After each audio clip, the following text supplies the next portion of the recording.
No, 8 minutes. 8 minutes late. Good morning, everyone. I am going to call the Human Services public hearing to order. Welcome. Before we get going, I'll turn it over. No, I don't believe so. I think we're good. I'm going to turn it over to my rankings for any opening remarks. Senator Seminara. Good morning, everybody. I look forward to hearing robust discussion on our agenda today. Thank you so much for being here. Wonderful. And Representative Case.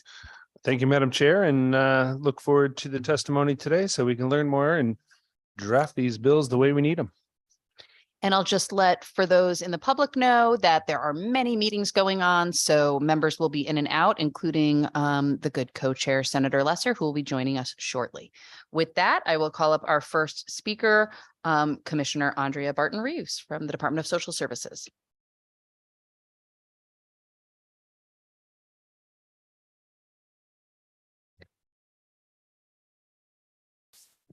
Morning. Good morning, Senator Lesser, Representative Gilchrist, and distinguished members of the Human Services Committee. I'm Andrea Barton-Reeves, and I'm the Commissioner Designate for the Department of Social Services. And I thank you for the opportunity today to offer remarks on several of the bills on today's agenda. I'll start with Senate Bill 1116, an act concerning telehealth. So we appreciate the opportunity to comment on this bill, and we are respectfully offering some substitute language that is in my written testimony. So Section 1B of the bill certainly continues to allow the department to provide for coverage under Medicaid, under the Connecticut Medical Assistance Program starting July 1 of this year. But we'd also like to add some language that subjects that addition to the commissioner's determination based on the criteria for the state set forth. And the reason that we need this is that it allows us to continue the flexibility that we have under our current language with respect to covered telehealth services, because we often get questions from providers about telehealth. And actually, very recently, we will be issuing guidance around telehealth as the unwinding happens with Medicaid. So in order for us to continue to have the flexibility that we have now to determine which services should be provided through telehealth and which ones should be provided in person, we would just like to add a bit of language that gives us the flexibility to determine what that is based on the criteria.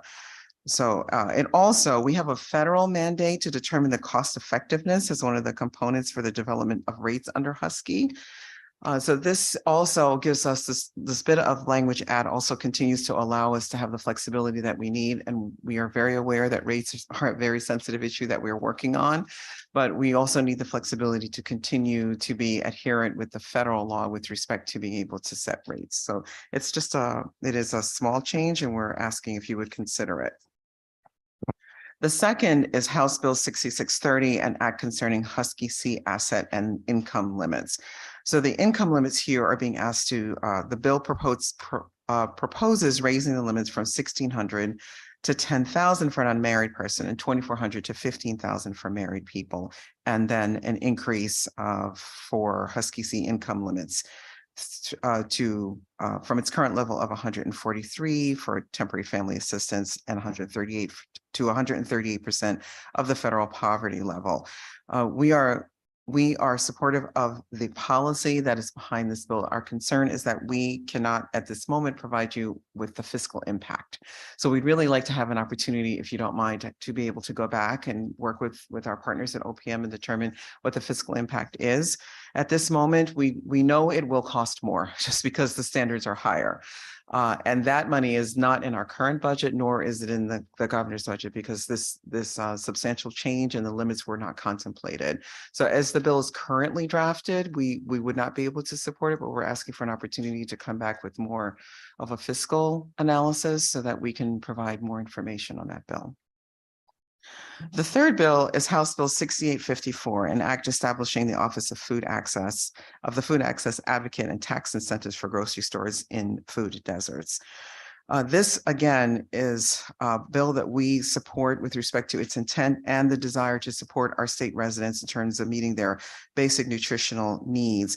But there is actually quite a bit of work that is already being done in this space by the Connecticut Food Policy Council with a number of different agencies that includes the Department of Agriculture, Administrative Services, Education, Transportation, and Public Health, and also partnerships with grocers and other community partners.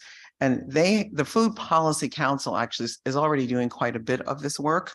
And so I think we're respectfully asking, perhaps we could ask that council to consider this work as part of its work, as opposed to creating a food advocate, because we're already doing quite a bit of this work in a space that is already across a number of state agencies. So then moving to the Act 6856, an act concerning the 211 info line system that the bill is requiring the Commissioner of Social Services within our available resources to adequately fund 211. I guess the concern that we have here is that we have a number of contracts with 211, as do other state agencies. And we particularly rely on them for our electronic visit verification system, as well as general information, as many other state agencies do. We understand that there are more resources that are needed for 211 in general. We have negotiated our contracts to provide them with the support that they have asked for, but apparently there is a greater need. So again, we'd like to have an opportunity to speak more directly with 211 to figure out what that need is and how we can meet it. We don't have money in our current budget that would allow us to pay any additional funding to 211, but we know that they're an essential partner. They were an indispensable partner during the pandemic and continue to be for us. We want to make sure they get what they need, but we would ask for an opportunity to determine more closely what that is. Then we have an act, House Bill 6857, an act implementing the recommendations of the Food as Medicine Working Group. So Section 2 of this bill would require DSS to convene a working group to develop recommendations around improving health outcomes with certain health conditions by treating food as medicine. We actually have already started some of this work at DSS around, and Guy can speak to it a bit more. We are thinking about how this work can be done under perhaps a new 1115 waiver. So what we're really asking here is to allow us an opportunity to really see how the outcome of maybe an alternative might work, which is instead of having a commission to provide recommendations or a working group to provide recommendations, we'd like a chance to really think about how medically tailored meals might work. So because we've already actually been thinking about this. What are some of the ways in which we can provide more nutritional support to the families we already serve? Does that require us to submit a new waiver? Can we do it within the confines of the work that we're already doing? And what kind of policy and fiscal analysis can we engage in to figure out what we can do within our current resources? So we'd also like an opportunity to see where we can collaborate with other agencies, as we would with the bill with respect to the food advocate. So to see if perhaps not a food as medicine working group, but maybe a more holistic approach to creating meals and nutrition might be able to meet the intent of this bill. And I know uncharacteristically, I am finished with my testimony. Wow. Thank you, Commissioner. Could you speak a little more? I'm trying to look through your testimony with regards to the Food as Medicine Working Group. Are you seeking a change in language, support for that 1115 waiver, or how could we work together to move this forward? Yes. So thank you for the question. I know, Guy, would you like to? Yes, I'm going to ask our Medicaid director to join us, but we're really, sorry, I'm just so excited about the food as medicine as a concept. So I'm having a little bit of trouble getting my words out around this, but what we'd like to do is have an opportunity to not necessarily formalize it as a working group, but continue the work that we're doing with some community-based organizations already. So it would be helpful if we could get a better understanding of what you would believe the working group should deliver at the end of its work, to see if that can be incorporated with work that we're already doing with community organizations to try to improve health outcomes in the communities that we serve. Go ahead, Guy. Okay, that might be easier. Great. Hi, Guy Wilson, Medicaid Director. Very much agree with what the Commissioner said. And Rep. Gilchrist, I just want to also add in the written testimony, the Commissioner called out that the 1115 waiver would require funding, both on the to do the policy work and then more importantly to pay for the services that is not contemplated in the governor's budget. So want to call that out as well. Great. Thank you both. Representative Dathan? Sorry, should we let the ranking member go first? Okay, thank you. Thank you, Commissioner. And I do have a Medicaid 1115 question on food as medicine, so you may want to keep your seat. My first question regarding telehealth. Is there anything in the language that you have suggested here that would change the nature of who would be able to get telehealth services? Like if someone is unable to make it to the doctor because of a disability, is there anything provided in that? No, in the language that we're proposing, there isn't anything that would prevent that. With the unwinding, we are already looking at what our telehealth rules were under, in the pandemic and what they are now. So we're also looking for providers to return to in-person care where it's appropriate, but also keeping in mind that in the parts of our state where we don't have adequate transportation supports for people, that telehealth should be more available in those parts of the state or just generally. And so here's an example. Let's say that a person has a significant behavioral health concern, and part of that concern is that they can't leave their house, but they need to get treatment. We wouldn't, as an agency, then just determine as a matter of course, a matter of policy, that everyone who receives behavioral health supports needs to be in front of their provider. If you can't leave your house because of the nature of your disability, then you can't get in front of your provider. And we also don't want to block you from care. So those are the kind of, I hope I'm trying to communicate the really kind of thoughtful policy decisions that we're making as we're determining the appropriate use of telehealth. That's useful. Is there anything also in the language that would permit different technologies that maybe providers might be using in order to enhance the telehealth experience? Is there any changes of what existing law is and how we do that? Maybe like a heart rate monitor or an oxygen monitor, something that is communicative with the provider. I'm not certain what the Medicaid restrictions are, what the rules are around that.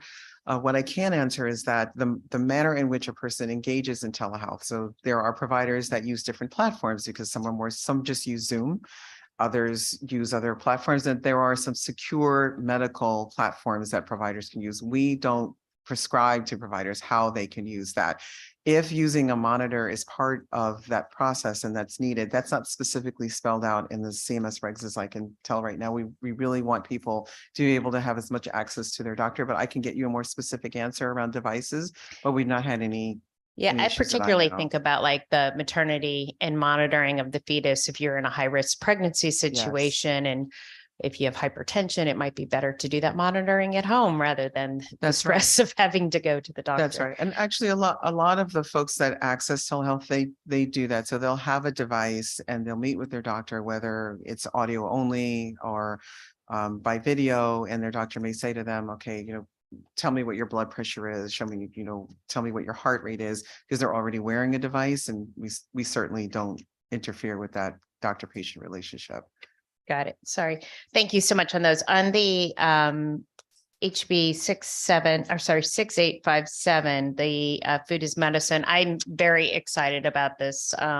Something that I've been working on with some of my colleagues, Representative Foster, all summer long. So one of the questions and one of the concerns was that you don't believe that the working group is the most effective method of investigating. How are we going to determine like a timeline for us to put forth that waiver if we don't have any sort of formal structure in place? And then I wanted to know a little bit some of the details on what the 1115 waiver might entail for that and what reimbursement rates would be. Sure. If you don't mind, I'll start, and then do you mind? Okay. So to answer your first question, Representative Dathan, the timeline is one that we've set internally, and we are certainly transparent and willing to share that. I can say that for us, time is of the essence for a number of reasons. It is a policy that is being adopted, or at least being considered by a number of states, while the current administration is in Washington, because it's a high priority for that administration as well. So we would like to get that 1115 waiver filed as soon as possible, while there's still sort of a political appetite to make this work for people. So we're under our own pressure under those circumstances, and we're happy to come back and share with you what our specific timelines are. Because we've seen the difference that it can make when someone has access to food that is appropriate.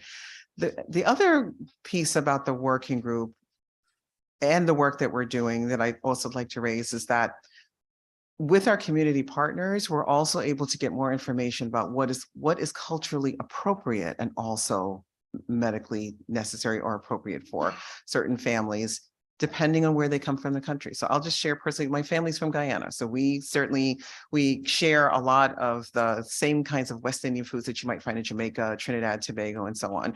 There might be a nutritionist that says you should need that because it's high in name whatever it is. But then it might be the medically appropriate thing because it can be prepared differently in a culturally appropriate way for that family.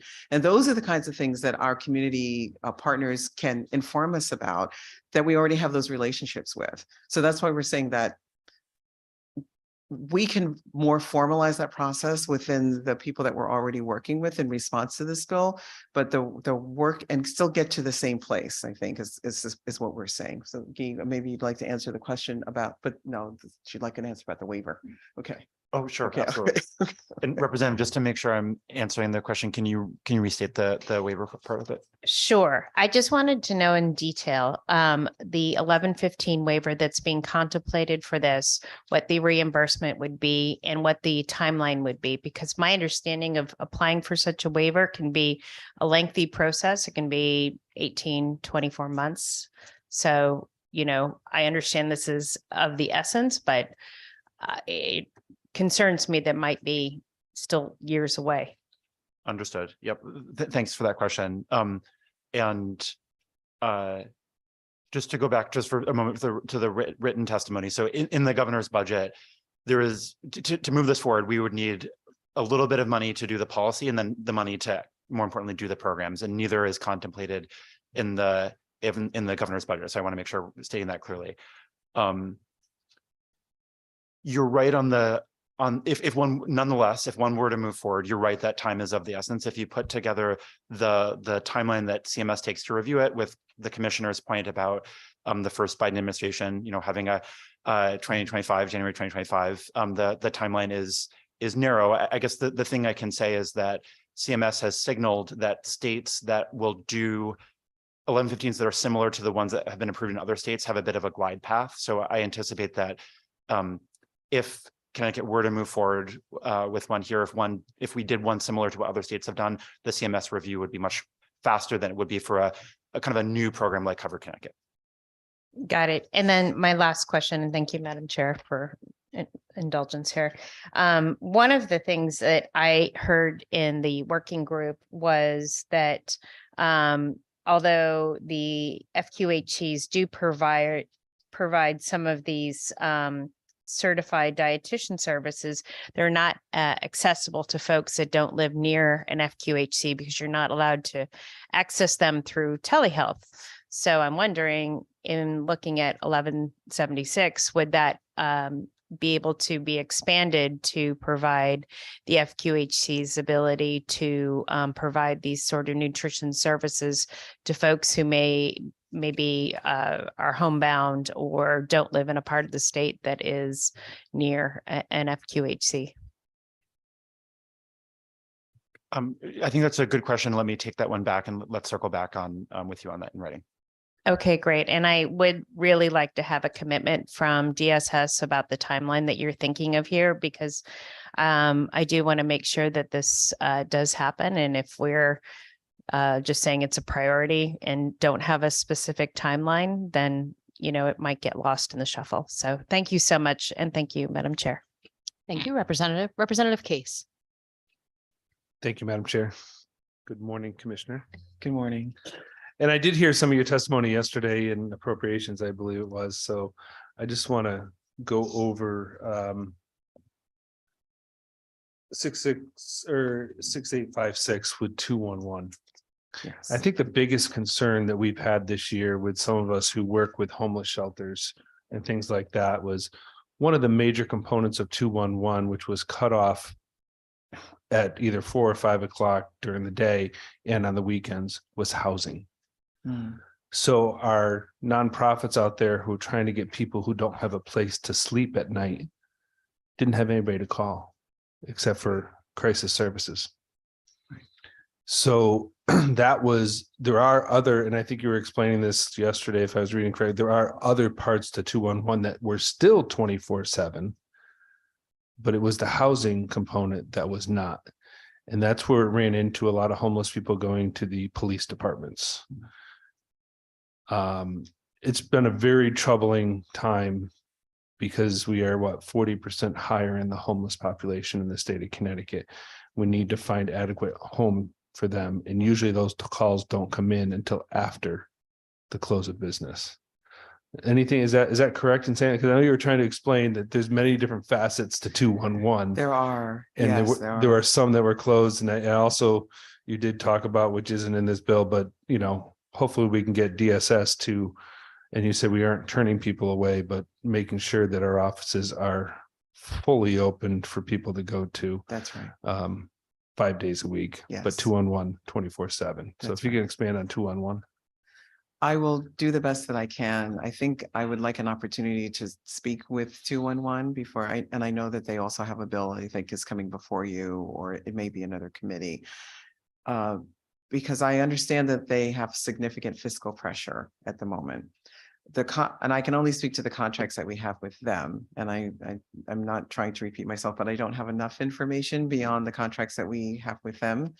And I know there has been an ask for additional funding for some of the contracts that we have with them, particularly one for electronic visit verification. So we have been able to solidify that particular contract.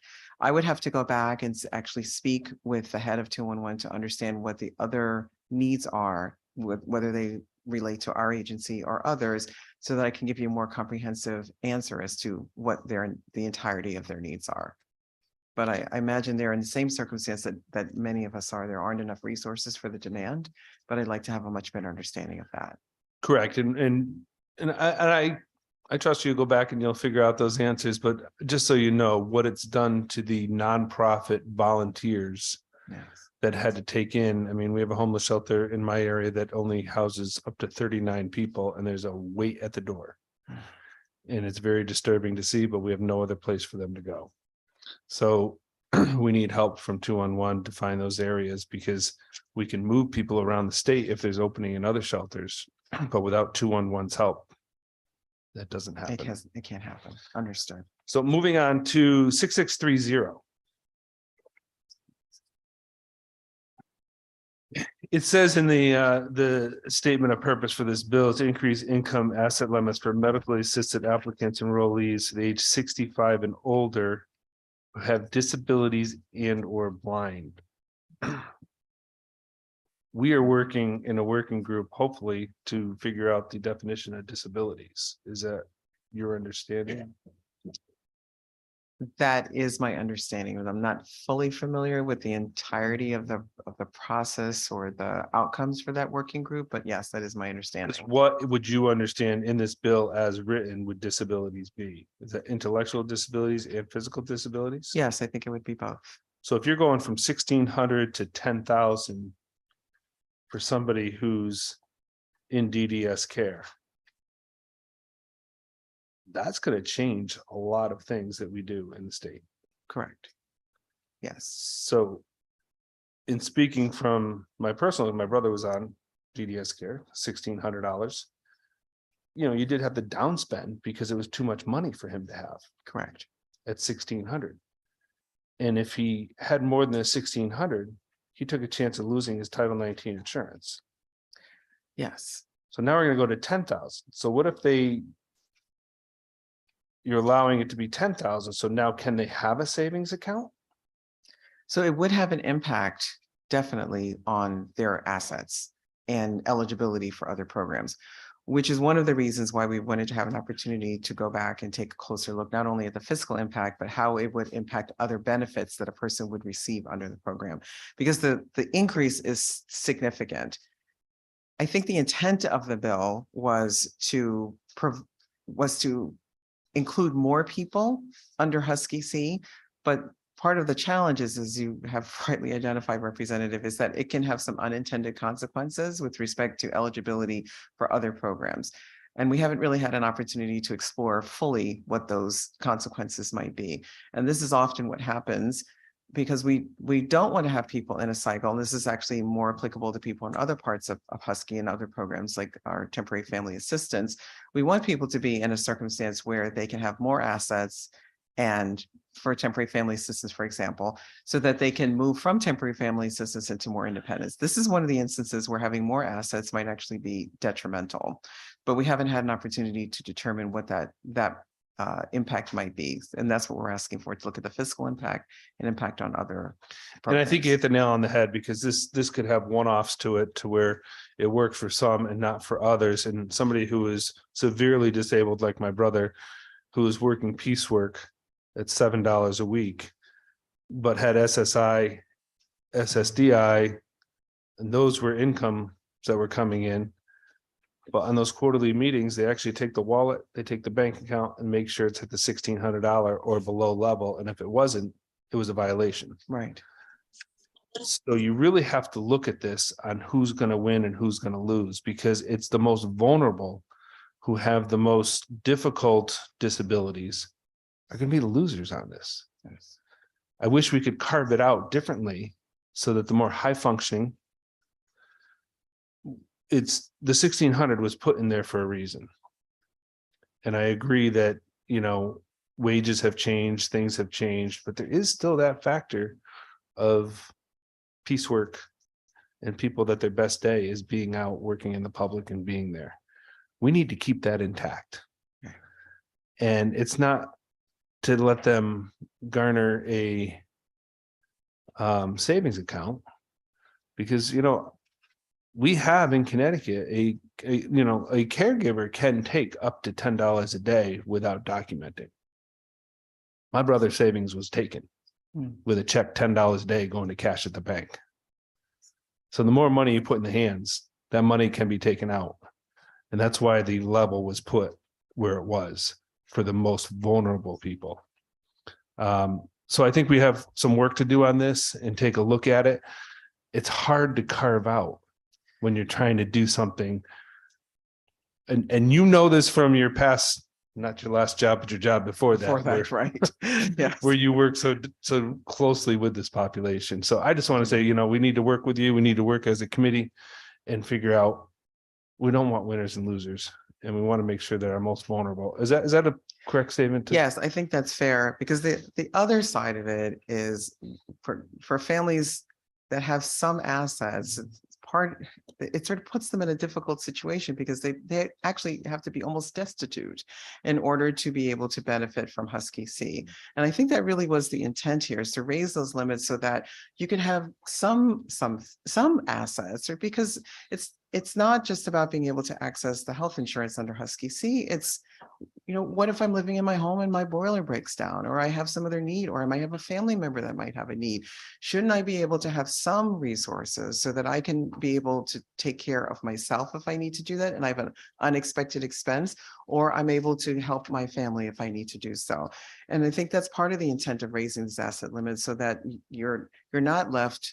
And especially if you've worked hard and you've had this money, or it's been left to you, or however you've come, that you can still have the access of having access to medical care and the dignity of medical insurance without having virtually nothing. So the carve out really, it's a challenging thing to do, because there are people that really would benefit from a higher limit for the reasons that we just talked about. But we are more than happy to partner with the committee and anyone else so that we can see if there's a viable solution that might help all the populations that are covered under Husky C. And I thank you. I don't have any other questions. I have another meeting I have to get to. I'm sorry, but just for clarity, it is very difficult in the IDD population that some people don't realize that spend down is real. Yes, it is. And you need to spend down in order to keep your benefits, That's right. whether it's paying for funeral expenses. And there are only certain things that you can pay for. That's correct. So we need to look at and see, maybe we change some of those things that you can pay for in order for you to stay under that level.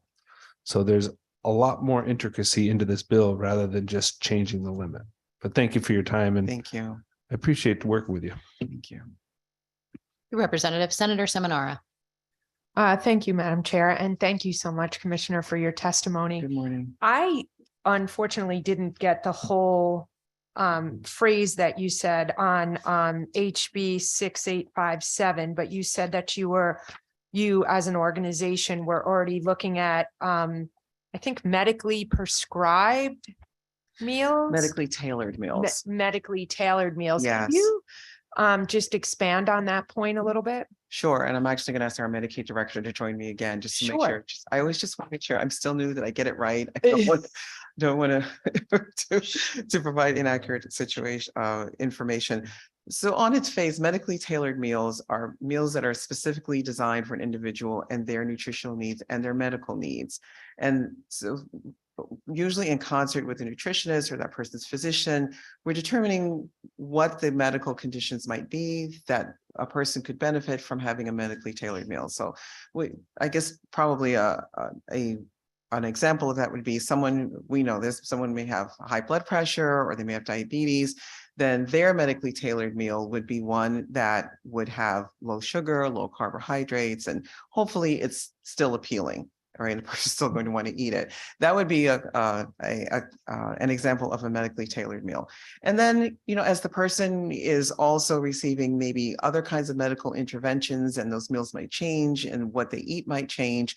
And again, as I mentioned before, we also want those meals to be culturally appropriate, because it's very difficult to be at your family's table, name the holiday, and everyone is enjoying all of this wonderful meal. And, you've basically, got a slice of bread and a piece of corn, and, it's a problem, right? So it takes away from the enjoyment of their family. So the medically tailored meals are first to address the person's medical concerns, and also to respect the dignity in which they encounter food in their culture and with their families.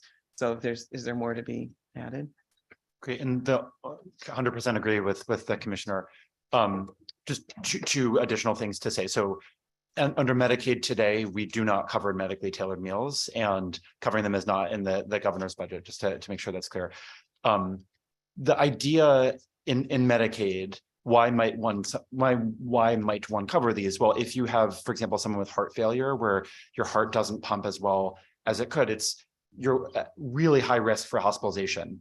If you eat a certain type of meal, you're much less likely to get hospitalized, and there's big potential cost savings there. So as other states, I won't speak for the Food as Medicine Working Group, but I know as other states have thought about medically tailored meals, why would you do it in Medicaid? It's the interaction between high cost medical conditions and nutrition, and the potential investment or cost savings that could have. And as the commissioner says in her written testimony, that investment, it takes money to do that, and there might be savings down the line, but that investment is not in the governor's budget, but that we're trying to answer the question on what they are. So hopefully that helps. Terrific. Thank you so much for that clarification. Thank you. Representative Master Francesco. Thank you, Madam Chair.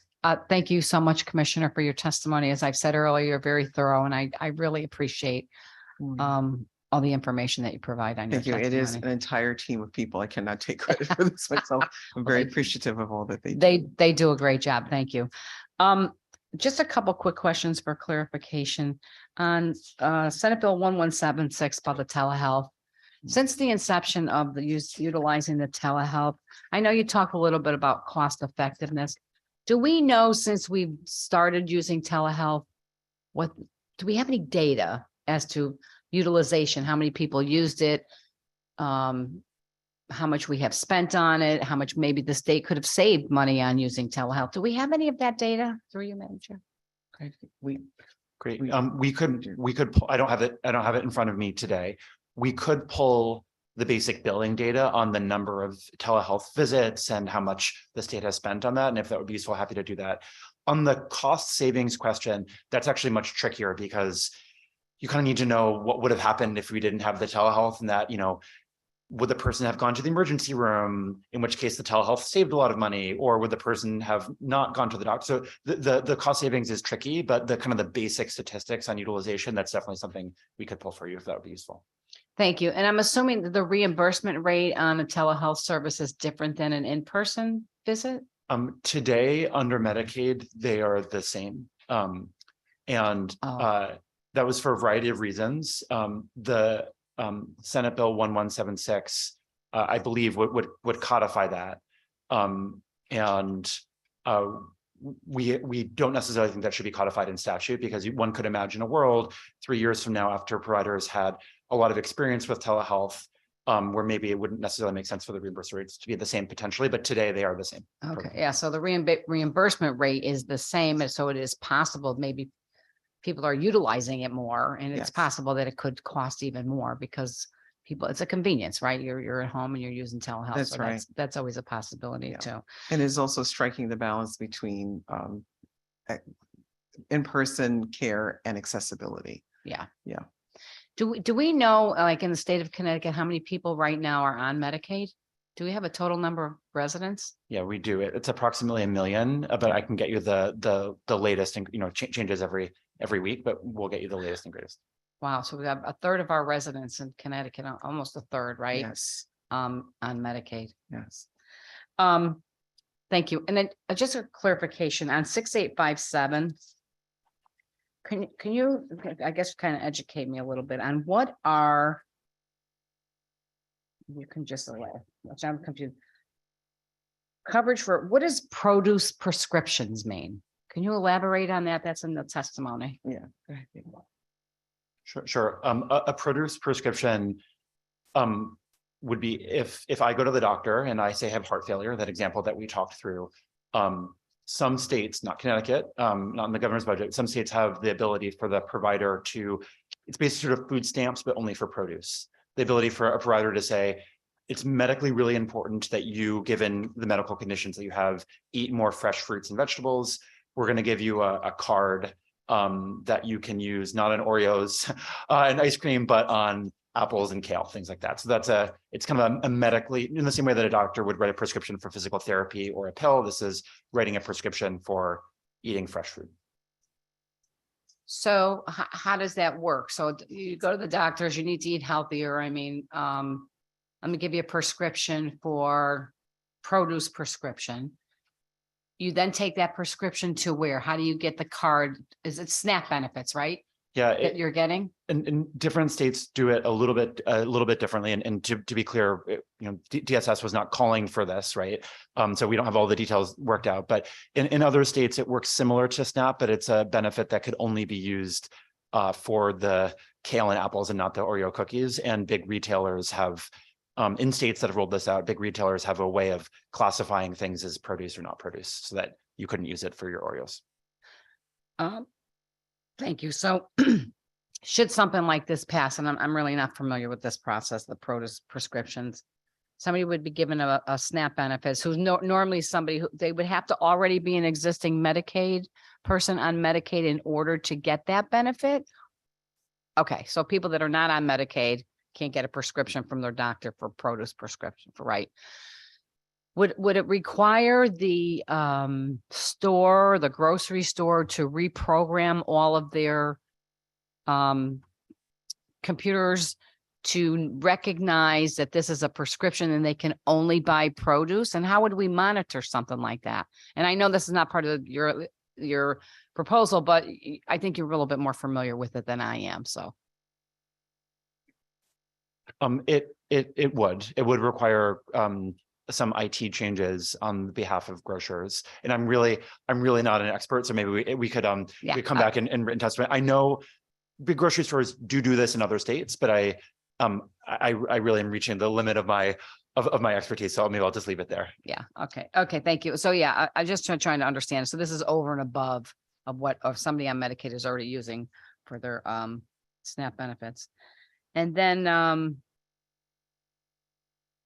I guess that's it really. I just wanted to clarify that if you can get me that information about how many residents right now? We have over about 1 million. And can you just break down like what services that they are under? Like, is it Husky? Is it SNAP or whatever? And I was just kind of curious what the total is on that. Do we know what the total of what we spend on that Medicaid for the 1 million people? Our Medicaid makes up the majority of our budget, and it's a little over $4 billion. 4 billion for Yes. Medicaid, and that's not counting any federal match, right? That's the state share. And So- what do we get for match? Is it We get, well, 50%? we're out of the enhanced match right now, so we were getting, as close to 62. Our regular match is about 56%. Okay. Okay, thank you so much for answering my questions. Thank you, Madam Chair. Thank you, Representative Cook. Thank you, Madam Chairman. Thank you, Commissioner, and thanks to Sugi. Just a real quick question. So kind of to piggyback on this conversation, and I'm really having a rough time to figure out how we prescribe the consumption of fruits and vegetables. Now, we already have the SNAP benefits. We already have the cards. And it was my understanding that there were certain things that we were and were not allowed to purchase technically with our state benefits. Is that correct? I can get you specifically what they are, but yes, there are some restrictions as to what you can purchase with SNAP benefits and not, and a lot of that is really driven by federal regulation. So no cigarettes, no soda, things like that, correct? Exactly, correct. So if we're trying to expand this, I've been in a line behind people that are using their benefits and they're buying cigarettes, they're buying soda, they're getting cash back, they're doing all the things that we know that they're not supposed to be doing.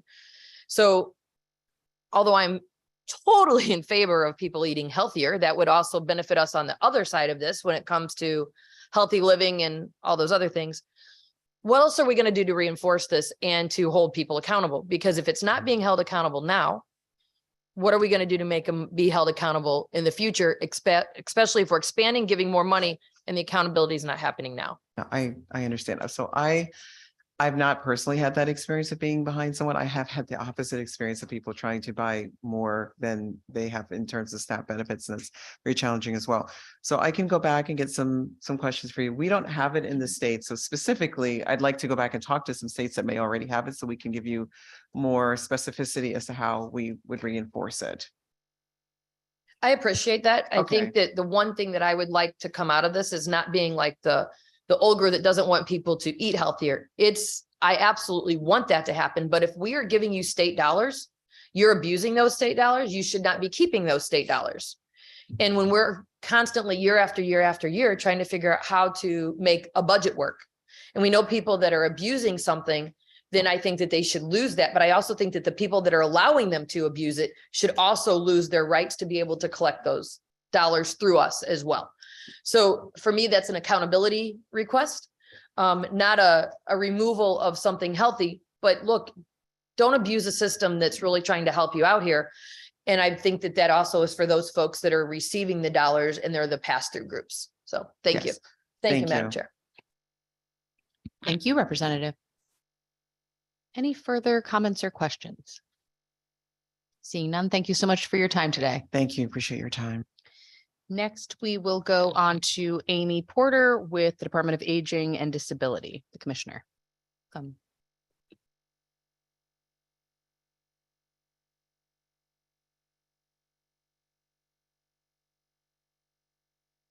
Welcome, Commissioner. Thank you for being here.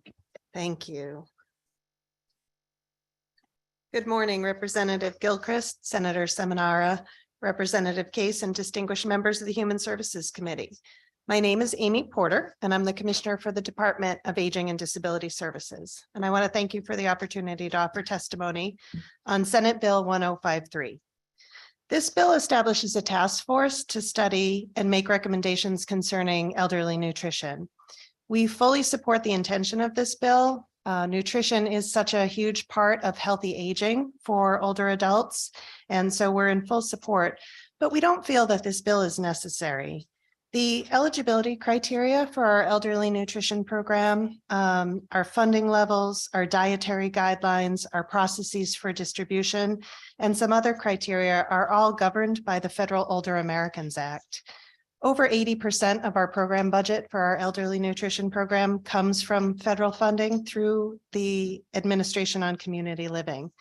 The state currently contributes an additional 3.4 million in match dollars for this program, but state law requires that the majority of the funding be allocated in the same proportion as our federal allocation. So it ensures an equitable distribution of funds across our area agencies. So our nutrition program is funded through our 5 area agencies on aging, and they independently contract. They do a competitive procurement, and they independently contract with our elderly nutrition providers. We actually have a competitive procurement right now that was released in January and will be due in April.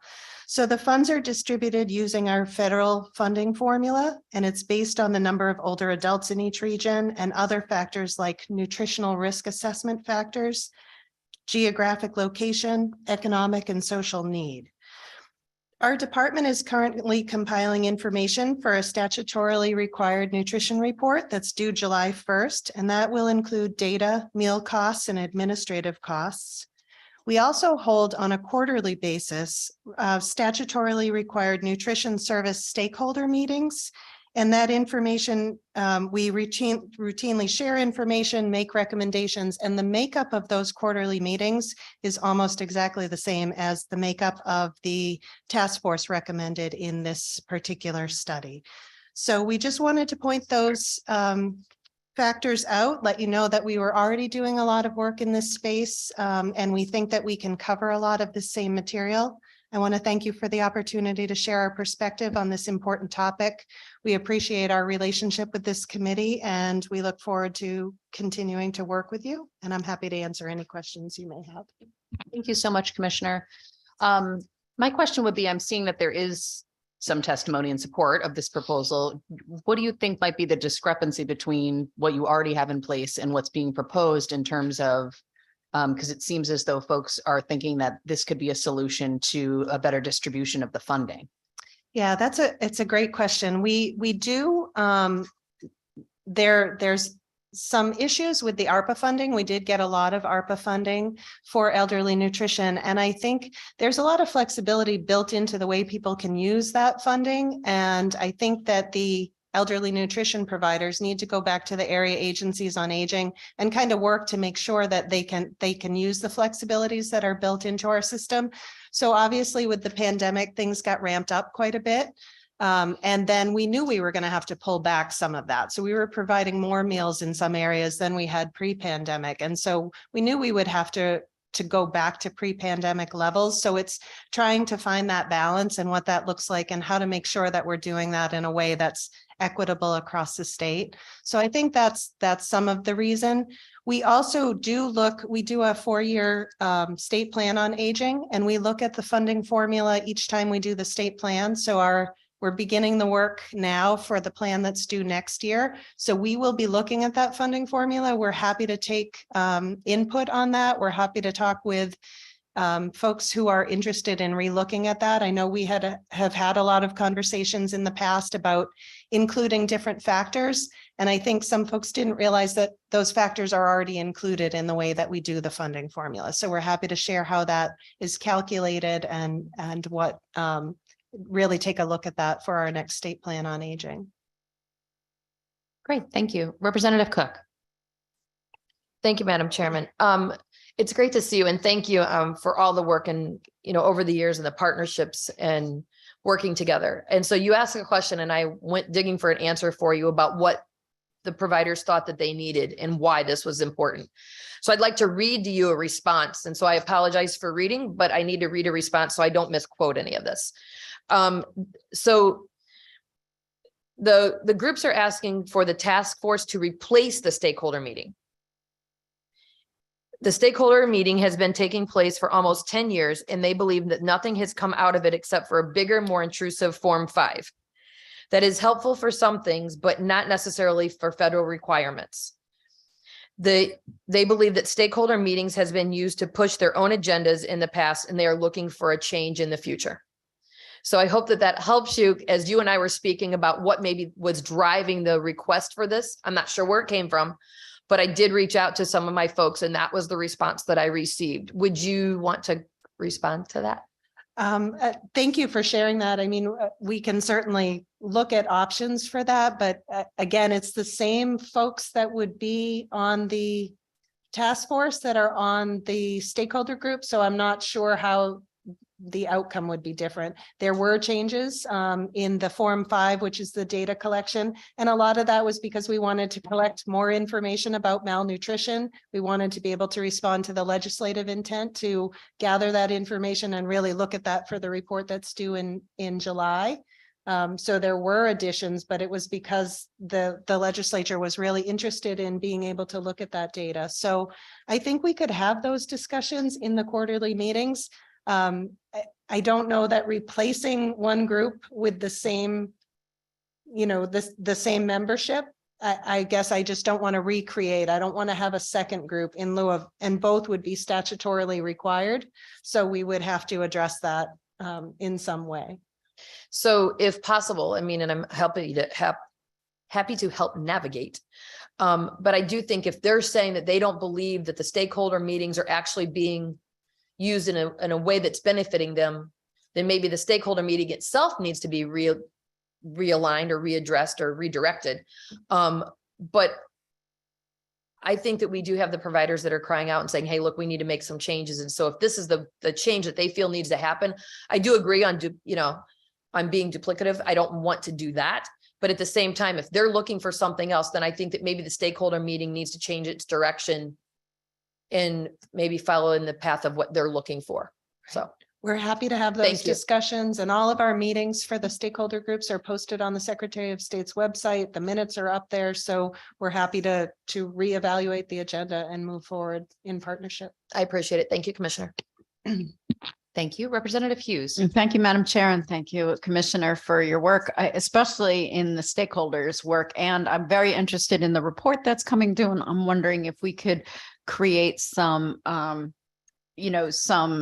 streamlining from that. Do you expect that some of the recommendations of the report might involve lowering the age for elderly nutrition eligibility? I haven't seen the results of the report yet. I know staff are gathering the data right now, so I don't know what the recommendations are going to be. But as I said earlier in my testimony, a lot of our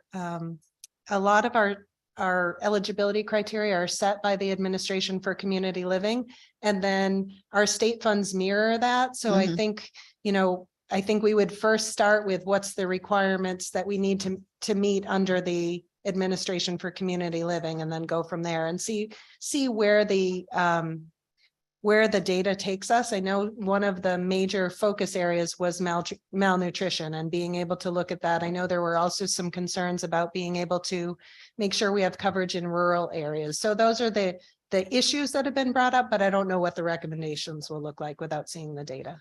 Okay, that's fair. I'm also interested in, the mapped out food deserts and how that impacts our elderly nutrition and access to, nutritious food, and how we can better bridge those gaps more holistically. So I kind of agree with you that establishing a task force, we already have those pieces in place, and we already see some of those needs, especially in inflation and, food costs rising. And we need to address that pretty immediately with our vulnerable population that is largely home-based. So, if they're not getting the nutrition they need, then we might need to create all the flexibility within those parameters that you mentioned to meet the need. But I agree that I would rather see us actually take the recommendations from the report and run with them than create a new task force. Thank you, Madam Chair. Thank you. Thank you, Representative. Seeing no further questions or comments, thank you for your time today. Thank you. Is State Representative Dorinda Boer with us? Okay. And then Representative Mary-Ann Khan, come on up.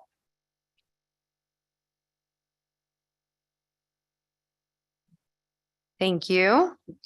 Good afternoon, distinguished members of the Human Services Committee. My name is Miriam Khan. I'm a state representative for the 5th House District, proudly representing Windsor, Hartford, and South Windsor. I'm here today to express my strong support for House Bill 6854 to create the Office of Food Access Advocate to address food insecurity and provide tax incentives for grocery stores in food deserts. Passage of this bill is a critical step towards ensuring that all individuals and families in our state have access to healthy and affordable food. The Office of Food Access created through this bill would be responsible for creating efforts or for coordinating efforts across our state agencies and other organizations to improve access to healthy food for all residents. The establishment of this office could send a strong message that our state is committed to addressing the root causes of food insecurity and working towards a future where everyone has access to the food they need to thrive.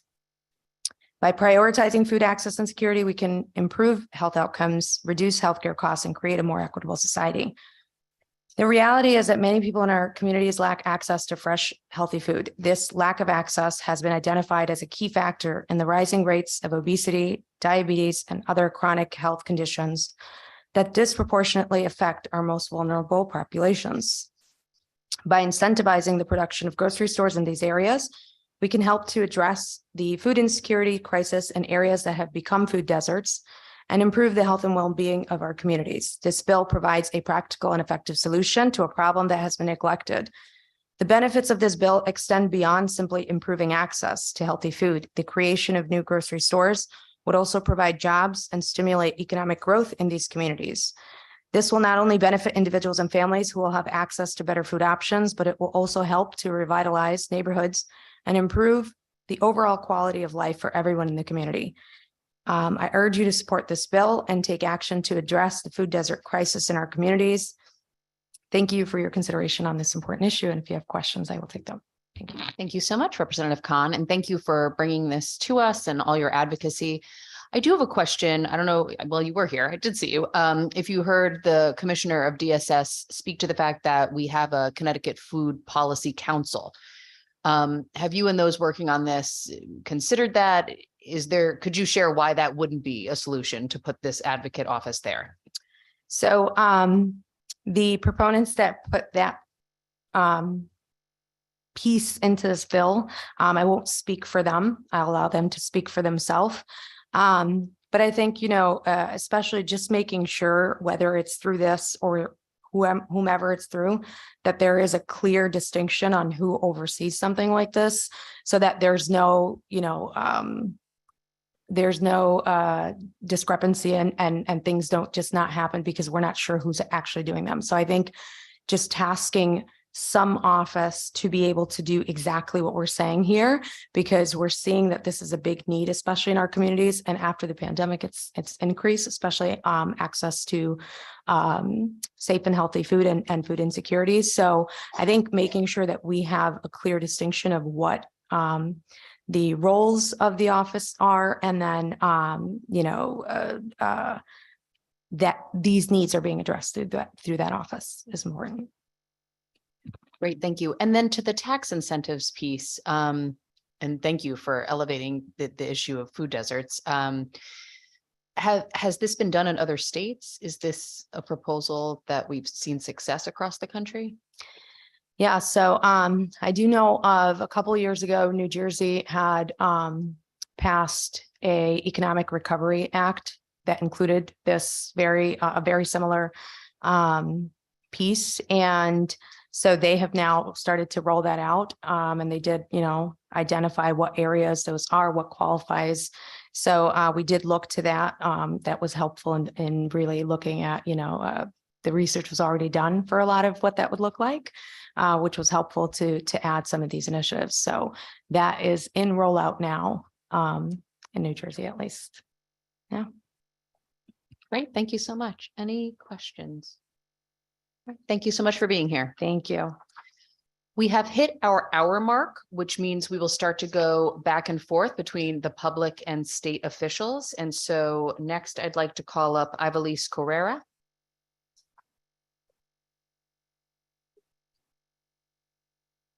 Is Ivelisse with us? Okay. Then how about Lori Martin? Lori is on Zoom. Lori, you just need to unmute yourself. Thank you. Good morning. I am a resident of New Haven, and I'm glad to share our thoughts about this bill, HB 6854. I'm the executive director of Havens Harvest. We are an environmental organization, a food recovery organization. So we really do come from looking at this bill from the excess food point of view. Where is the excess food still going, and how can we deal with it?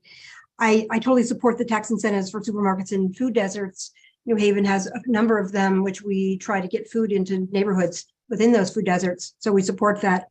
The act concerning the Office of the Food Access Advocate is one that I appreciate that New Jersey has done some work on in advance. I did appreciate the earlier testimony of the work of the Connecticut Food Policy Council. I'm sure somewhere in between, there's a good answer so that we do have one place to look to in the state when we're looking at food access, around food recovery, around access, around food deserts, all the food things in general. I'm not sure if the Office of the Food Access Advocate is the exact answer for our state, but certainly it needs some work so that we can go forward with a central place for information. I did sit on the supermarket food task force, or the act concerning that, last semester, and there were a number of gaps that we noticed in the state, and we don't have one person or an office to look to. So certainly I support going forward with some way so that we have a point person or a point office in the state. Thank you. Thank you so much, Ms. Martin. Seeing no questions, thank you for your testimony and your time today. I don't see Representative Nolan in the room, although he was in here earlier. Okay. How about Representative McGee?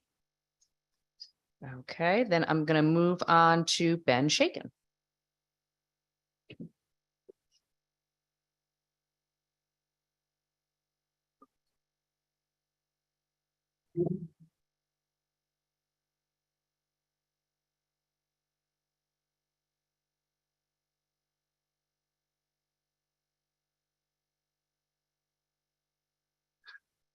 Good afternoon, Madam Chair and members of the committee. My name is Ben Shaken. I'm the Director of Government Relations at the Connecticut Community Nonprofit Alliance. I have a testimony today on two bills on your agenda. I'm going to focus today on Senate Bill 1174, an act concerning minimum employee wages for people working in the IDD sector, to shorten the name. The Alliance appreciates the good intentions behind this proposal and the need for increased wages for the nonprofit staff. To address the chronic underfunding for community nonprofits in the state, the Alliance is calling for the legislature to continue your long-term plan to increase funding for nonprofits by increasing funding in the budget by 9% in fiscal year 24 and 7% in fiscal year 25. Nonprofits need to increase employee wages so they can compete with other industries in the state, and providing an increase to nonprofit contracts, as we've proposed, we feel is the better way to achieve the goals set out in Senate Bill 1174. Unfortunately, the bill is structured in such a way that would repeat some of the mistakes of the past several years. It would cause, we think, significant wage compression, and it wouldn't account for, the bill itself does not account for any increases for other services beyond those funded by the Department of Developmental Services, or DDS. My written testimony, which I don't think has been posted yet, outlines a number of concerns about the structure of the bill. But in short, it's structured very similarly to the agreement that the state reached with SEIU District 1199 in 2021 to avert a proposed or planned strike for group homes that serve people with IDD that were operated by nonprofit providers. That agreement increased the minimum wage over 2 years and provided funding for a benefits pool. But unfortunately, the implementation of that agreement over the last couple of years has created a number of really significant and challenging issues for service delivery.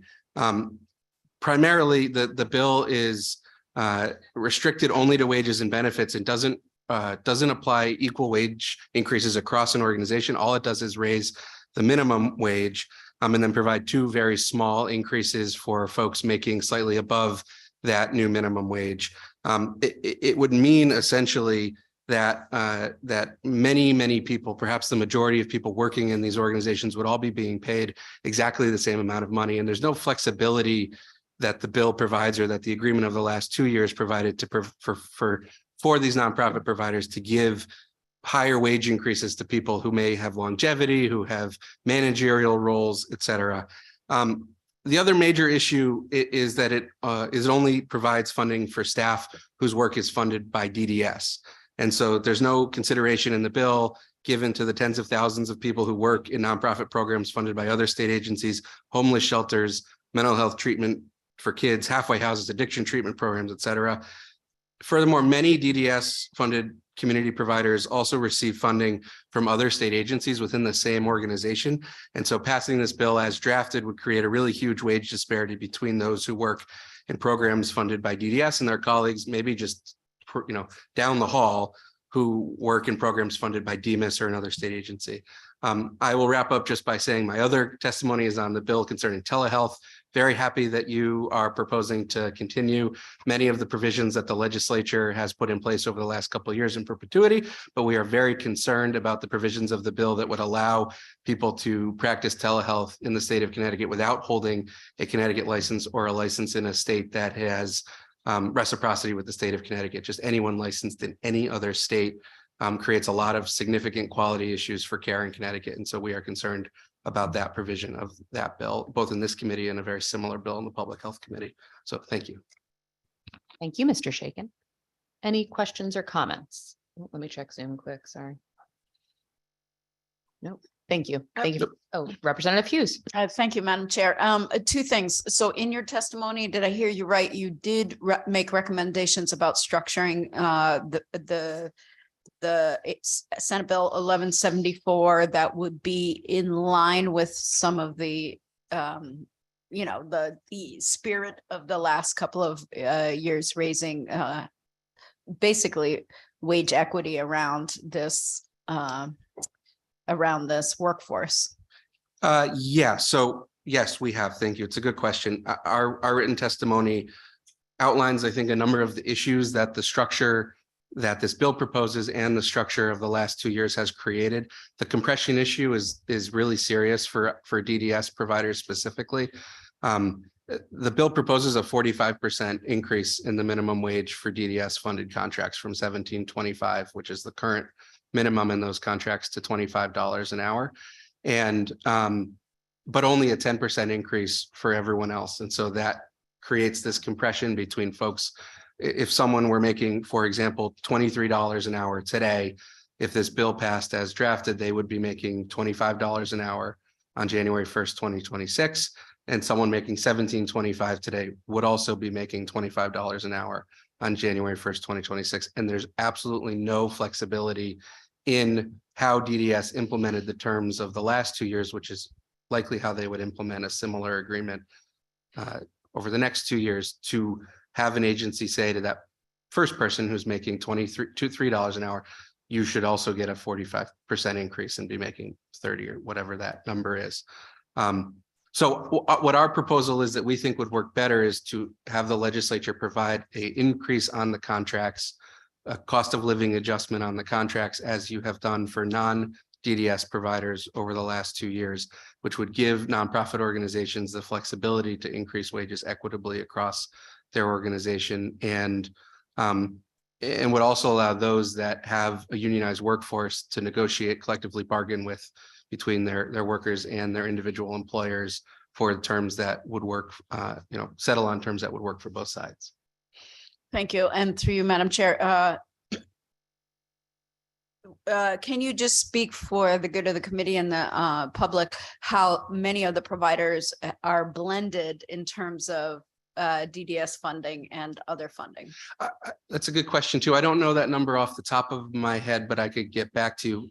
By and large, providers, there's sort of two groups of providers that tend to provide services from multiple state agencies. There's definitely specialized providers that only hold DDS contracts, but for employment services in particular, for people with disabilities, there's a very similar program that DMIS operates, the Department of Mental Health and Addiction Services, for people with mental health and addiction issues who have relatively similar supported employment needs as people with intellectual and developmental disabilities. And so often providers that specialize in employment services will hold contracts both with DDS and with DMIS. And then on the residential side, there's a number of providers that provide residential services to people with disabilities, as well as to children funded through the Department of Children and Families or the Court Support Services Division of the Judicial Branch, and other agencies as well. There's tend to be larger providers that specialize in residential support and care and treatment that provide residential services across multiple state agencies. Thank you for that. And Madam Chair, just one more. You talked about telehealth. I think the spirit of the bill is to address the shortage of practitioners, clinicians, telehealth providers. Can you say something more about why the reciprocity agreement for licensure is so important in terms of ensuring quality? Sure, I would be happy to. I think there's a few concerns with that provision in the bill. First, our Department of Public Health, through the acts of the legislature who established scopes of practice through statute, in collaboration with DPH and with the different provider groups, we have really high licensing standards here in Connecticut. We require people who are delivering care, and the care that my organization works with is primarily behavioral health care when we're talking about clinically licensed folks. And there are other states and territories of the US where the standards are not as high. And there's an issue of accountability there. There's an issue of, if there's a problem with a clinician or a service rendered, having a patient be able to go with a complaint to a state agency who can investigate and substantiate if necessary, a claim, and that wouldn't exist here. I think there's also an issue with the need to have a provider have some sort of connection to a brick and mortar Connecticut-based facility, in particular as it relates to behavioral health care, just to be able to, if telehealth isn't appropriate care for someone, that can always change. And so being able to take someone who you're seeing through telehealth and say, hey, look, we need you to go see somebody now. You need to go into a facility.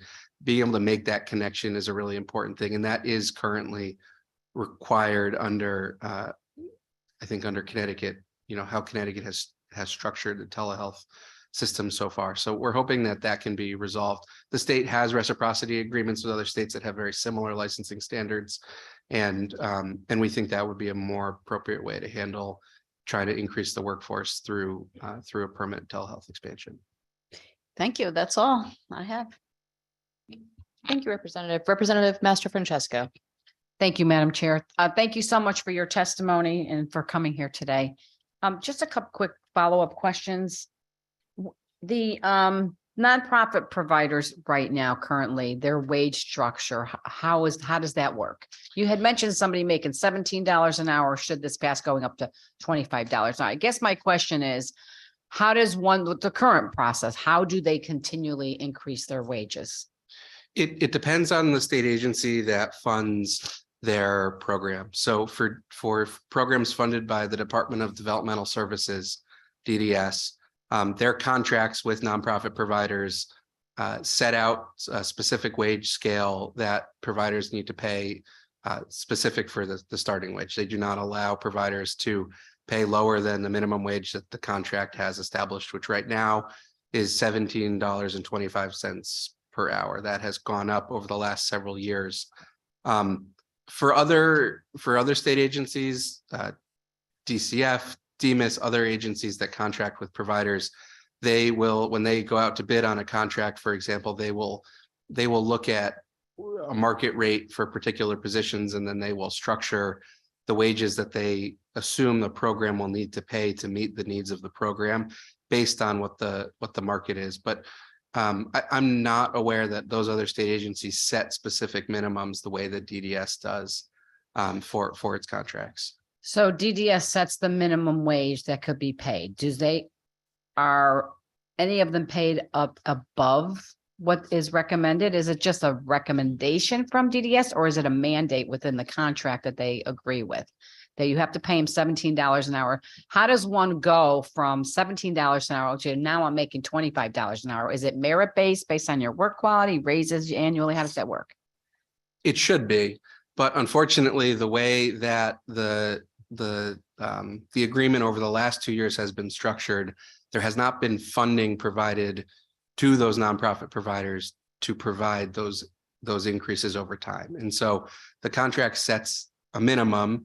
You're free to pay more than that if you can figure out from a financial perspective how to do that. The way that should work is every year there should be a cost of living increase on the contract. It costs more to do business every year. The contract should increase. Last week, you all heard a testimony from us on a bill that would provide that in statute every year. But because the funding is to implement the terms of that agreement were limited, and there hasn't been an increase sort of provided to nonprofits to be able to give regular merit-based or longevity or otherwise based increases over time. So to the extent that nonprofits are able to do that, they're able to do it with private fundraising sources. They're able to, hold vacancies to create surpluses to do it, et cetera. But the contract itself does not say you must give a X% raise every year after the minimum. Right. It just says the minimum is this much. Thank you. And through you, Madam Chair. So it's possible that they could contract with the state, a provider, for a particular service for a short-term period of time, and the contract maybe reads $25 per hour. Then the next time they could sign another contract for a different type of service, and it could be only $17 an hour. Is that possible? I mean, I'm just trying to figure out how somebody got to $25 an hour, because you were mentioning. Well, so this bill would raise that minimum for all DDS funded programs to 25. So it would raise it from 17.25 to 25. But you had mentioned there's somebody currently now making 23. I'm assuming that that's in the contract. So they vary. Some contracts are for $17 an hour, $23 and so forth. No, I think what the hypothetical person that I referred to is making $23 an hour now might be someone, maybe a group home manager who is managing a group of direct support professionals, managing an entire group home, who might be at $23 an hour now. This bill would treat them the same as anyone else who's making below $25 an hour. I do think that over time, as you have a good staff person who you would like to keep, organizations have found ways to give merit-based increases, COLAs, longevity payments, increases, et cetera, to staff people. And so there are definitely people who've been working for decades who have been able to increase, their salaries have been able to increase. And our main concern about this bill is it treats those people, who are often the folks that nonprofits are trying their hardest to retain, the same as someone who was hired, yesterday or is coming in. So we appreciate the desire to increase wages. We think it's really important. And we just think the best way to do it is to provide an across the board increase on the contract. Thank you. And then through you, Madam Chair. So the contract that the provider signed with the state, do those contracts also include healthcare benefits and any type of a pension? Not directly, no. The nonprofits are required to provide health insurance for folks who are full-time like any other employer.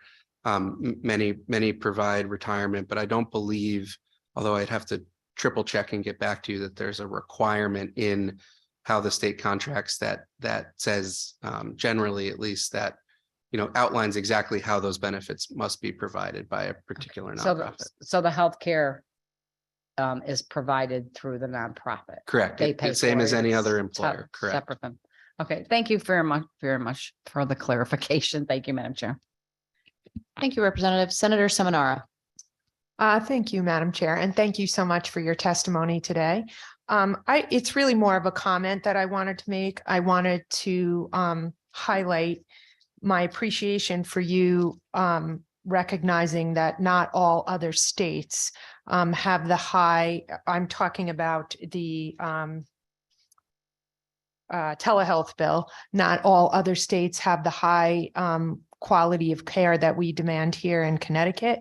but even more concerning or that you raised is that should something go awry in telehealth, that it is very important that that provider have the relationship with somebody here in Connecticut so that if more intense services are needed, a person getting treatment is not sort of put at risk. So, and also provided more ongoing treatment if necessary in a more intensive atmosphere. So I appreciate you raising that as a concern. Thank you so much. Thank you, Senator. Seeing no other questions or comments, thank you for your testimony and your time. Thank you, Madam Chair. Next, we'll hear from Representative Bohr.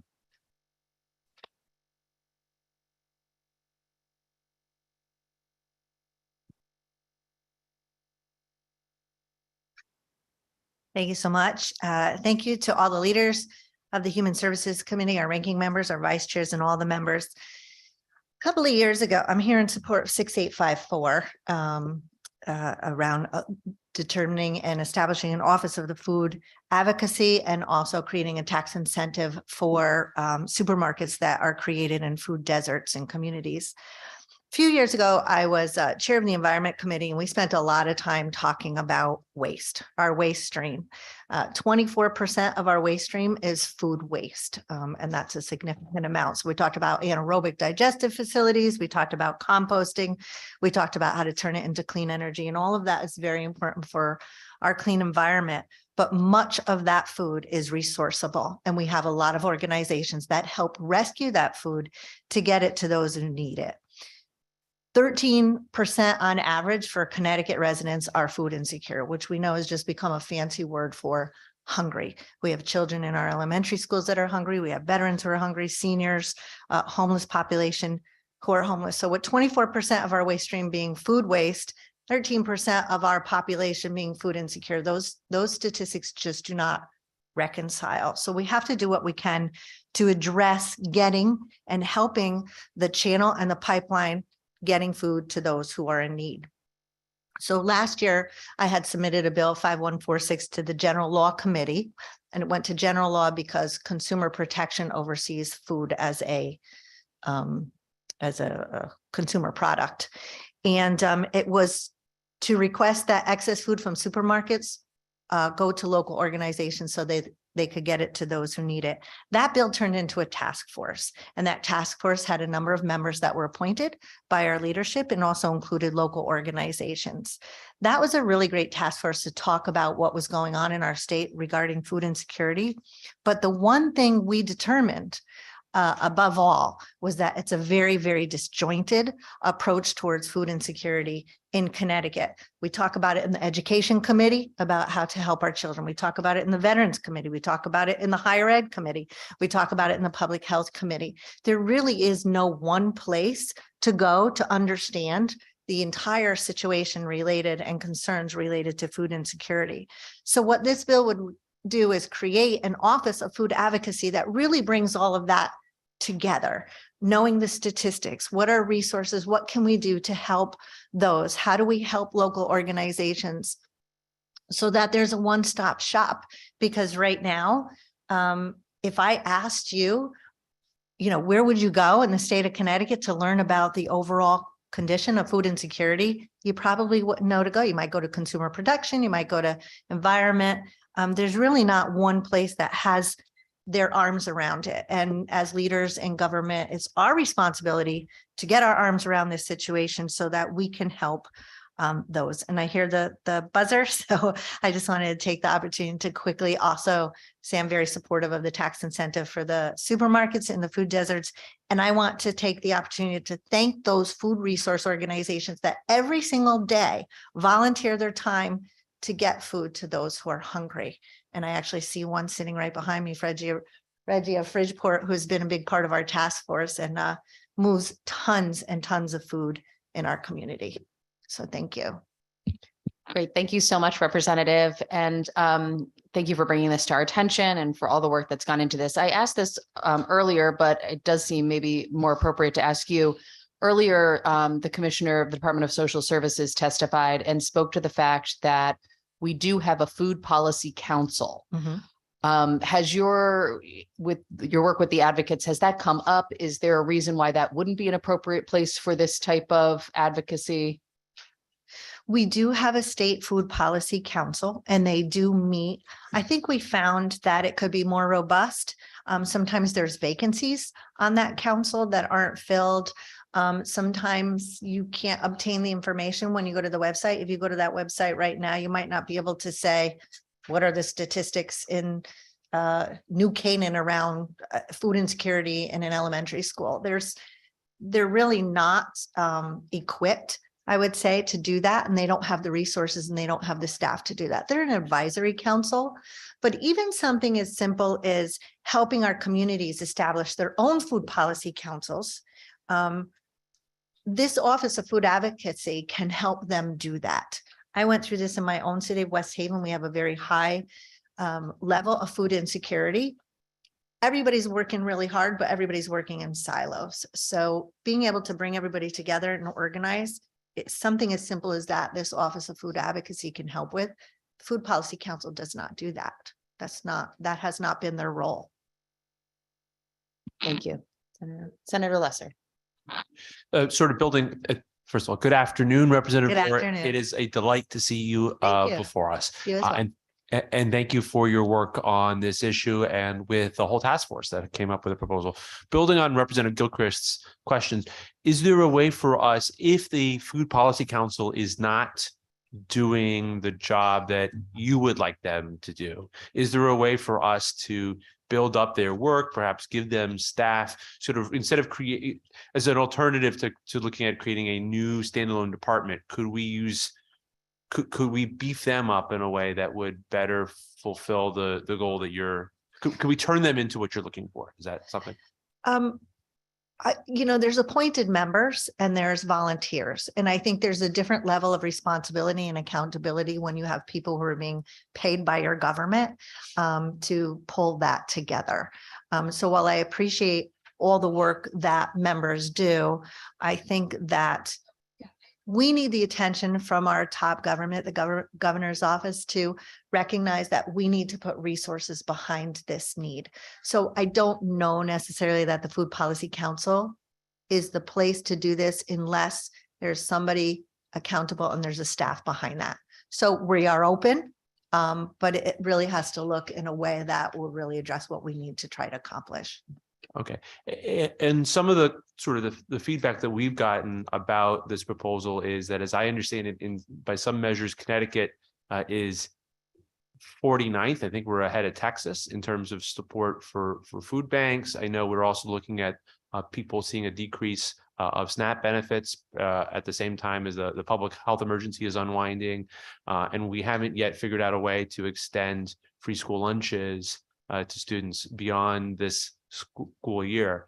And so, the pushback has been, well, if we have resources, maybe we should make them directly available for food assistance rather than for more state positions. I don't know if you had to sort of tease out that issue and how we can sort of think through this issue. I think, I understand Food Share, right, as a recognized organization. I know we have a lot of resource organizations, but today we still have an average of 13% of our population that is hungry. So something's not working, right?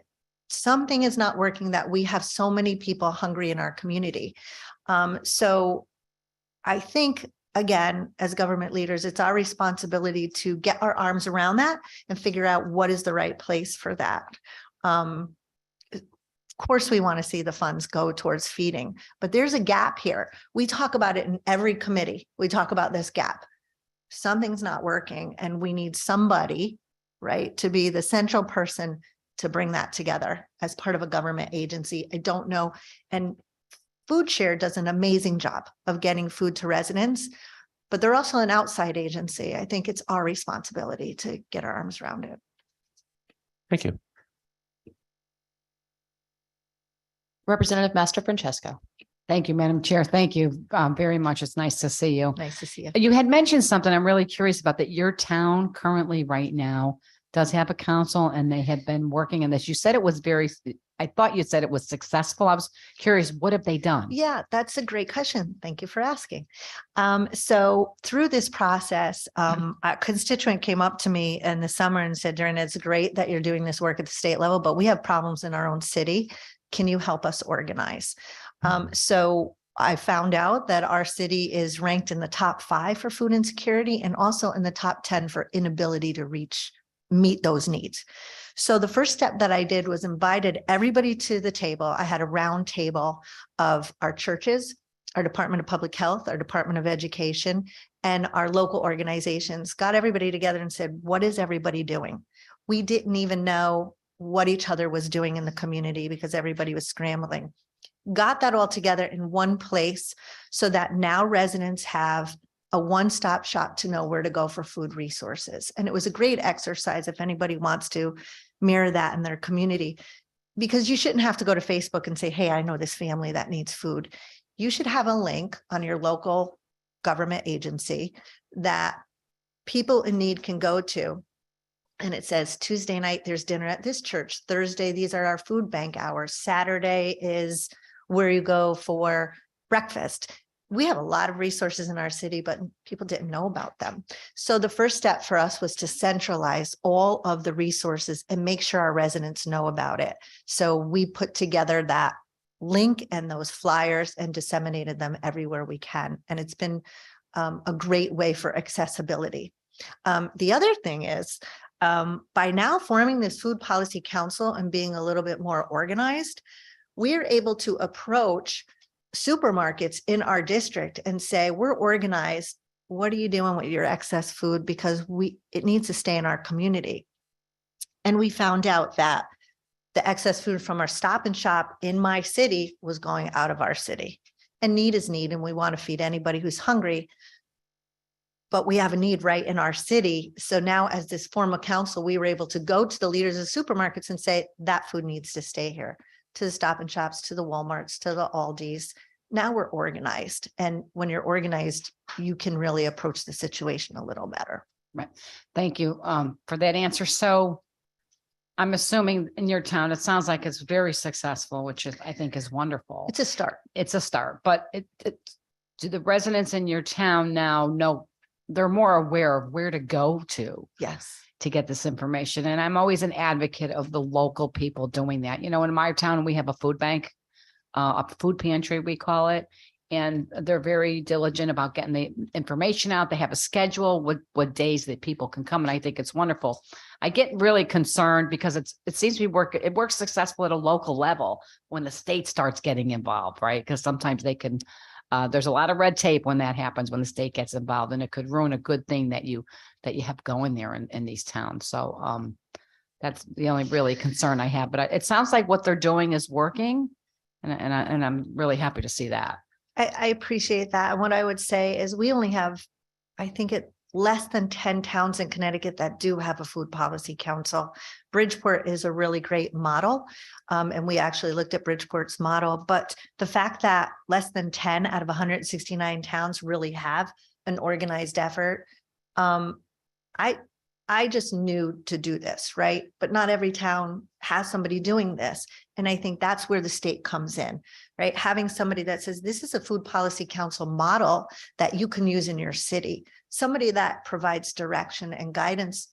You're right. The local level is on the grounds, boots on the ground doing the work. But I think sometimes you need, rather than spinning independently and, recreating the wheel, why not have a centralized office at the state that helps all the communities?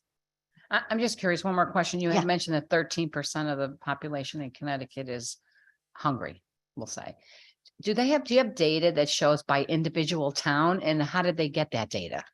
Food Share has that data. And And, they have by and that amount is, just to remember, is the average. There's some communities like a New Haven or a Waterbury, Hartford, or my city, that's much higher than 13%, but you can get that data from Food Share, which is great. And we really appreciate all the work that Food Share does, but we should have that information.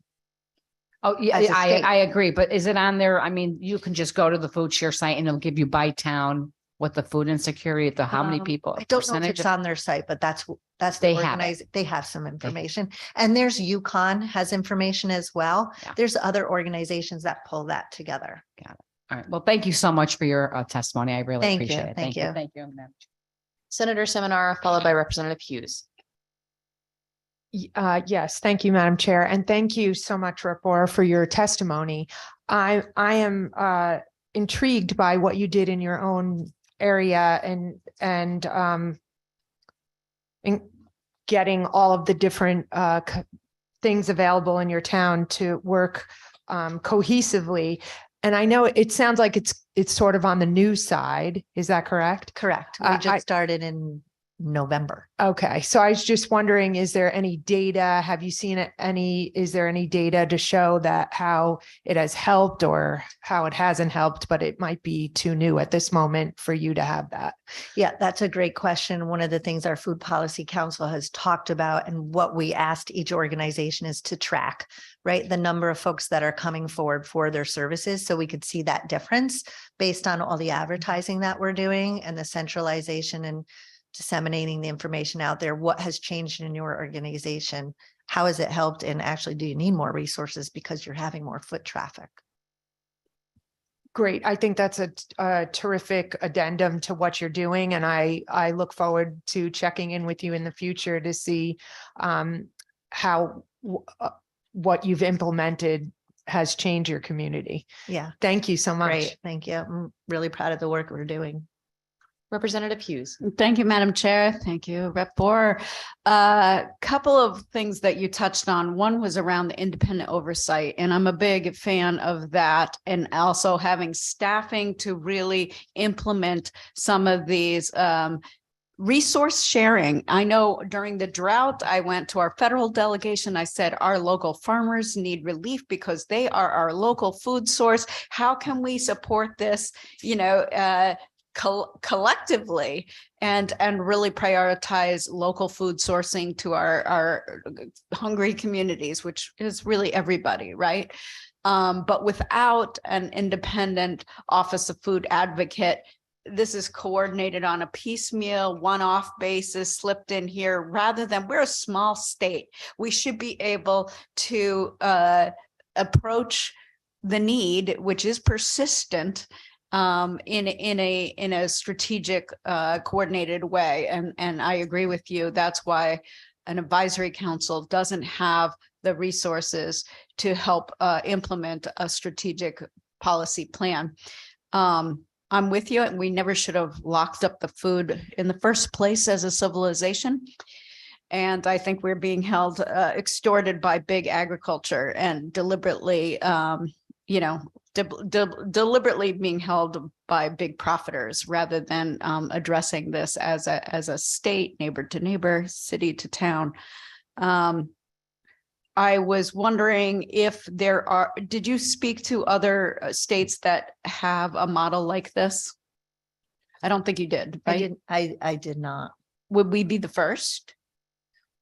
We would not. I don't think so either. I have to remember what state. New York? New Jersey and Nevada. Okay. Well, we can be in the top. Oh, few. yes, we'll be in the top 5. I'll say. But I'm really excited to connect our local farmers, our local small cottage industry food producers. I feel like we've normalized that access to food should be a volunteer charity, function of our towns with volunteers. And I hold issue with that because I agree with you. I think it should be something that as a state, yes, funded by our taxpayers, we should ensure every person in this state of 3.7 million people is adequately fed, period. And that coordinating those local on the ground efforts is a really good investment of a central office of food advocate. Yeah, I think, thank you for that. I think having it so disjointed is sometimes indicative of how government operates. It should not be, it doesn't have to be this hard, right? And if I'm having difficulty chairing a task force, trying to determine what are our statistics, what is this department doing? Imagine somebody who's struggling with not being able to feed their family. We need to make it easier for them, right? That's our job. Couldn't have said it better. Thank you, Madam Chair. Thank you. Thank you, Representative. Seeing no other hands, thank you so much for your Thank testimony. you so and your much. time And today, thank you for Representative. your patience while I was in another committee. Wonderful. Next, we'll hear from Susan Halpin.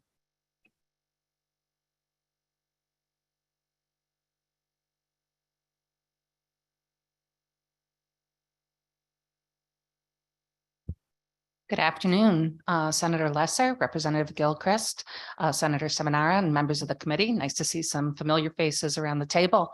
I am Susan Halpin, and I'm here today on behalf of the Connecticut Association of Health Plans, which represents Aetna, Anthem, Cigna, Connecticut, and United Healthcare. Appreciate the opportunity to be before this committee. I think it's my first time this year. I'm here today to oppose Section 3 of Senate Bill 1174, which is an issue that may be familiar to many of you from years past. That section of the bill opens up the state partnership plan to a certain segment of nonprofit providers, which really does create a glide path to a public option, which has been considered and dismissed by this legislature several times over the course of the last several years. It would appear to be seemingly inconsequential the way that Section 3 is written, but it could have a really significant detrimental effect in that it could jeopardize the state's and the municipalities' ERISA exemption, which, as some of you may know, the Employee Retirement Income Security Act, which, along with setting the standards for various retirement and health plans, et cetera, in private industry, it also protects the state and municipalities from legal liability in many instances. So, in the course of the debate on this issue over the last couple of years, we solicited and received legal guidance from some ERISA experts from within the Wagner Law Firm Group. And they, I've shared it in my written testimony, but they did find that it could be put the state plan in jeopardy. There have been some other comments that the previous controller, I should say, suggested informally that the risk present no longer exists because of the partnership plan and how it functions a little bit differently than the state employee plan. But the Wagner group also found that they were inextricably linked because of the way the premiums and rates are set on the basis of the claims experience in the state employee plan. Just to conclude, I think consideration also has to be given to the performance of the partnership plan over the last several years. It has run deficits year over year. The last being a $54 million deficit in 2022. And rates as well in the plan have increased significantly over time, perhaps not enough, to be very honest, to make it a self-sustaining program. Our issue as the health insurers has always been the unlevel playing field that exists between the partnership plan and the fully insured market on which the commercial carriers operate. It is not a level playing field, and that has always been the concern. I guess just to wrap up, I'm not suggesting that the IDD providers in your bill aren't deserving of, state funding for healthcare services or wages, as the other part of the bill suggests. Just want to encourage you to look at different pathways that don't come with that level of jeopardy and that are out there and available to nonprofits. And if the state chooses to subsidize those plans, I think there's a better pathway to do it in a plan that is better performing. So I thank you for your time and happy to take any of your questions. Thank you, Ms. Halpin. Senator Lesser. I thank you, Madam Chair, and thank you, Susan, for your testimony. Just with regard to your testimony in opposition to Section 3 of that bill, you mentioned the deficit that the comptroller experienced in the partnership plan in 2022. Just in terms of establishing a level playing field, my understanding is that some healthcare providers also experienced deficits during that period. Is that correct? Healthcare providers or I'm sorry, carriers? not providers. I misspoke. That's okay. And, under caffeinated this afternoon. that some of your members may have experienced some deficits during the same period for pretty much the same reason. Sure. I mean, I think the difference lies in who pays that bill, right? I think when you're looking at a private insurer, and that's one of the unlevel playing field examples, we are required to have, certain reserves and solvents and meet certain solvency requirements. We are under review by the Department of Insurance. If we edge up against those, that is the very basis of consumer protection, is the ability to pay those reserves. I think the difference with the partnership plan is when those claims have gone above the premiums that have been collected, those deficits are being funded by taxpayers, where insurers don't have the ability to go to the taxpayer to pay for those. I understand that. I just want to be clear, though, there's not some sort of, major design flaw. The issue in 2022 for all payers, whether they're public payers or private payers, was that we experienced in the wake of the pandemic an upsurge of demand for healthcare services. And I just want to make sure that that my understanding is correct, and that applies to your members as well as to public payers as well. It does, but I would also add that I think there's been a pattern in the partnership plan that dates back to 2018, pre-COVID days, where it has run deficits year over year, except in the years of COVID, where everybody experienced a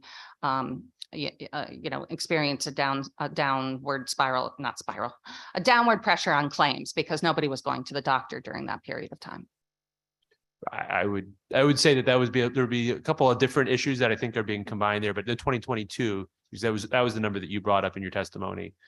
We saw an upsurge of demand across payer types, including for both public and private payers, and so as a result, lots of folks are in deficit because the models were off. Sure. I think the difference, if I may, and I know you and I have had these conversations. We've had a couple conversations. A couple times, but I appreciate the opportunity. I think the difference is, I'm going to get, insurance wonky on you. And I know these terms. I'm not sure if everybody does, but the medical loss ratio is how much you're spending, how much you're bringing in versus how much you're spending out. To be healthy, you certainly want to be around 90% or lower. The ACA has certain requirements for 80 or 85% of the amount of money you pay towards medical claims versus the dollar you take in. The partnership plan has been running over 100%. And in the last year was, over that by about 7%. If that was happening in the private market, the Department of Insurance would have us under review. They would have the plan in, they would be looking at our financials, every month. They would be meeting with the carrier routinely and repeatedly. So I think, again, it's the unlevel playing field is the primary issue, but also just, looking at the performance of the plan as well. Thank you very much. Thank you. Thank you, Senator. Seeing no other hands, thank you so much for your time today. Thank you for having me. Appreciate it. Next, we'll hear from Representative Trenae McGee.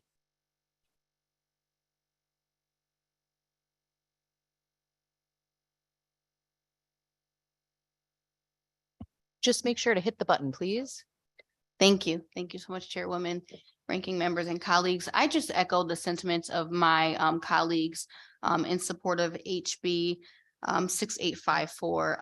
Representative Borer is on my state delegation. And so there were a lot of incredible initiatives that were very successful. I served locally before I came here to the House. And one of the things that we realized even within my district is that we had to actually bring food to people because those who lived more inland didn't actually have access to cars or took the bus, or for environmental reasons would bike to work. Many of my elderly constituents weren't aware of the programs that were taking place in West Haven. And so throughout the pandemic is really when I realized not only do we have food insecurity challenges, but to parents with children of disabilities who needed different types of access. I remember receiving a call from a mom who was very specific about her son's diet because he was autistic. And so that's when I realized that not only is there a lack of food access, but even a lack of access to organic foods, food items and products. And to go to our local Whole Foods, it's about 20-25 minutes away.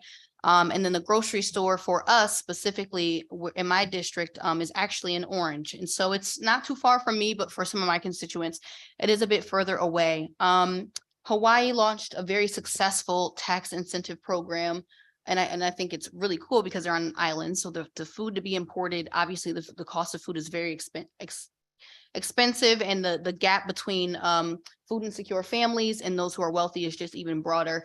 But people within low income families and households are fully funded through their tax income system for groceries. And so I just urge you all to support this incredible piece of legislation. I think that it's going to do a lot of great work.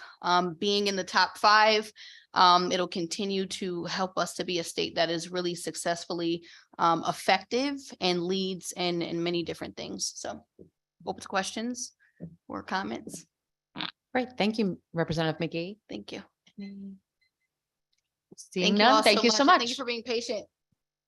Next, we will hear from Michael Goldboss. First, I'd like to thank the distinguished leaders and members of the Human Resources Committee for the opportunity to testify today in support of HB 6856 for funding United Way's 211 hot info line. My name is Michael Goldbass. I'm a retired partner from Deloitte and a longstanding United Way volunteer and board member of the United Way of Central and Northeast Connecticut. United Way's 211 info line system provides Connecticut residents with the ability to connect to the very resources that this legislature has created to address your constituents' most pressing needs.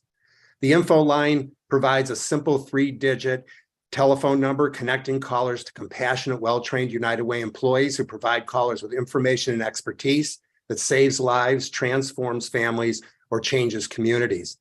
Volunteering at a food pantry over the last 3 years has enabled me to refer several of our patrons to the 211 info line. I recall an older couple who desperately needed help moving their belongings into their new assisted living apartment. The info line connected them to that resource that got them the assistance they needed. In fact, United Way's info line had over 400,000 requests related to housing and shelter just over the last year.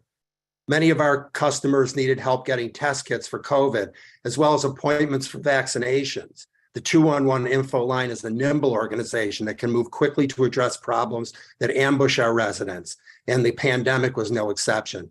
United Way quickly assembled and trained their info line team to address COVID issues, with over 130,000 requests fulfilled by their impressive team over last year. I recall a desperate mother who didn't know what to do with her son, who was acting out in violent and destructive ways, and 211 connected her to assessment and testing services that helped identify the mental health needs of her son. United Way fielded almost 90,000 calls like this last year. The spike in calls over the last 3 years reflects the impact of inflation, with requests for food assistance almost doubling, as well as 100,000 requests for assistance in paying utilities over the last year. It reflects the impact of limited affordable housing, resulting in an increase in almost 75% of the calls relating to this topic. And it reflects the impact of the stress our children face, resulting in more than a 20% increase in calls related to mental health disorders in children and teens. Having a helping hand guide our residents to solutions for some of the most pressing needs and struggles must be a priority. And a call to 211 helps people begin the journey to find solutions to their most troubling challenges. The people of Connecticut need this critical service available to them 24 hours a day, 7 days a week, 365 days a year. Crises don't always occur between 9 and 5. Thank you to the committee for the opportunity to submit this testimony in support of HB 6856. Thank you, Mr. Goldblass. I don't see any hands. Thank you for your testimony and your time. Oh, I'm question. sorry. Nope. Hang on there. Representative Hughes, go right ahead. Thank you, Madam Chair. Michael, can you tell us a little bit about the frustration of not having adequate services to meet the helpline calls in your experience? I would say the one frustration that I'm aware of relates to a comment that was made by Representative Chase earlier relating to securing services for people experiencing homelessness and the limitation on the availability of the helpline for that sort of referral and enabling the system to refer people to other shelters that may have available space. I would say that right now, most of my, virtually all the experiences that I've had have been positive, and I would like to keep it that way. And I think that the support is needed to make sure that we continue providing the core services that are so critical to connecting people to the resources they need to address the most serious problems they have. Thank you. And I appreciate your comment that crisis doesn't occur between 9 to 5. That's definitely seems to be the case as a helpline operator myself. So I appreciate that. And I appreciate your testimony. Thank you, Madam Chair. Thank you. Thank you, Representative. Thank you, Mr. Goldboss. Have a great day. You too. Thanks. And now we'll hear from Representative Jamie Foster.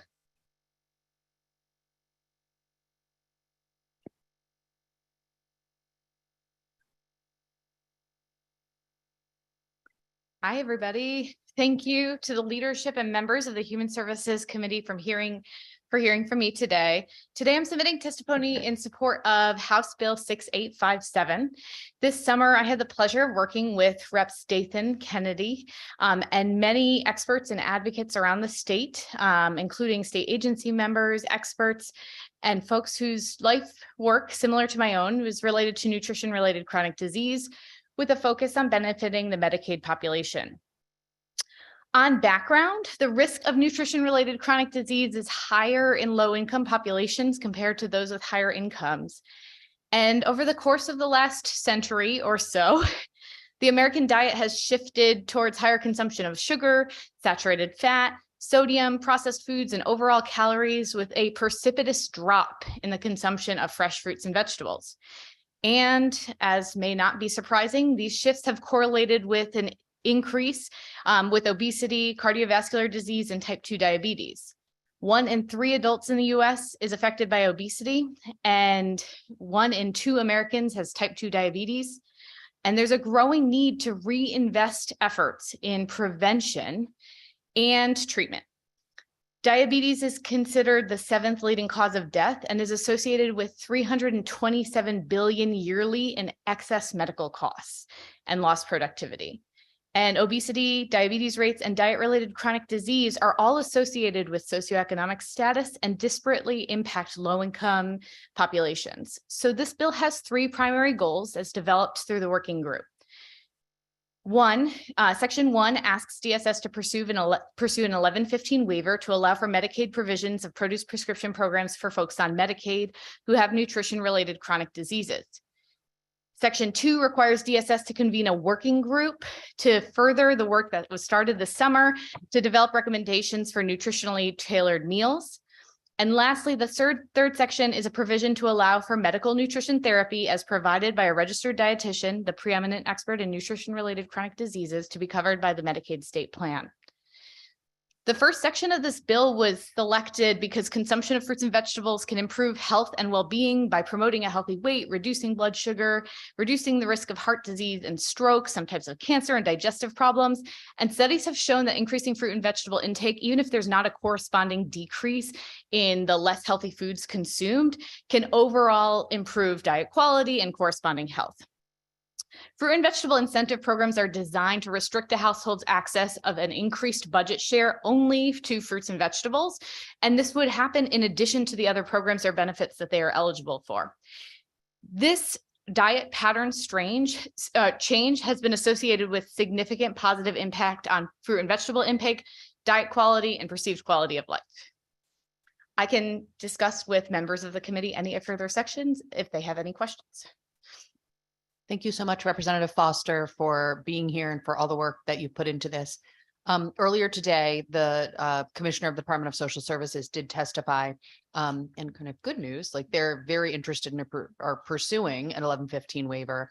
My takeaway was that we need to define deliverables. So I guess I would just plant the seed or flag for you. It would be great if sooner than later, you could get back together with folks from the working group and think through what the deliverables would be on an 1115 waiver. And I'm really glad to hear that. You know, this summer we spent a lot of time working with DSS's SNAP team, who are fantastic advocates for the same population. However, you know, the Medicaid model is something that the Biden-Harris administration has announced increased federal investment in. And I feel like it's prudent of the state to consider the way that we pass legislation that allows us to maximize the federal money that we can draw down. And although there's existing models and frameworks like the Farmers Market Nutrition Program through the Department of Agriculture and the SNAP program, where you could layer additional provisions through double up SNAP bucks, those program models don't have the same federal increase in investment right now. And I think it would be silly for us to make a significant state investment that didn't allow us to piggyback and make sure we're maximizing the amount of resources that can be allocated to this. Great. Representative Bateman. Thank you very much, Madam Chair, and thank you, Representative Foster, for all your work in bringing this issue to my attention last year in Human Services, and it's great to carry on the work. One of the things that DSS did come and say is they did not believe that the working group is the most effective method of investigating the integration of medically tailored meals into the state's medical assistance program. I was hoping that you could respond to that sort of theory, because, you know, for me, I'd like to get going on this if we can. And my concern is this might cause delay. Yeah, I mean, I'm not sure if they recommended another agency that would be a better home. So Meals on Wheels is a current model that is currently distributing meals to homebound, medically vulnerable, medically fragile, or elderly folks. And so that mechanism could be piggybacked, and that's currently housed through, I think, the Department of Aging, not through DSS. And so I think what I struggle with in our state is our nutrition programs are spread amongst so many state agencies that it's hard collectively to think about creating a way that food is being used as a prevention strategy to reduce our total medical costs. And I think that we are not, and this is not unique to Connecticut, but I think that talking about food as medicine as a state plan is something that requires us to think collectively through the life cycle. So right now, WIC is housed in DPH, and SNAP is housed in DSS, and Medicaid is DSS, and there are programs in aging. And so I think that it doesn't allow us to comprehensively think about strategic investments in reducing healthcare costs for the Medicaid population if we don't collectively collaborate across those agencies. And since DSS houses the majority of the feeding programs and has relevant medical and food security expertise on their staff, it feels like they have a lot of this expertise built in. I certainly wouldn't, that's not a hill I'd die on about who convenes a working group, but I'd hope that DSS was a partner in doing it. I would anticipate that Human Services would be the committee of cognizance moving forward for further efforts. And so I think that that's part of the reason why, you know, DSS seems like a likely collaborator. But if they have other recommendations and another agency that's amenable, I'm open to negotiation. I just don't want us to take our eye off the ball. My research team is publishing a paper now that's in preparation that shows significant reduction in medical costs, or a significantly high cost benefit when you invest in fruit and vegetable prescription programs at federally qualified healthcare centers. And there's a lot of healthcare centers in our state that are interested in programs like this, but they pilot and then the program falls away. And that's a tragic situation to happen, because what you find is that people are participating in a fruit and vegetable prescription program or medically tailored meals. Their health improves while they're getting the program. And then the program goes away and they're back to square one. And so it would be one thing if the program ended because their health and life improved, their job seeking status was better, their income improved, they no longer needed the benefits. But when it's because it was a grant and there's no sustainability planned and the program ends, or a funder is investing resources in something else, that is happening often. And Connecticut Children's is here today advocating for a bill, and they've had, you know, significant positive nutrition interventions. Dr. Trout was a member of the working group. And I think that, you know, sustainability is something that is our responsibility as state legislators. Thank you. So just in thinking about this, maybe OHS might be a good sort of way to think about how we kind of think about this going forward as well. My next question is, do you know if there's any sort of studies that are done federally that does an analysis of the population that would best be served, both clinically and financially, from such tailored meal programs? That's a great question. So I'm not familiar with an existing study that compares different population sizes, but there has been a growing attention in this research space to addressing health disparities and paying particular attention in the analysis into the social determinants of health, race, ethnicity, income, and the barriers that people have to obtaining food. In the state of Connecticut, I'm aware of two GusNIPs, one that I'm working on personally, and one that colleagues of mine are working on specifically with Hispanic populations of women who are pregnant in Hartford. And so there's a lot of different work about how to make these programs effective for different populations, and that's emerging evidence. But the data that I have seen so far that analyzes this shows benefits that are similar across race and ethnicity. The key barrier to efficacy of these programs is if transportation prohibits you from utilizing a benefit that you're getting. And that's something that I think is similar to all the benefit programs that we offer. Okay, thank you. My last question really is something that the commissioner brought up that we didn't talk about as much in our working group, was really culturally sensitive and thinking about different, how we can incorporate this for different cultures. I know, like Thanksgiving at my house, I don't eat potatoes and a lot of bread. So, I have cauliflower mash and other things. And I'd love to hear maybe other states that are thinking about some of the cultural aspects to incorporate this, and how maybe we could think about that a little bit better in our state. Yeah, so the federal fund stream that evaluates programs like this, the GusNIP grant, they that's something that their eye has been on for a long time. And in the nutrition research sphere, cultural competence in food is commonly discussed. And so the cool thing about a fruit and vegetable incentive program, as opposed to if you did medically tailored meals or boxes of produce, or that are, the Farm to Families food box program, those are limited. You just get what you get. And as my daughter says, you don't get upset. So that's not how we should run programs, though, because if people are getting foods that their family doesn't like, that are low palatability and low cultural experience with, they're not going to prepare them and significantly change their diet.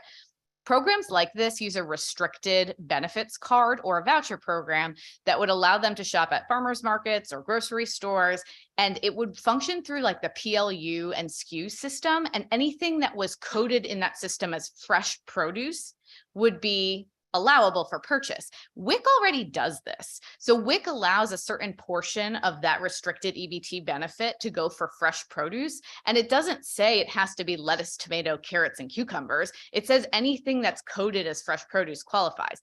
And these programs are so sophisticated that a pre-made bag of lettuce that includes like fried tortilla chips and dressing and nuts and seeds would not qualify. That is a separate food. So the technology that exists for these programs is really nuanced. Historically, the Farmers Market Nutrition Program does the same thing. That requires training of all the farmers to accept a voucher and know what qualifies for that goods and services, and a farmers market manager to sort of enforce the program fidelity there.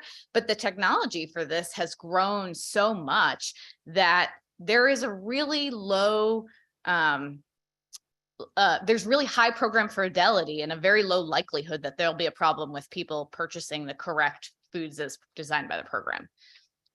That's really useful, because somebody else on the committee asked earlier about how we ensure that money is spent in the right places. So thank you for highlighting that. The member had said something along the lines of they've seen people buy cigarettes and other things on WIC or programs. And so I was surprised to hear that, but it sounds like there is compensating controls in place. So I appreciate your testimony, and I really appreciate your passion towards this. And thank you so much for your testimony today. Thank you. It was a pleasure. Thank you, Madam Chair. Thank you. Thank you, Representative. And thank you, Representative Foster, for being here, for your work. Thank you for having me. Next is Sarah Lemaster, but I don't see her on. Okay. Great, thank you. So Amy Casadina Hall.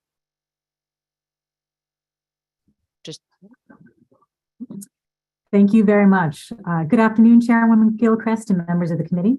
I am Amy Casadina Hall, and I'm a Senior Vice President at United Way of Connecticut. Thank you for the opportunity to provide testimony in support of HB 6856, an act concerning the 211 info line system. 211 is a free confidential service that helps Connecticut residents thrive through our partnerships with providers and communities. You likely know it as a simple 3-digit number Connecticut residents can dial 24/7, 365 to connect with our information and referral team or our mental health crisis team, or the housing crisis line that moved to 8 a.m. to 4 p.m. daily in late 2022 in order to best align our bandwidth with a stark increase in callers. Now, I joined the UWC team 1 year ago after many years of doing community-based work in Connecticut, including over 10 years at United Way of Greater New Haven. In that role, I saw the power of 211 to support a transformation of how people access homeless services, how providers coordinate, and how we deliver results for Connecticut residents. Since 2014, the 211 Housing Crisis Line has been the front door to the state's homeless and housing service system, the 7 regional coordinated access networks. Before the 211 Housing Crisis Line, people and families facing a housing crisis needed every day to call each provider or queue up at shelters to see if there was space available. This often restricted people from working or attending appointments, and families needing shelter was the greatest challenge. I had too many conversations with parents who woke up and called every shelter in the state to see if there was a space for their family, and who repeated this exhausting exercise every day, living in uncertainty in between until a family space opened up somewhere in the state. Now, 211's role is to work with all people in Connecticut to find solutions to their housing challenges, and if not possible, connect them with our local coordinated access network. Now, I was working in New Haven when we designed and launched this change, and there was skepticism that it could work, but in New Haven and across the state, we did it.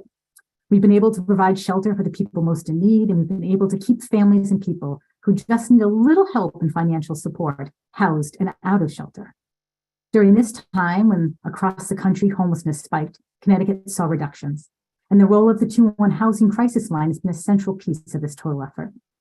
But bandwidth has always been a challenge. From the day the line launched, people experienced frustrating, too long wait times. Now, and you will hear in more detail later from my colleagues, the number of people facing housing insecurity has drastically increased. We've exhausted all systems improvements that can fix this. What we need are more resources, so more trained people are available to work with callers. The front door of the system has to be open for people to solve these problems, for families to stay united, for people to have the stability to maintain work and their health, and for the services that the state funds to be accessible to the people who need them. For those reasons, I ask your support for HB 6856 to provide funding for 211, to allow more callers to be served, to reduce wait times, and to reduce the stress on people seeking crisis support and preventative services. Thank you very much. Thank you, Ms. Casadina Hall. Senator Lesser, followed by Representative Case. Thank you very much, Madam Chair. And just for our edification, how many contracts does the state have with United Way for 211 services? Yes, I heard in the previous comments there is some confusion. We are a complex system. I am going to let our CEO, Lisa Tepper Bates, who is speaker number 26, answer some of those more detailed questions about our contracts. But the kind of 3 main pieces that we've been talking about today are the Housing Crisis Line, which is with the Department of Housing, the Mental Health Crisis Team, which is funded by Department of Mental Health and Addiction Services, and Department of Children and Families, and the Information and Referral Line, which is funded by the DSS, Department of Social Services. Okay, so I have a bunch of questions about their contracting, but I will hold them for Ms. Tepper Bates. We can get that. I think that makes sense. Thank you. Okay. All right. Thank you, Madam Chair. Representative Case. Thank you, Madam Chair. And you talked a little bit about housing, and housing was one of the biggest ones this year. Am I correct? That was not funded or phones answered through 211. Is that correct? We have had support for housing this year from the Department of Housing. The challenge has been the need has increased beyond the support. One of the things that was very helpful that Lisa can talk about was the COVID surge funds that we were supplied by the state that really allowed us to lift our capacity and meet needs during that critical time. But those funds have ended. And so now we are working to figure out how we really manage this stark increase in need up against the resources available in our bandwidth. So with 211 not being available 24/7, as it states in all of the websites and what have you, we put a big onus on our nonprofits. Is that correct? Just to clarify, all the other lines except for the housing crisis line remain available 24/7, 365. It is only the housing crisis line whose hours have been amended to 8 a.m. to 4 p.m. daily, again, in response to demand and figuring out how we can put the most number of our call specialists at the times when we have the peak number of calls, in the hopes that that would reduce wait times and we can serve the most number of people more efficiently. 8 to 4 p.m. Monday through Friday, correct? No, 7 days a week. So your biggest time for homelessness is after 5 o'clock. Is that correct? No, we can show you some information later on. I think some of the presenters can show you some information and talk about our peak times. The 8 a.m. to 4 p.m. Is the time of the highest number of calls. Our agents continue to work with folks beyond that 4 p.m. who have called at that time, but we absolutely have callers beyond that time. Again, as it already been stated, housing crisis and concerns in life happen 24/7. But the majority of those calls do come during that time. And that was what has felt like the best solution to really resolve not having enough bandwidth to handle the volume of calls. People waiting on the phone for an hour or longer is not helping them, right? People in insecure situations that are having a crisis, you need to be able to pick up that phone in a reasonable amount of time.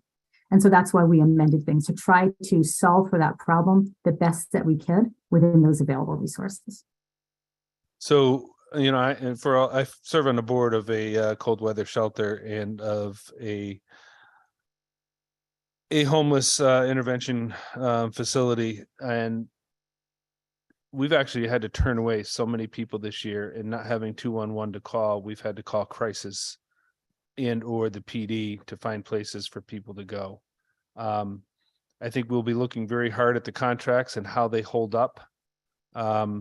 Because I think 211 is a very vital, and if we need to find others to facilitate the 211, we will look at that, but it's imperative that we are open 24/7, 7 days a week, especially with housing. We're 40% up on homelessness. That's not your problem.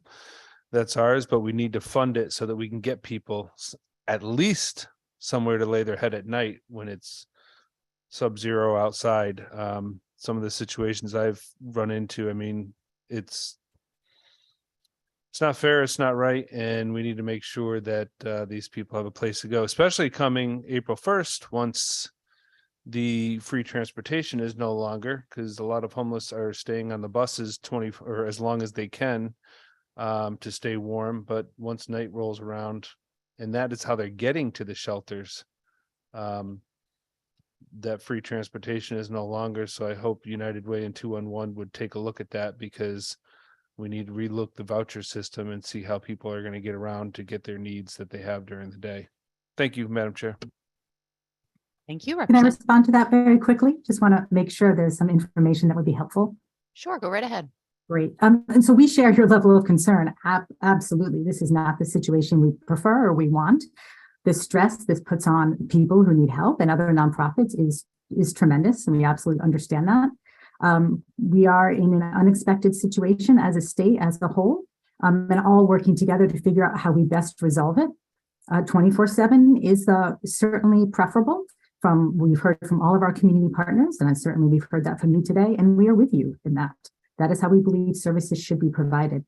I do want to provide one note, which is when the governor activates severe cold weather protocol, we do have a contract with the state where we are 24/7 and we are available to provide kind of individualized crisis services for people in extreme situations, right? The person in the bus kiosk who has no place to go, no transportation. That is when, if you call 211 during those times, we will make sure that person is safely transported to a shelter or a hotel. And that, so no one is out in the freezing cold. But again, that's only during the times of cold weather activation. That is the exception to the reduced hours. During those times, we are 24/7 and providing those really critical, those life-saving resources to people. And through you, Madam Chair, that cold weather protocol takes place when it is sub-zero. It's still cold out there when it's 32 and above. And that's when we're having our most problems right now throughout the state. I appreciate you coming today and testifying, and I hope we can get rectify the situation and hopefully get people back to work so they can get some housing. We deeply appreciate your support. Thank you very much. Thank you, Representative, and thank you, Ms. Casavina Hall, for being here today. Thank you. Next, we will hear from Simone Destin.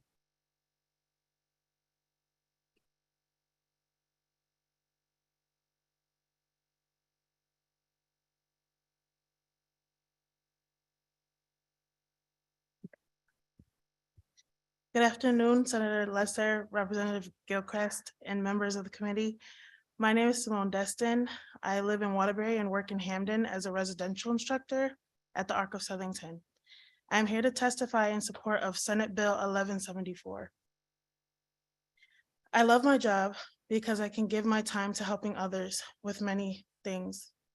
I help my residents with everyday tasks that would be considered easy for us, but for them, it's a bit challenging at times. I teach my residents how to use, count, and spend their money.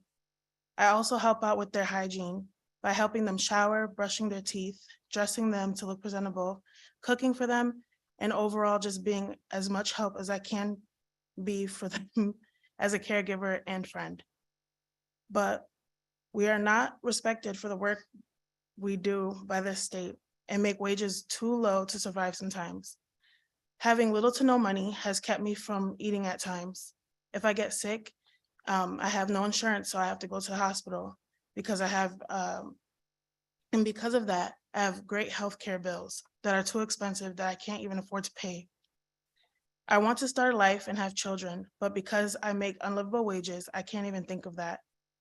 With more funding, I wouldn't have to worry about finances, and I would be able to give the best care to my residents at my job because it would allow me to be the best person I could be. I would be less stressed while I'm around them. I wouldn't have to go through the extra hoops I have to jump through daily just to make ends meet. I would have more energy while I'm with my residents and actually get to have some fun with them. As the wealthiest state in the country, Connecticut should be a shining example for the nation, where every family has what we need to live a good life. But instead, we have a state where hundreds of thousands of working people are struggling to raise families. Even while a handful of wealthy corporations and wealthy residents are getting even wealthier. The scale of this crisis demands a bold response.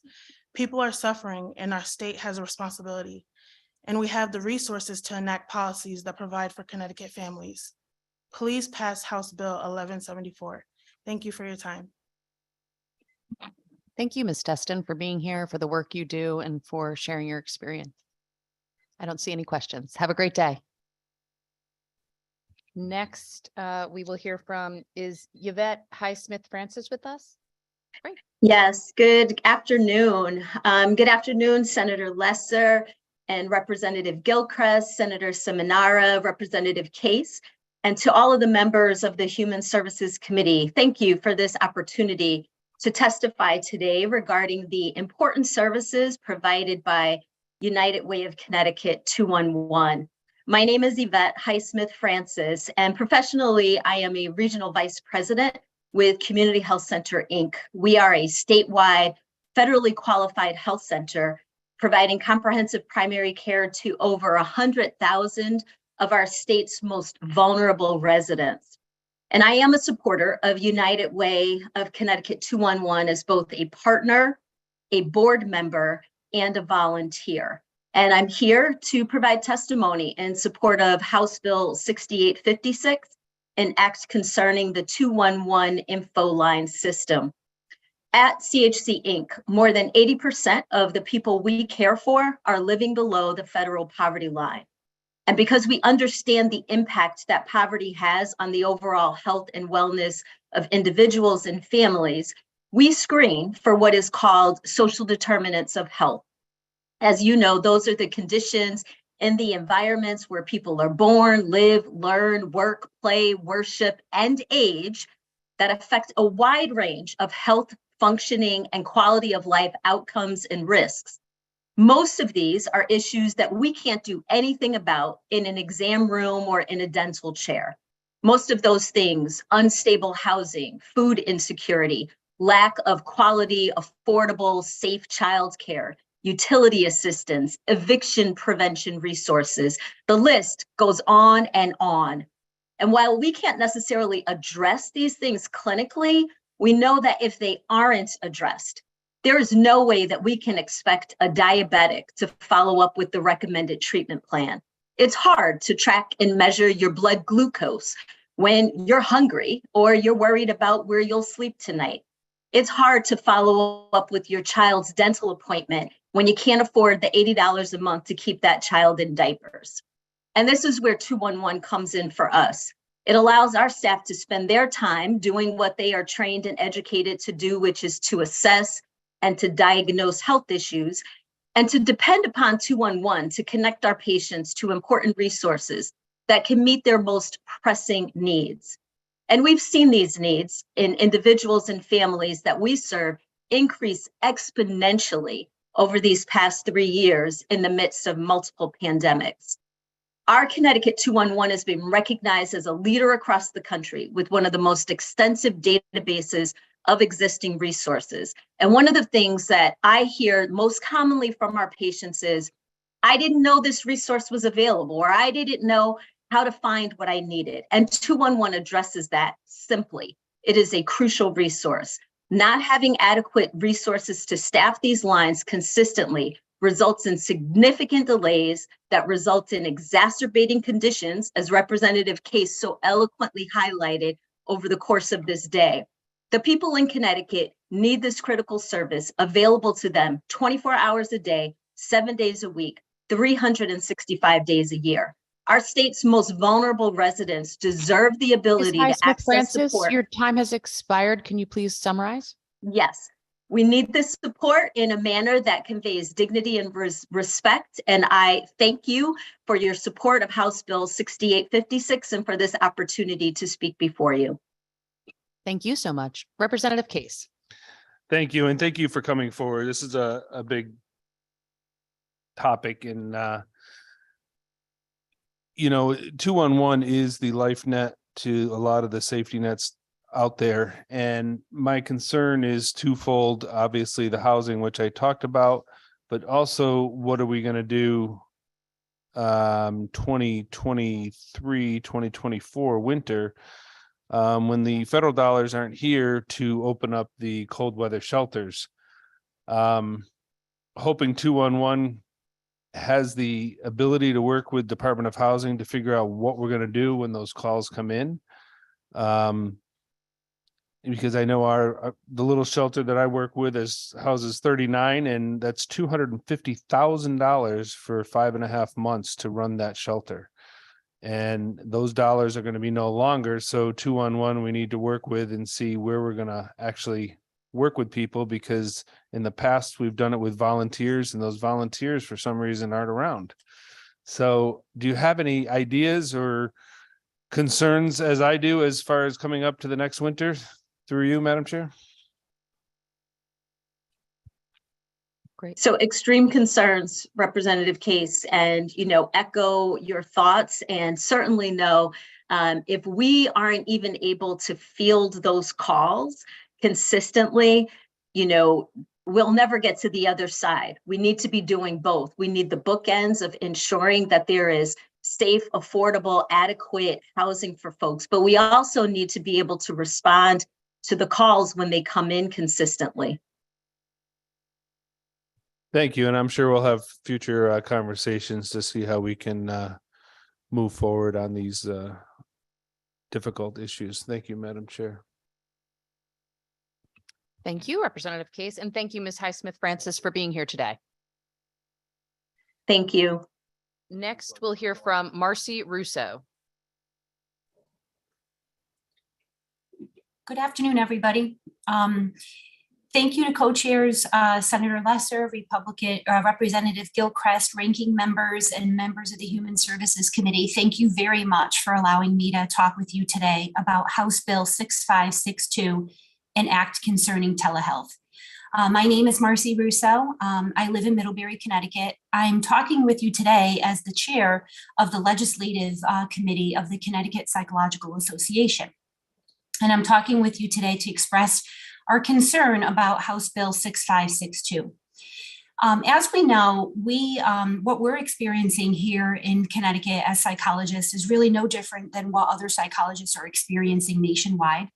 And specifically, the American Psychological Association reports that more than 8 in 10 or 84% of psychologists who treat anxiety disorders said that they have seen an increase in demand for services since the start of the pandemic, compared to only 74% a year ago.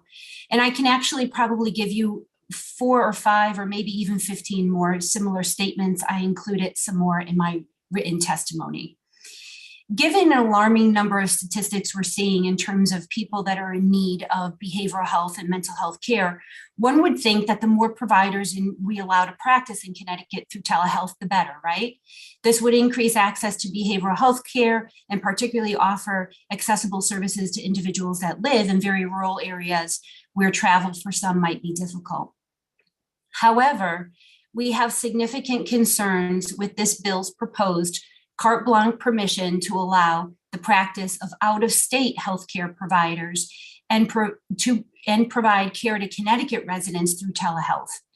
Within this bill, proposed section 13, lines 80 to 108, would allow a large number of healthcare providers that are licensed, certified, registered in another state or territory of the United States or District of Columbia to offer and practice behavioral health care with some of our most vulnerable citizens through telehealth without apparent regulation or oversight. States throughout the US have wide variety and wide variation rather in their licensing requirements, their regulatory oversight of behavioral health care providers, and these are not often equitable and really should not be treated as such. In Connecticut, our legislature has worked very diligently to enact our state's participation in a number of interstate compacts, also referred to as interjurisdictional compacts. And these are designed to facilitate the practice of telehealth and the temporary in-person, face-to-face practice across state boundaries. These compacts are regulated, they're monitored, and they ensure both the credentials of the provider that are licensed in the member states, as well as the quality of care that is delivered to our citizens. So really it is for these important reasons that I ask you to not support House Bill 6562, an act concerning telehealth, with this existing section contained within. And I would rather encourage that Connecticut require those healthcare providers that wish to practice telehealth in Connecticut to do so by joining an existing and sanctioned interstate compact. Thank you very much for allowing me to talk with you today.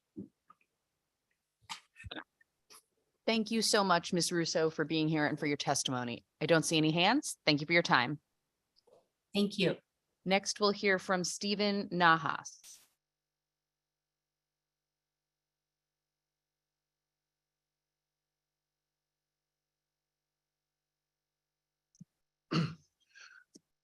Good afternoon, Senator Lesser, Representative Gilchrist, and other members of the Human Services Committee. Thank you for allowing me to give testimony before you here regarding House Bill 6630. My name is Stephen Nahas. I'm a retired engineering manager, having worked at Intel Corporation for 30 years. I'm the father and conservator of person and conservator of estate for my 29-year-old son, and I'm representing him here today. He knows I'm here. He would be here, but he suffers quite a bit from anxiety, and sometimes that morphs into panic. His diagnosis is schizophrenia. His living conditions currently are that he lives in a group home with 8 other clients. The group home is run by Gilead Services in Middletown. He has finished 2 full years of college. He was accepted as a transfer student to Central Connecticut State University, and recently was enrolled in actually a postgraduate program at Sacred Heart. His needs are prescription medication, individual therapy, ongoing psychiatry, because the medications for schizophrenia, often the efficacy wears off after a couple of years and has to be changed, and group therapies to help him with job seeking skills and activities of daily living. His basic goal is to live independently. Prior to the pandemic, he did have full Medicaid benefits along with SNAP and cash assistance. Nothing really has changed since then, except cost of living allowances to his SSDI. In 2022, his SSDI check was $13.92, and his room and board at Gilead was $10.25, leaving him $367 a month. His spend down for a 6-month period was $2,442. That calculates out to 111% of his available asset or income. And since he has no assets, he couldn't possibly meet that. It's too bad that the commissioner of DSS isn't still here to hear that, because that just seems like an error on the part of the DSS tool. In 2023, he did receive a cost of living allowance to his SSDI check. It was raised by $121 a month. Likewise, DSS recalculated his spend down, and it was increased from the $2,442 in 2022 to $2,822 now in 2023. That actually comes to be slightly below 100% of his income, but it leaves him approximately $4 per week. In my written testimony, I did put down that it was $5 a week, and it was a slight error on my part. Some services that have been discontinued or are at risk. In December of this past year, Gilead recommended that he be given a second weekly individual therapy session at Gilead, and that was initiated. And then sometime in January or February, it was discontinued because it was not being covered by Medicaid. He also is in an individual outpatient plan program, which meets 3 times a week. The cost is about $174 a day, or $522 per week, $2,200 a month. And Gilead has informed me that if he cannot pay that, they may have to drop him from that program. Besides his needed services, there are hidden costs to the spend down requirement, and that is it leaves him no money for clothing, no money for shoes or a new shirt to look good for a job interview, no money for group activities such as the group in the group home participates in, like bowling or going out for pizza. In the DSS lobbies that I've been while representing my son in New Haven and in Middletown, I have heard over and over again, overheard as people go up to the window to speak about their problems. Why is the spend down so high? And I guess I would like to stop there, but I would like to say no matter what limits are set by House Bill 6630, I think if we don't take a good look at the arcane algorithm being used by DSS to check the boundary conditions on the tool, you may be experiencing no better benefits for people, because as the income rises, so does the spend down.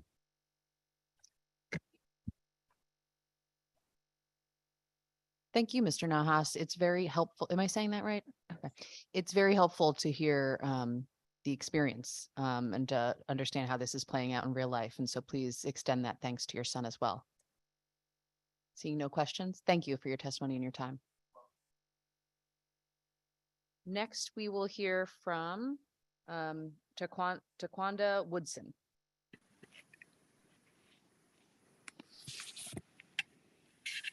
Sorry, I'm coming.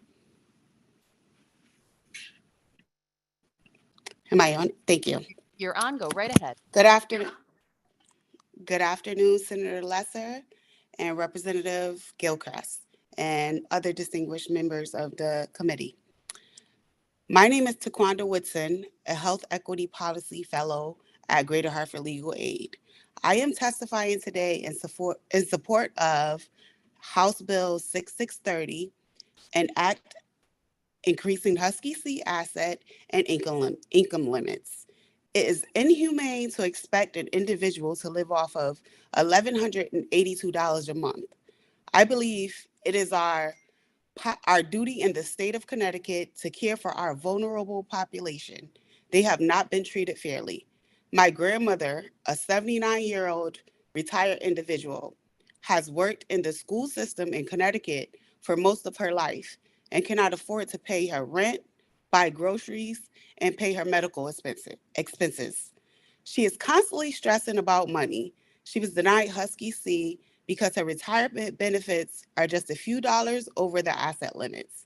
My grandmother and individuals like her should not have to spend their retirement days stressing about whether they should pay for their medication or buy food.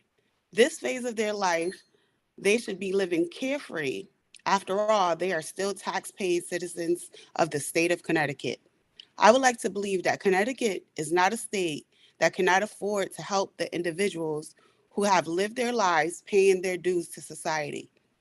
My question is, now that they are elderly, should they have to live with issues such as food insecurity, housing instability, and pain due to medical issues where their medication is too high for them to afford? Or do we as a state step up and do what is right, which is raising the asset limits and income limits for the Husky C program? I am in support of HB 6630 because it is just and ethical, but also the right thing to do. Thank you for your time. Thank you, Ms. Woodson, for your testimony and your time today. Have a great Thank you. afternoon. You as well. Next, we'll hear from Annette Buckley.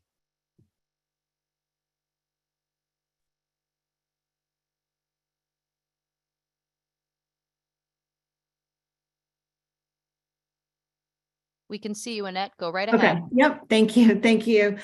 Senator Lesser, Representative Gilchrist, Senator Samara, and Representative Case, and members of the Human Service Committee. Thank you for the opportunity to testify today regarding House Bill number 6856 and the important service provided to the people of Connecticut by the United Way of Connecticut 211.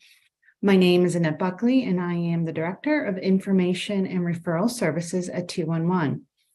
If you need help anywhere in Connecticut, you call the 211 Information and Referral Line. It's free, it's confidential, and it's available 24 hours a day, 7 days a week, 365 days a year.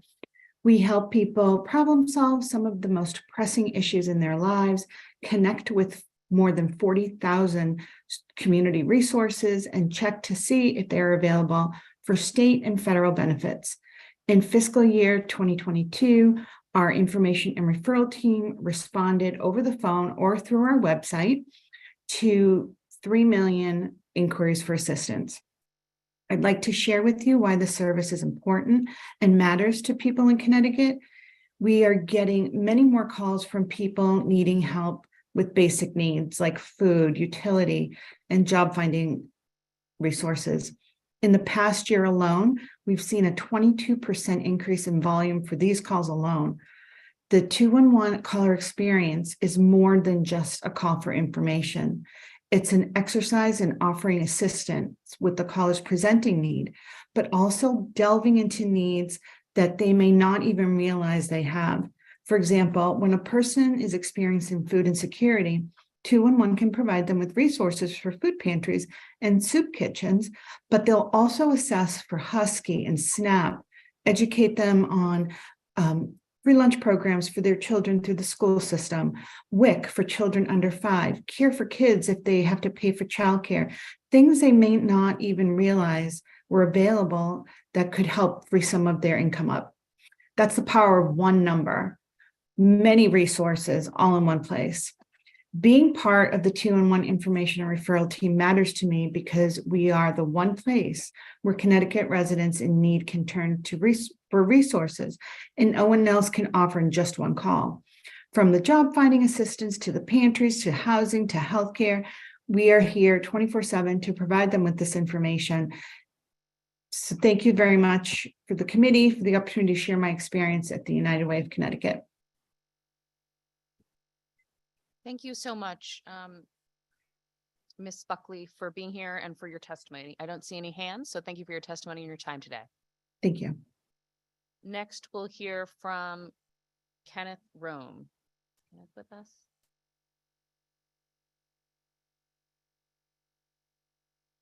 Kenneth, you just need to unmute.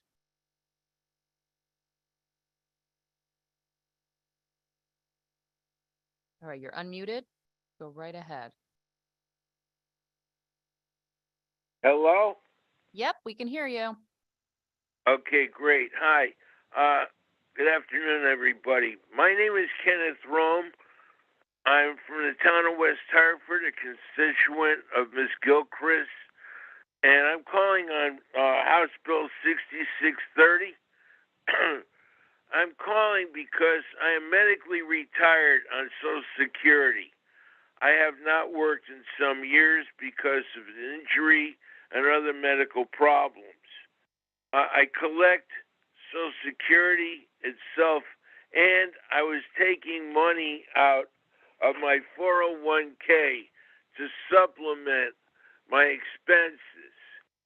However, recently, I almost lost my medical benefits from the state completely because they deemed that after the first of the year, with the cost of living increase from Social Security and what I was taking out of my 401k was over the limit, and therefore they would not give me the benefits I had.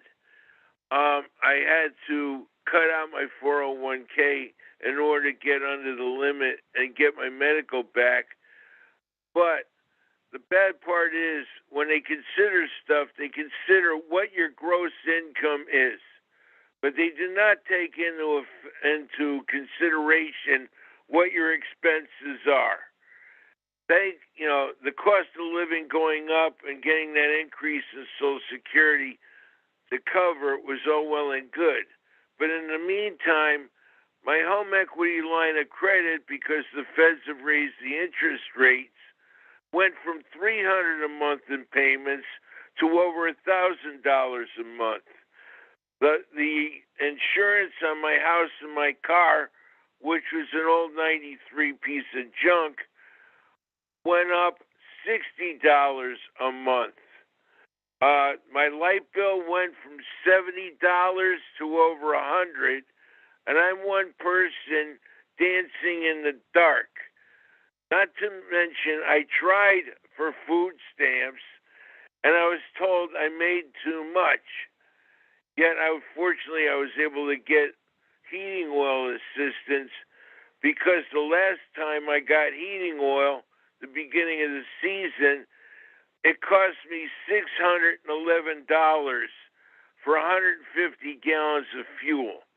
The current price of fuel is about $3.50 a gallon. At a 150-gallon minimum, that's still a lot of money. Also, I don't have to tell you what the price of food is. And because of medical conditions, I can't eat just any old food. I've heard previous callers talking about fruits and vegetables and food insecurity and stuff. Being one person and having restrictions on what I can and cannot eat because of problems with my heart and my kidneys, among other body parts, I can't just buy, normal stuff. There's a lot of foods I'm forced to avoid. Yet I can't get any assistance in the grocery stores. Buy, a loaf of bread that used to be $1 a loaf is now almost $4. Mr. Rome, your time has expired. Can you please summarize? Yeah, I just would appreciate you consider taking into account when somebody applies for aid, not only what their gross income is, but what their expenses are just to get by, not on anything fancy, going out and partying or going out for fancy dinners or anything, but just to take care of the necessities of day-to-day living, including having to pay taxes to keep a roof over your head, or in the state of Connecticut, or to the feds, and the numerous other expenses that just is there just to take care of surviving a day, and not having to end up in the streets or other places where you're now more of a burden on society, so to speak. I see in the news where they Thank you, want to Mr. Roan. forgive. Thank you so much for your all. testimony. Okay. And thank you so much for everybody. being here today. Appreciate your time. Thank you. Thank you. Next, we'll hear from Dina Sears Graves. Hi, good afternoon, Senator Lesser, Representative Gilchrist, Senator Seminara, Representative Case, and member of the Human Services Committee. Thank you for the opportunity to testify today.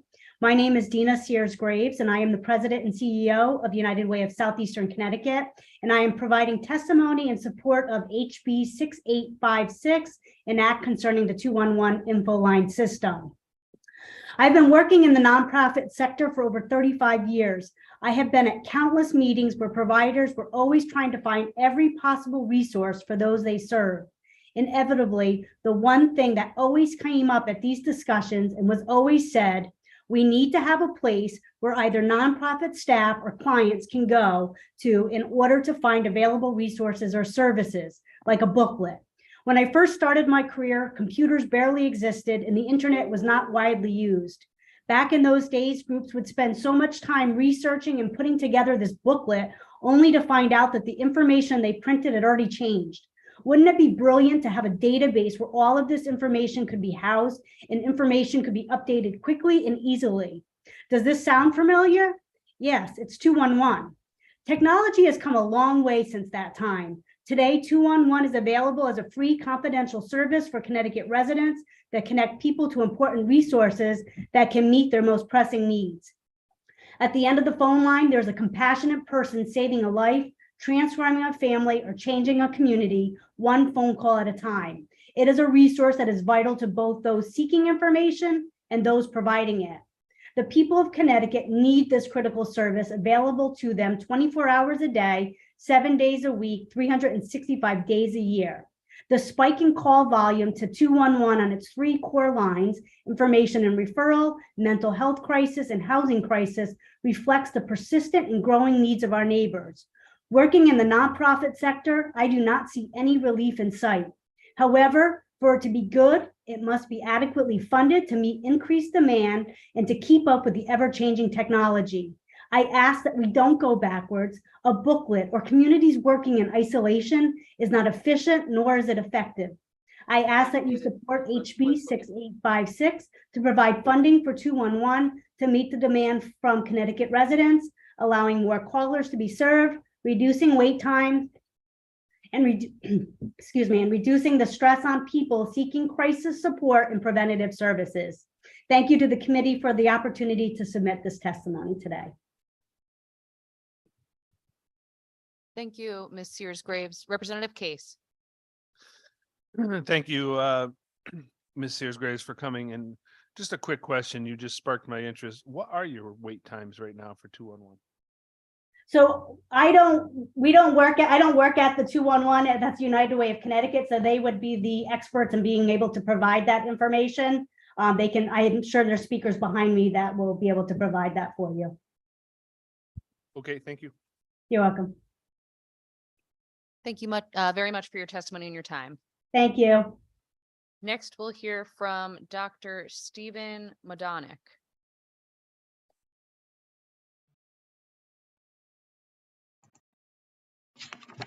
Thank you very much.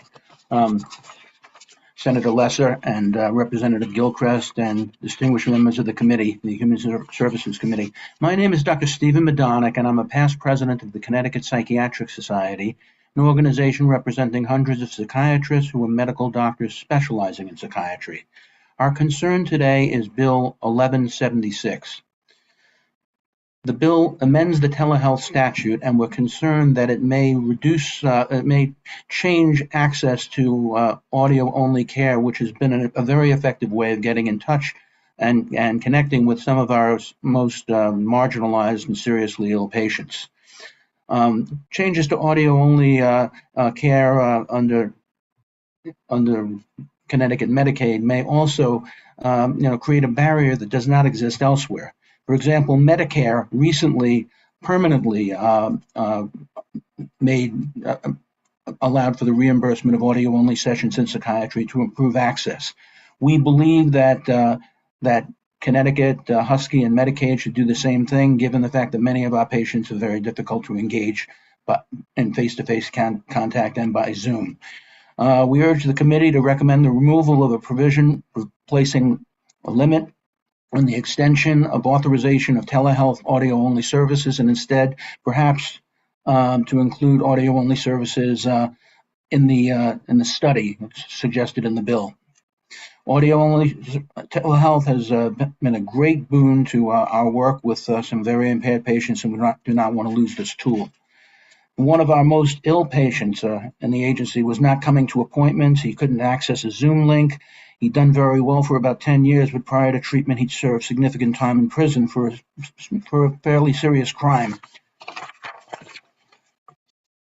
I was able to reach out by cell phone for his appointment and learned that his ex-girlfriend had evicted her from her apartment because she had a new boyfriend. He had a past history of violence towards an ex-girlfriend, and his voice was broken. He was in tears. He was homeless, spending some of his time in an abandoned van. And he repeated to me that he did not want to relapse, didn't want to go without medications, didn't want to hurt anybody, but he was feeling depressed, angry, and desperate. Based on this call, I was able to fill his medications, have our community-based services Encompass help him find a safe place to live, begin to find a safe place to live, and also consider assigning him a therapist when transportation could be arranged. There are other states like California, Georgia, Colorado, and Massachusetts that have passed legislation to compel private insurers to reimburse telehealth and audio-only services. Medicare continues to reimburse audio-only care. CT Medicaid and Husky must do the same out of fairness for our most seriously and persistently ill citizens. And just one more thing. Today is the anniversary of Alexander Graham Bell, his patent on the telephone. It's a great invention, and we should use it to its fullest potential in psychiatry and elsewhere. Thank you. Thank you, Dr. Madonic, and thank you for that little tidbit at the end. That can be helpful throughout the day. Any questions or comments? Thank you so much for being here today. Thank you very much. Next, we'll hear from Karen Buckman.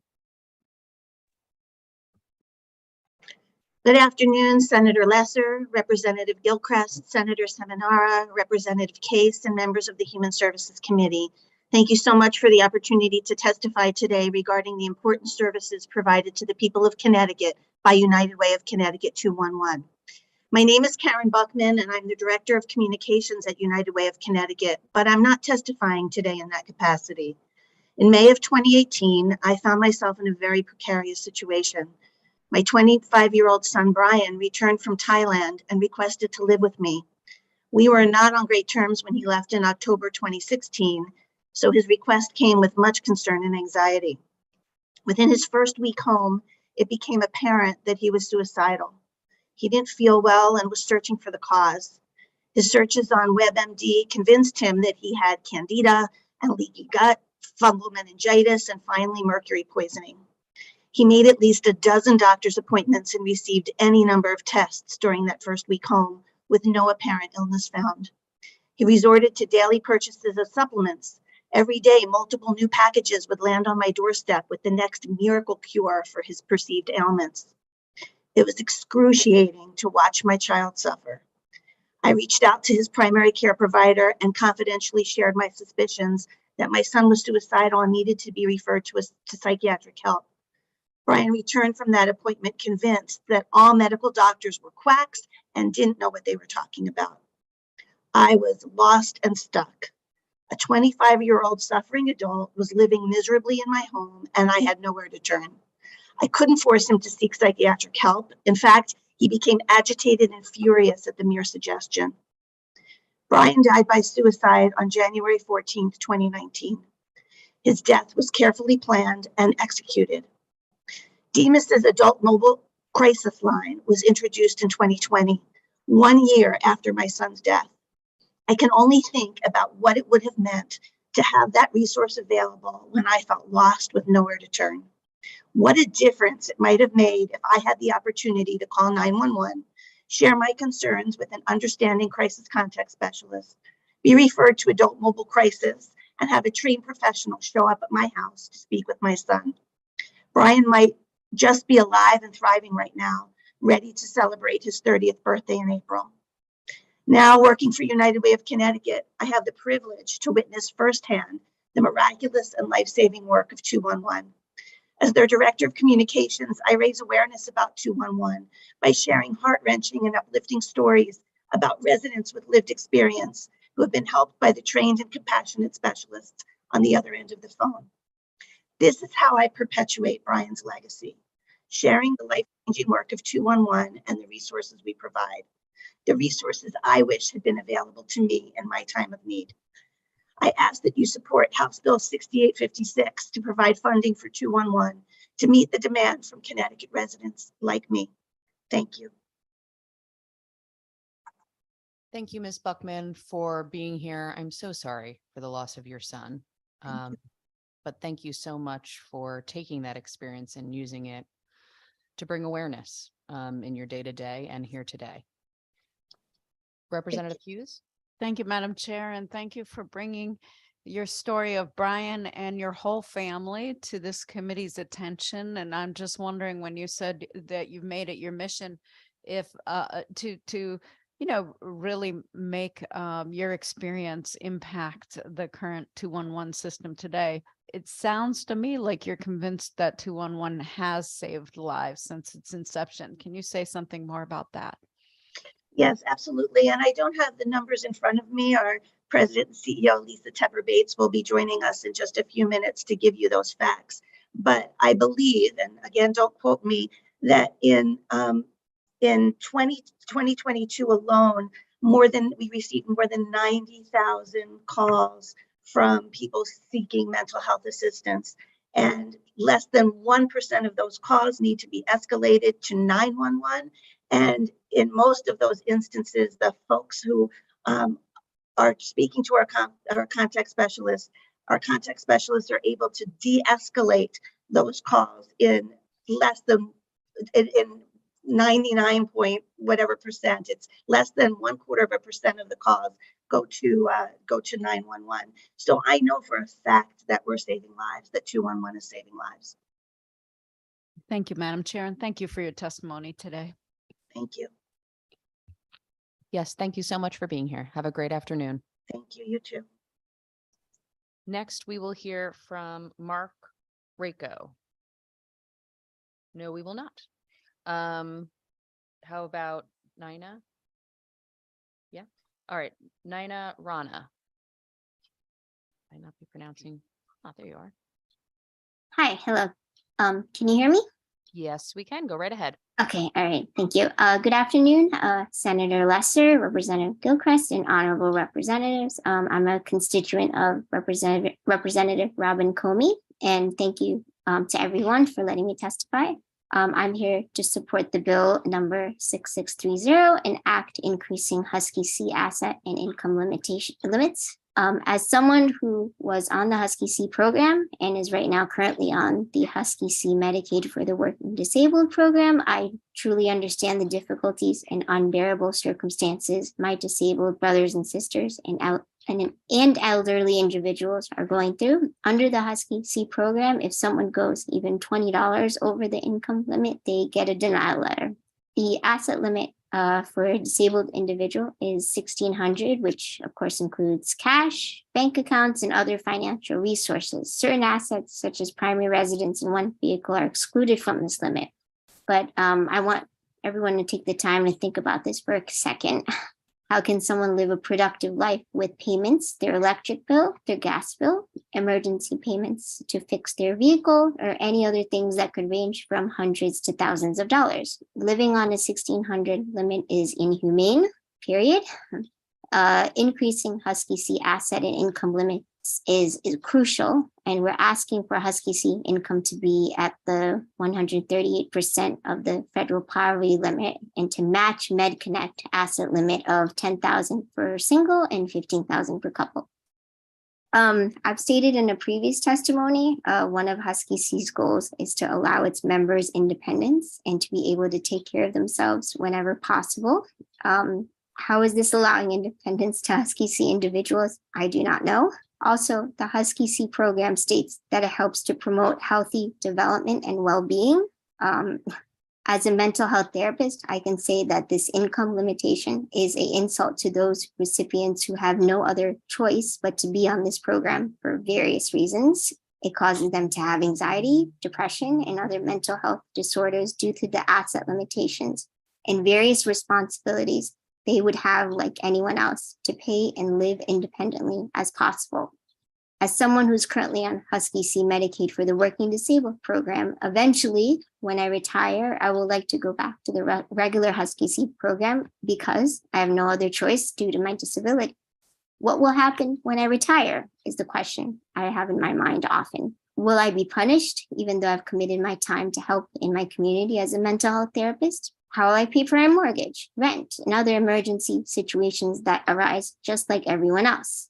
Please take the time to look at it from the lens of recipients of the Husky C program. We understand the discrimination against older and disabled adults in the program was not intentional. It is now, though, imperative to finally address the inequity and make it possible for these individuals with low incomes and who by definition are older or have severe disabilities to be treated at least close to the way we treat other adults without disabilities.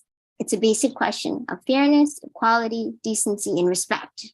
The death anniversary of disability activist Judy Heumann once said, "Disability only becomes a tragedy when society fails to provide the things we need to live our lives." Again, I, Naina Rana, support Bill 6630 and Act increasing Husky C asset and income limits. Please don't hesitate to reach out to the Center for Disability Rights, because I truly believe to understand why it's imperative to expand the Husky C program in Connecticut, you really have to take the time and opportunity to hear the stories from the community that receives the services. Thank you for your time. Thank you, Ms. Rana. Senator Lesser. Thank you, Madam Chair. And Nina, it's good to see you again. And you're right, Representative Comey is a big fan of yours. Question about some of the I understood some testimony we heard earlier, not to be against it, to be supportive of this bill, but to just express concerns about unintended consequences if someone's able to. I don't know if there's a potential problem with expanding a spend down if we were to do this. I guess I would try to understand any potential concerns that might adversely impact folks on Husky C if we were to move forward. And maybe there aren't any. I just wanted to know if there were any that we should be aware of.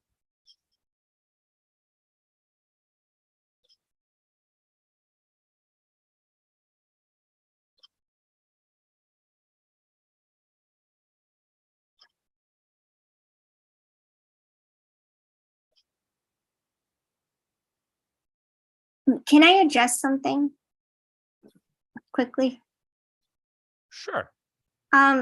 Someone in the beginning recently said like having a conversation, it was regarding another bill, about how, you know, certain things should be defined. I believe someone said how disability should be defined. I hope that when that conversation happens, that there are people with disabilities in the room. I would be very concerned if you're having that conversation without people with disabilities in the room, trying to define what disability is, under any government sort of words, as someone who's on Social Security currently to survive and pay my bills at this time, there's a definition there as well. And oftentimes that isn't clearly covered under all people with disabilities. And just to remind the committee that there are people with disabilities that are, mentally disabled and physically disabled and all of that.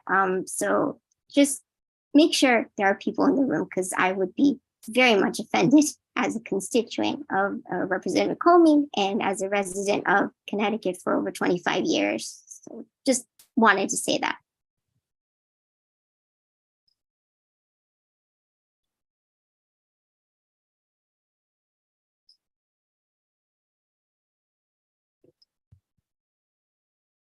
Oh, okay, I guess, but understand that. I going back to my question, are there any unintended consequences that we should be mindful of with regard to this bill that we could potentially address in legislation?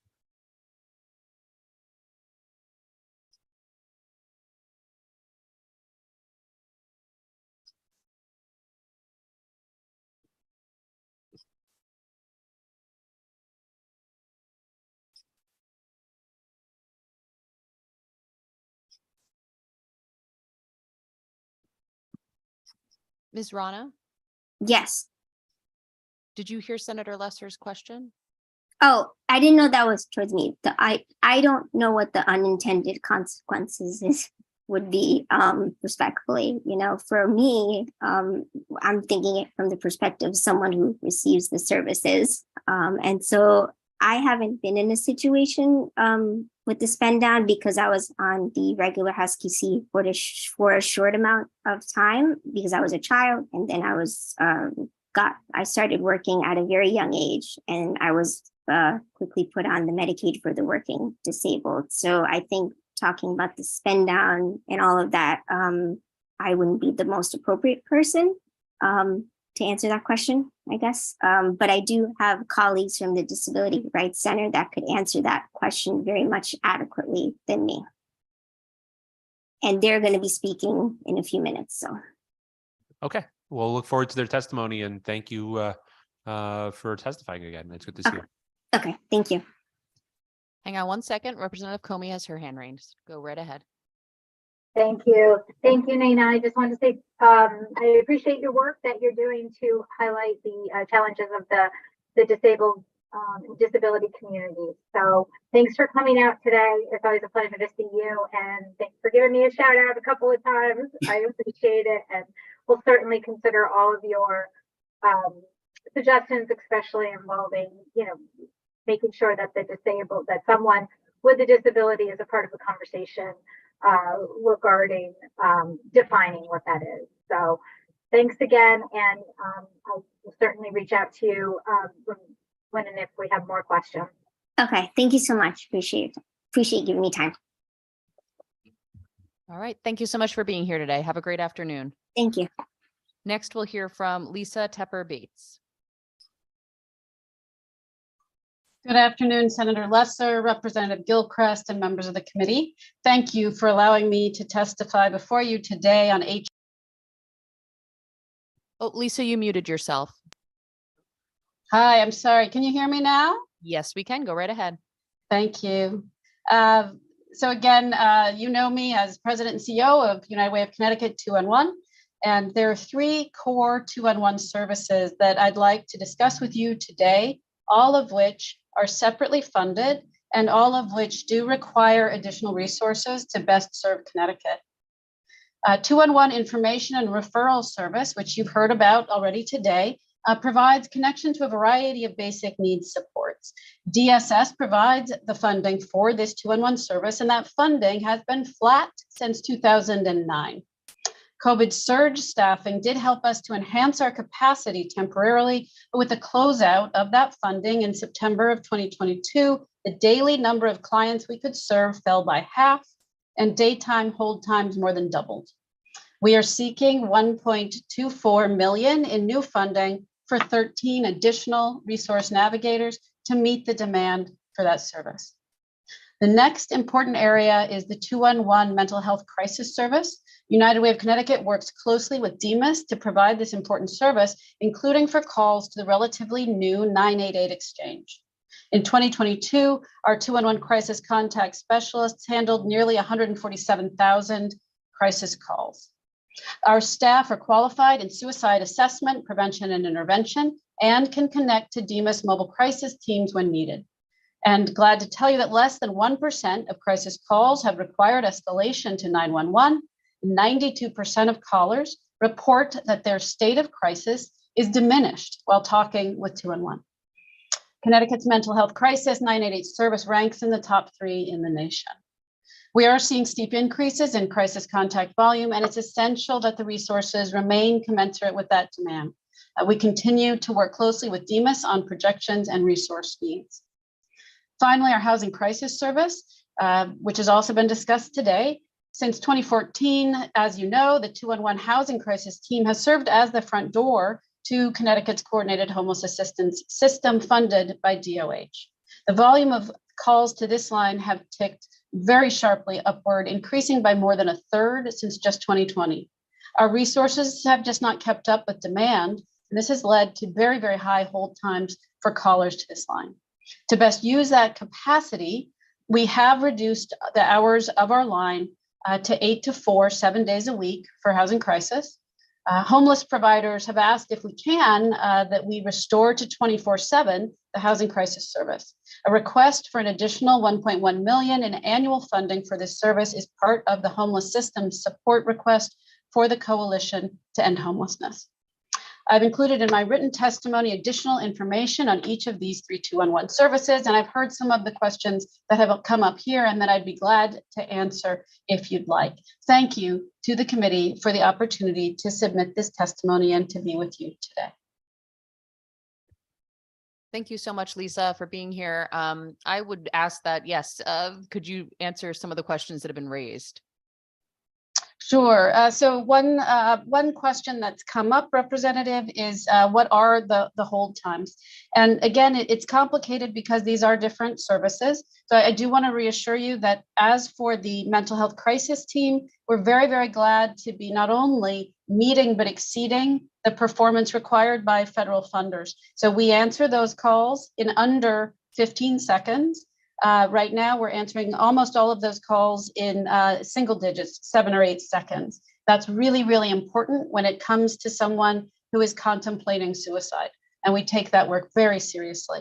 So glad to tell you that that service, we're operating very well. With regard to our basic needs 211 information and referral service, which is 24 hours a day, we have seen a real drop off. We basically went off a cliff in terms of capacity when we had to close out the COVID surge staffing.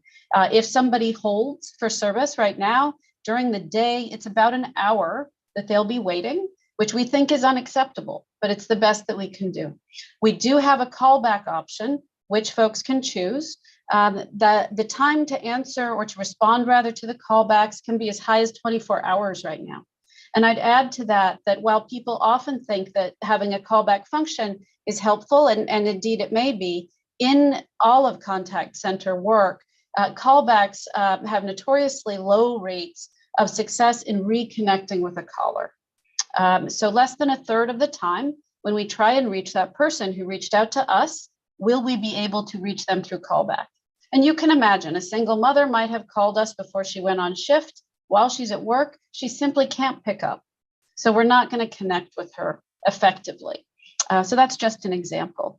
With regard to our housing crisis line, the average hold time right now is around 30 minutes. However, during many points in the day, that's actually going to be more than an hour. I just looked at our dashboard a few minutes ago, and right now, callers to that line are holding about an hour and 15 minutes, which again, we do not think is an acceptable level of service, but it's the best that we can do right now, given the staffing capacity that we do have. So I hope that's helpful. An additional question I did want to answer was a question of how many different state agencies have separate contracts with us.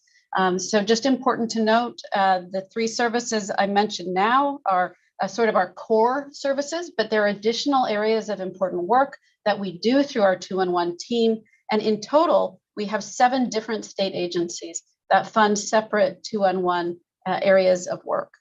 So I hope that's helpful background.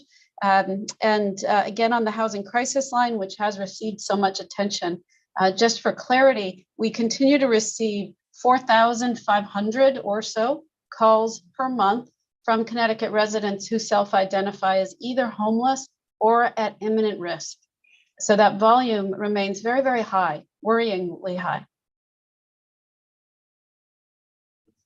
Representative Hughes, followed by Senator Lesser, followed by Representative Kate. Thank you, Madam Chair, and thank you so much, Lisa, for this important testimony.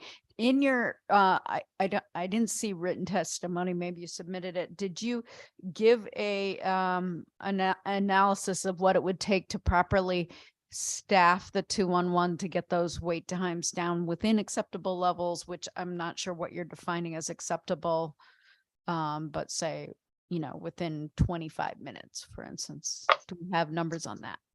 Yeah, I do. And so thank you for asking that question. And so maybe I can run through the different lines of service. So for information and referral, we have asked for an additional $1.24 million for that service, which would allow us to serve 1,700 additional people a week and would allow us to reduce the wait times of most callers to 3 minutes on average. And at 3 minutes, it's very good compared to where we are. In the contact center industry, 3 minutes is not considered extraordinary, but it's a lot better than where we are now. So just want to flag that. With regard to mental health crisis services, we're in very good communication with DEMAS. And I just want to be fair that there is a significant federal resource stream. So my hope is that that will in fact meet the demand for resources that we need there. But we have included in the testimony, and apologies, I did submit it, but perhaps too late for it to get in your packet. We will need over the state funding $5.54 million next year, just to, again, keep up with demand. And again, it is my hope that in conversation with DEMAS, you'll hear that they do have federal resources identified for that. That's our hope. But what we refer to in terms of need is what we would need over resources that we have secured. With regard to housing crisis, our ask there is $1.1 million, which would allow us to return the service to 24 hours a day, 7 days a week. That would, however, only allow us to reduce wait times to about 15 minutes on average. And so again, that's a lot better than an hour and 15 minutes, which, as I said, is what it is just a few minutes ago when I looked. But 15 minutes is a long time if you are out on the street in 20-degree weather. So it's a matter of what is comfortable to our funders. But that was our request, which is part of the overall homeless response system request that you may have seen as well. So I hope that's responsive to the question. Yeah, that's really helpful to put those kinds of numbers. Is there currently in the system or in the technology a way to tell the caller, especially for that, for that housing crisis line, how long the wait is, or we just don't know, like when you call up, what's currently going on, and is there a plan for that? We have moved to tell callers which number they are in line, which is sort of what the contact center standard is. As you may appreciate, it can be challenging to say exactly how long it's going to be. Each call is a different length. But what contact centers do and what we have adopted is to let people know what number they are in line. And so that can be helpful. We also try and make it clear, including through partners, when they might try to call. There are certain times in the day when volume is highest. So around the middle of the day, for example. So that is one piece of information we try to get out to suggest to people that perhaps they can call back at a time when the volume is lower. Thank you. And it's sounding like overall we're talking, I didn't calculate it. Was it 8 million? 5 million over plus 1.2 plus that we're looking for specifically to support this 211 service. But I do want to remind the public that it is available to all residents across every district. And I'm quite sure there's probably metrics that it is used by people from all 169 towns and cities. That's right. And the good news is I would actually say that we believe we are certainly looking for 2.5 million between the gap on information and referral and the gap on housing crisis. Again, it's my hope, and it's a question that we could get confirmation from Demas on. Our hope is that 5.54 million can be filled by federal resources, which is good news indeed. But as of right now, the resources we have secured would reflect that that's what we need still to have in the resource pool for mental health crisis. Great, thank you, Madam Chair. Thank you, Representative. Senator Lesser. Thank you, Madam Chair. Lisa, you mentioned that you have 7 contracts with the state. Is that right? Or 7 agencies? Or is that the same as 7 contracts? It's not necessarily the same as 7 contracts. We do have 7 different state agency funders, and there are a couple of them who probably have 2 at any given time. Okay. And do you, in addition to that, you mentioned federal funding. Is that funding that you receive directly, or do you receive it via a state agency? We do not receive it directly. The primary source of funding for the mental health crisis system has flowed through the Department of Mental Health and Addiction Services, but has primarily been from federal funding to the state. Okay. And do you additionally receive private support or grants funding for 211? We do receive a small amount of funding from the 15 local United Ways across the state that also supports 211 information and referral services. And are any services that you're offering non-grant funded or unfunded? That is to say, are they funded exclusively by private sources, or? Well, when I look at, when you go to the 211 website or you make a call and you ask about a service, is every service there, is that paid for by a specific state agency grant, or are there certain services that you provide because you think they might be of additional interest or of use? That's a very good question. On the 211 side of the house, indeed, all of our services are to the greatest degree in partnership with our state agencies. But not necessarily. If I go on the 211 website, it's not, you're not, I don't hear you saying that everything there is because a state agency contracted with you to make sure that that was there, right? There may be some, that's sort of my question. There's nothing that is exclusively privately funded at this juncture. There are some areas where we have some outside grants that support, for example, 211 Child Development Services, where we have substantial support from the Office of Early Childhood. There is a private funder who has also for some years provided support in that area, which is in fact coming to a close.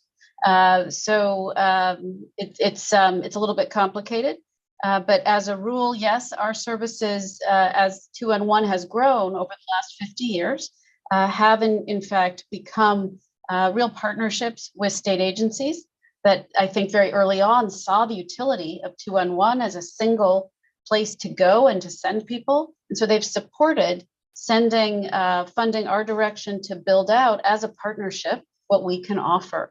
It's a real success story for Connecticut, and it's provided a lot of great value, both to taxpayers as well as to people in need. Okay, and is DSS the lead agency? I don't know if that is a meaningful question with regard to the way that you're funded. I think it's probably fair. DSS is our core funder on the 211 information and referral side, which is the sort of central platform on which other services can be built. So I think that's probably a fair way to think about it on the 2-on-1 side. Yes. And do they work, is there some sort of coordinating council? Do they work in concert with the other state agencies that contract with you to make sure that, you know, there's no duplication, that they're asking for similar things, that they're not, one agency isn't telling you to go left and the other agency is telling you to go right? What kind of coordination is there in that contracting? There's no formal coordination. I think they're usually they've usually been sort of vaguely aware of each other. There's no overlap. If anything, there are gaps between services, but there's not real coordination. We did start to have some preliminary discussions with Deputy Commissioner Brennan about whether the state might be able to have a single contract that could be funded by multiple state agencies that have different but complementary interests in 2-on-1. So for example, mental health services and our 2-on-1 basic needs referrals overlap to a great degree. As you can imagine, a mother who is worried she can't pay the rent and has no food on the table might also be at risk of or having a mental health crisis. And when we can provide basic needs referrals, that can be part of how we alleviate that crisis and help to stabilize the household. So we've had those conversations, but to date, we have not actually moved forward with that type of single contract. But I think it would make a lot of sense if that were possible. I think it would make a lot of sense, but even if it's not possible or there's barriers to it, it would make sense to have the agencies, seem to make sense to have the agencies at least talking to one another and in a room with one another. So there's some sense of whether or not our contracting makes any sense. Can you get us just with regard to the housing crisis line? Is that contract? I know that you're not providing 24/7 services, but is that contract? Does that the terms of the contract require 24/7 services? I'd have to go back and look at that. I do not believe so. And we only moved forward to reduce those hours in coordination with the Department of Housing. We are trying very hard as we move forward to be clear that if there is a level of performance required, the funding simply has to support the staff capacity needed to provide that level of service. We can't provide service and meet demand if we don't have enough capacity to do it. So we are trying to build that into our agreements with state agencies so that we all are on the same sheet of music about what's possible and what's required to make that performance happen. What's the total staffing of the 2-on-1 service right now? I can't cite that number off the top of my head. I'd be glad to get back to you because again, there are these separate teams. So I'd be glad to get back to you with that. That would be great. And if you could also summarize all of the funding that you are currently, certainly the funding that you're able to talk to us about, I think that would be helpful just to help us get our heads around as well. Absolutely glad to do it. Terrific. Thank you so much. It's good to see you. Thank you. Good to see you as well. Great. Representative Case. Thank you, Madam Chair. And thank you for being here today and answering a lot of our questions. It's been a hot topic with everybody throughout the state. So you talk about the wait times, and I know we had a bill a few years ago and we talked about this at length. When somebody's on an hour wait and they're on a paid phone, was anything ever done to have 2-on-1 not calculate against their minutes through you? Representative, that's a great question. And, I'm afraid that is something that probably the industry would have to answer. To my knowledge, there has been no real progress with regard to that. But I'm probably not the best to speak to it because, again, it would be an industry question as to whether they would do that and how. But certainly that's a substantial area of complaint that we hear from folks that they just can't afford to hold that long. And we're very sensitive to what that means for the people on the other end of the phone. It's a real problem. Okay. And so in working with different homeless groups, I've just gotten 2 answers so far from 4 that I reached out to, and they said they've been told and they can't get through on Saturdays and Sundays. Is that should not be the reason? They should be able to get through between 8 and 4? Yeah, we are available. So I'd be glad to look into it if you can cite any specifics, or if they can tell us what day or time they called. I think sometimes when people hold too long, they might think we're not available. We are available, but again, given current capacity and given the demand, the hold times are much longer than certainly any of us would want them to be. And we know that discourages callers. And in fact, I think what you're hearing is that it makes them believe the service is simply not available. And that's really terrible to hear. So, and I think that a lot of what is exacerbating this is our cold weather shelters and our shelters throughout the state. They fill up by 5 o'clock and then they have nobody to call. That's our concern with housing. How do you suggest? Because we either have to call 911 or the cold weather shelter in my area has to call crisis hotline, but there's no housing or no diverting them to another shelter. How do we deal with that? Yeah, I think you're asking an excellent question. This past winter, of course, and still now, there has been a limited amount of funding related still to the public health crisis that has allowed for hoteling of some people under some circumstances. That will not be the case this time next year. So to the extent you're seeing that as a crisis now, I would suggest that we're all going to have to watch carefully, because next year it might be that much worse for that additional pandemic era resource timing out. We are able during a cold weather protocol to provide specific transportation and additional assistance to people who are in need. But as you know, and as was discussed earlier in this hearing, that's only when the governor calls a specific cold weather emergency. And on other days, you're right. We are seeing an extent of that cold weather shelter use that we have not seen in years in Connecticut. That's not good news for certain. And I'm not sure there's a specific answer. Our call specialists would always walk a person through what are possible alternatives, right? Do you have a support? Do you have a church that you're a member of? Is there a member of your family that we could help you reach out to, right? So they'll try and be creative in problem solving, but sometimes you do need a shelter. And when there's not shelter available, as you're citing, Representative Case, that's a real problem.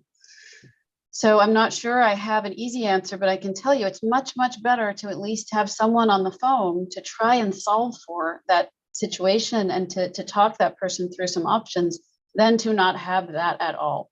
And of course, right now, our phones are shut off at 4 and they're not going to come back on until the next morning. And we don't feel good about that. And I agree with you. I mean, 211 has become an asset for the state of Connecticut because people have the place to reach out to. But I really find it concerning that the housing aspect of it is the one that's not answered after 4 o'clock, because shelters fill up and then people are looking for a place to go. They don't usually call 211 if they can get a shelter bed for the night. They call after the shelter has filled, which is usually between the hours of 4:30 and 6. So that's where our trouble is. And I agree with you. I mean, coming down the pike, we've had 3 years, I believe, of COVID monies to fund the cold weather shelters. I mean, in ours in the Northwest Connecticut area, that's 39 people, as I stated before, with a $250,000 budget for 39 people. And that's only from November 15th through April 15th. So you're right. We got something to look at. Hopefully we can do some workforce development. We can get people that want to get back to work. We can get people some job training. I know within the cold weather shelter, they're working on doing some resume writing. They're working on doing some skills so people can they can work to get out there and see if they can better it. I don't know what else to put forward as far as, money doesn't fix everything, but what else do you see coming down next year? Now that, I've always said we need an exit plan after the COVID dollars. And before COVID dollars, it was always volunteers that did these shelters, and we don't see as many volunteers as we used to. Is that correct through you? That's an interesting observation. And I know that early in the pandemic, we certainly saw a lot of older volunteers get very nervous. And that often retirees are a big part of a volunteer force. I'm not sure that they have come back, Representative, to your point, in the numbers that we need. Some people are still very sensitive to the idea of exposure, given health concerns they may already have. I think the additional area that I think is worth focusing on is not just how many people are going into shelters, but can we do better to provide the resources so that they can get out more quickly. Talking with our colleagues on the front lines, and as some of you know, I used to run a shelter, so I've served time there as well. Part of the problem we're seeing right now is that people can't get out of shelters. They're having a very hard time exiting. And so what that means is that there is less space for additional people who come along behind them.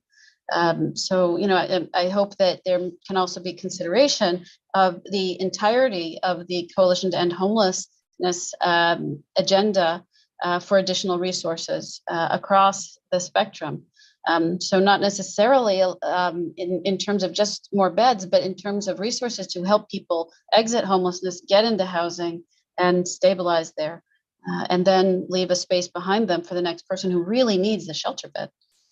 That's an important area, as well as additional funding to divert, as we call it, divert people from homelessness to solve the problem before they lose their housing. That's always really powerful as well.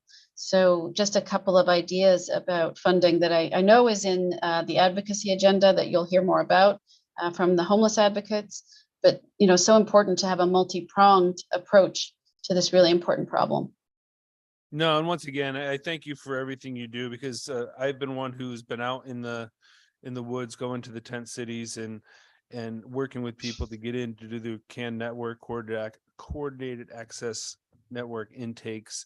And it's not easy to get people to come in and do that. But, we've had a facility that we've opened up where they can come and do that. And while they're doing that, their laundry's getting done. While they're doing that, they can possibly get a haircut. So we do certain things in the Northwest corner to try to entice people to come in and do that. But if we don't do the paperwork on the state level, it's hard for us to get them the services that they need. But better yet, we really need to work on the 211 and make sure, because when I called one evening for somebody for help, it was saying go on the website. Well, the person didn't have the availability to go on the website. So the phone is usually the best way. I wish there was a better way to help you guys make your hours 24/7 for housing, because like I said, people aren't ready to call until they know they don't have a place to lay their head at night. They're not going to do it during the day. But I hope we have a good dialogue and we can work through some of these challenges that we have, and make Connecticut what it is, and stop this increase in the percentage of homelessness. But I thank you for all your work and your help. Thank you. And thanks for volunteering.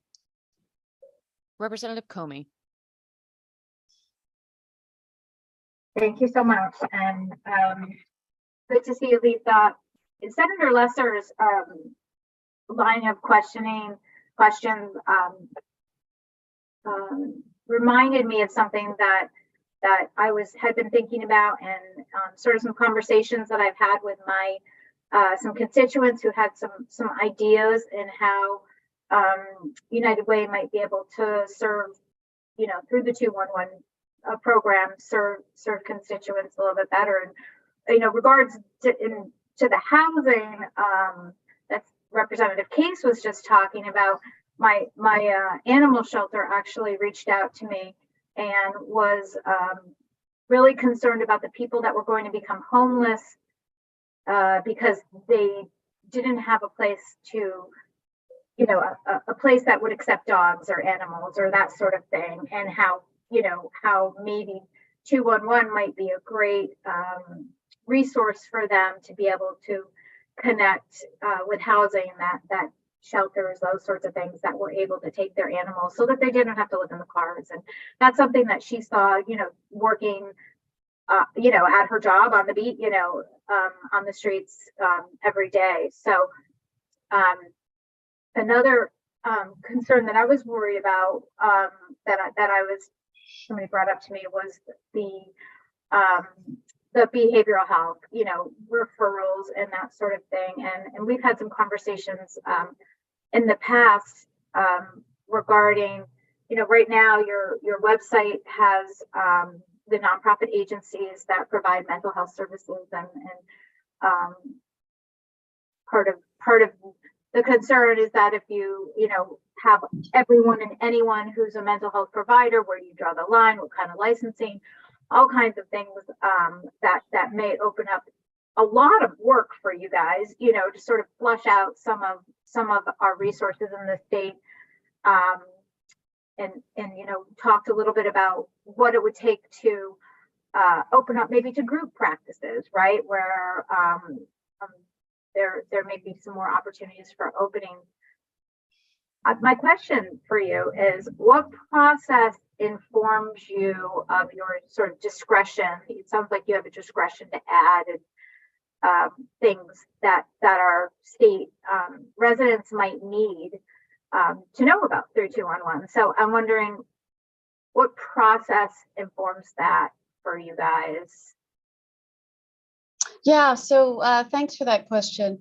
So we have been for many years certified by what's called the Association for Information Referral Services, which sets national standards for services like ours as to how we do our work, how we collect information, what type of organizations.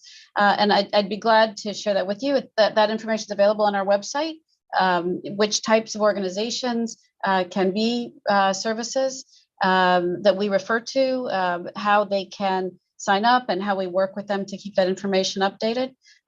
So it's not a decision that we make alone. It is in conjunction with that certification entity, so that 211s across the nation are following the same set of guidelines. But I'd be glad to share that information with the committee regarding the types of organizations and how we work with them, so that you have clarity around that.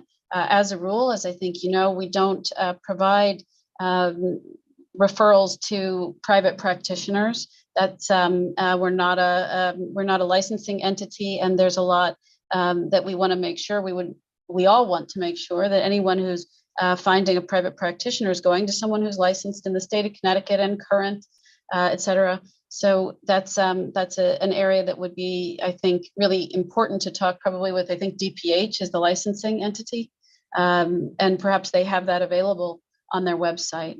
So that's something that, as a rule, is not a 211 core area. We sort of stick to what we provide, which is to, as a rule, nonprofit services and government, and whether it's federal, state, or locally funded. But as I said, I'd be glad to provide the information that's available at our website regarding exactly how that process works and who is in our database. Thank you. Yes, I have looked into that with our past conversations. And just one last question. Do you have an example of a service that was added recently, to the 211? I mean, childcare was quite a while ago, I guess. Yeah, we've been the state 211 childcare has been the state childcare database for decades, I think. So that's not one of the newer areas. I'm not in a good position to tell you what's the newest that we've added. We are one of the databases built long before I came here, and which we take pride in maintaining, is one of the best and is one of the examples of a 211 database that others try to emulate. So, I hope you take pride in that, because it is a partnership with the state. But as for new areas, that's a really interesting question. I'll have to ask our team here, and I can get back to you. Thank you, Lisa. Thank you for coming today. Thank you, Chairman. Thank you. Really appreciate it. Thank you. Representative Cook. Thank you, Madam Chairman. Hi, Lisa. It's great to see you. I just have a quick question regarding you estimated $1.24 million for the 211 info line. That's right. how many staff would that increase your agency within that 1.24 million? Yeah, so I think what we have said is that, and we tend to think in terms of how many frontline staff that would add.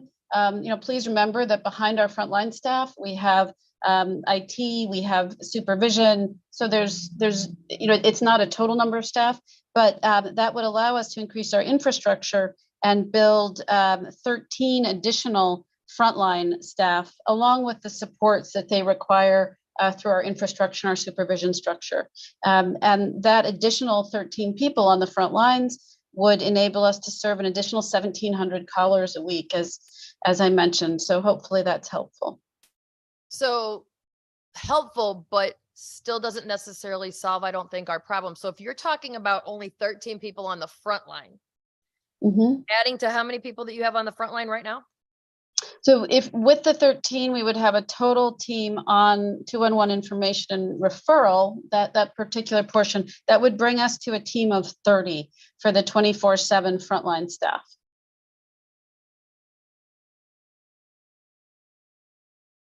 And so out of those, so you're only adding 13 on the front line, if I'm understanding you correctly, correct? And then how many would you be adding on the back side of this to justify the $1.24 million? So I don't have all of those numbers handy at the moment, but it does take, of course, additional staffing. We have about a 1 to 7 supervision, 1 to 7 or 1 to 9, depending on the team. We are based on IT platform that requires us to maintain it. So, and obviously we have additional costs from health insurance to others that go into that as well. But I'd be glad to get back to you with regard to what that is for us. Yeah, that would be extremely helpful. I mean, I understand that we're policy, we're not necessarily money, but when we're trying to justify expenditures, what we cut, what we invest, I mean, it's so very important that you all have the staff to do the job. But I think the frontline staff are the ones that are really so critical when we're talking about no service after 5 or 6 o'clock, no service on the weekends. And you're only looking to add 13 people. For me, that's a little concerning. I would love to see you add 40 people on the front line and ensure that there is no wait time at all, and then figure out what we need to do on the backside of that when we talk about IT and supervision, which leads me to my next question. So you just said that you have 1 supervisor for 7 or 1 supervisor for 9 people. Could you explain that to me? Yeah, we have to have a structure in which we can make sure to provide the support and the training and the quality assurance that is expected. So 1 to 9 in a contact center is not atypical in terms of having a supervisor who can work with folks on the front lines. They may take some calls, but they also are going to provide supervision to a team that's working. And remember, that's 24 hours a day that we're at work. So that's an additional part of our business model. But we take seriously the quality control, the training, and the supervision that has to be provided so that we can make sure that we're not just answering the calls, but we're answering them and providing the right information and accurate information to what can be multi-pronged calls that can go from a basic needs call about utility assistance to a mental health crisis very quickly, for example. So it's really important that our folks are trained, that they have the support that they need and that you would expect for them to have, so that we can maintain the service quality that we know that you expect of us. So what I'm about to say is with all due respect, but I don't know, this kind of ruffles my feathers a tad bit, and I'm going to explain to you why. You're justifying a 1 to 7 or a 1 to 9 and needing a supervisor for that 1 to 7 or that 1 to 9. I understand some of the criticalness of the job and some of the crisis calls that you might receive, but I'm trying to justify $1.24 million for your agency, but yet I can't give $18 to $20 an hour for staffing with CNAs that are dealing with 1 to 50 in a ratio in a nursing home. So I'm just trying to understand the complexity of the supervisor role. Can we look at expanding that instead of 1 to 7 or 1 to 9, maybe 1 to 20? And then we could spread our dollars more with less in your area, so we could spread more with less in other areas. So you don't need to respond to that. It was just more of along the lines of frustration and concern about where we are and trying to make all the dollars work. So thanks so much, Lisa, for everything that you guys do. Thank you. Representative Case. Thank you, Madam Chair, and Representative Cook always sparks up a good conversation and a question. But so before November 1st, we did this 24/7, 7 days a week for housing, correct? That's correct. And now we need to add $1.3 million in order to bring back a service, but you're not getting any less money. Is that correct? So we would need, for the housing crisis team, what we've asked for is if we were to return to 24/7, which is the request of our homeless provider colleagues, $1.1 million is what we would need. And that would also allow us to reduce the hold time so that people would be waiting on average about 15 minutes instead of the much longer hold times that we have right now. And so that is the request. Okay, so I just want to be clear. I mean, we've been doing this up until November 1st, 24/7, 7 days a week. What happened to those employees? Yeah, so it's a combination of things that happened. Both the volume of calls went up, and for the last couple of years, we, like so many nonprofits, have also had COVID surge funding. And in cooperation with the Department of Social Services and the Department of Public Health, they understood that a lot of the work that we were doing and the call volume we saw that went off the charts during COVID, they understood that COVID was a health crisis unlike any other that touched on so many things, right? We were getting additional call volume specific to childcare that was closed, or people who lost their jobs because their employer was shut. So we had surge funding that allowed us to answer much more quickly a higher volume of calls across the board, including plugging the hole that would have otherwise have already opened up a couple of years ago with regard to homelessness. And we did, start conversation with many of our colleagues in state government to say, when that COVID funding closes out, we go off a cliff in terms of the teams we have available for services that you've come to expect within housing crisis and information and referral in particular.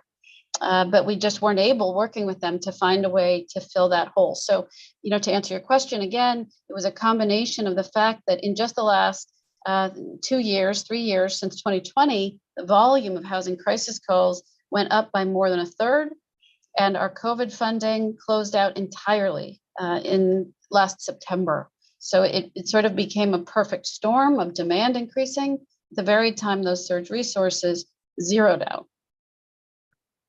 Okay, thank you. It'll be a longer conversation, but I appreciate it. Thank you. Thank you, Representative. Other comments or questions from the committee? If not, thank you, Lisa. It's good to see you. Thanks so much. Next up, we will have Mark Schaefer, followed by Lucy Nolan.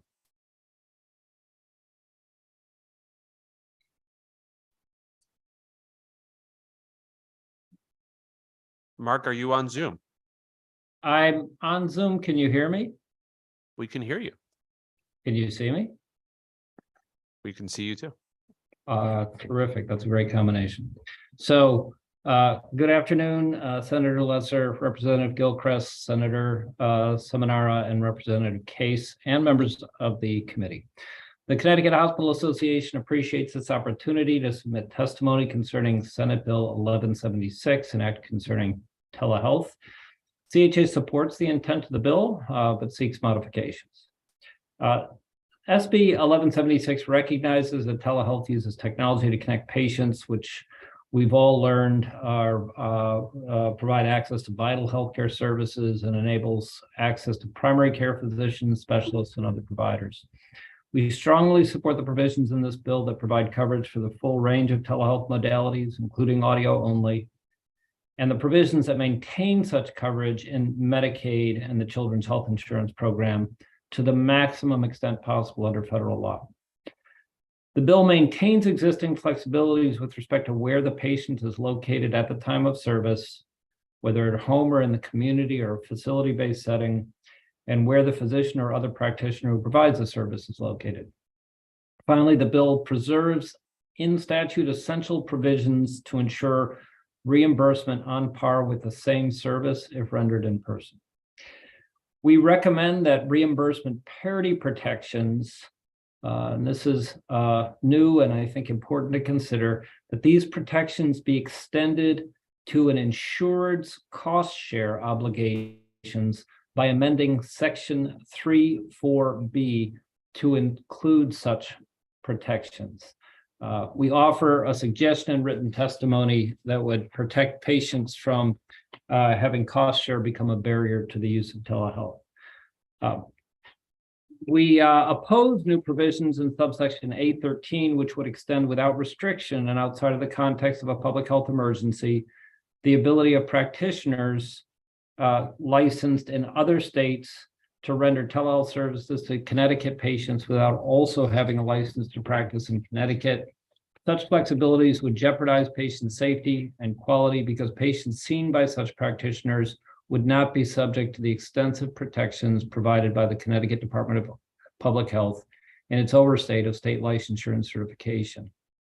In addition, with respect to Section 1, subsection K, we believe the rendering of telehealth services to a patient located in Connecticut by a clinician licensed in a jurisdiction outside of Connecticut should only be permitted when there is a relationship with the Connecticut healthcare provider or meaningful oversight by Connecticut authorities, such as through reciprocal licensure or interstate compacts or such.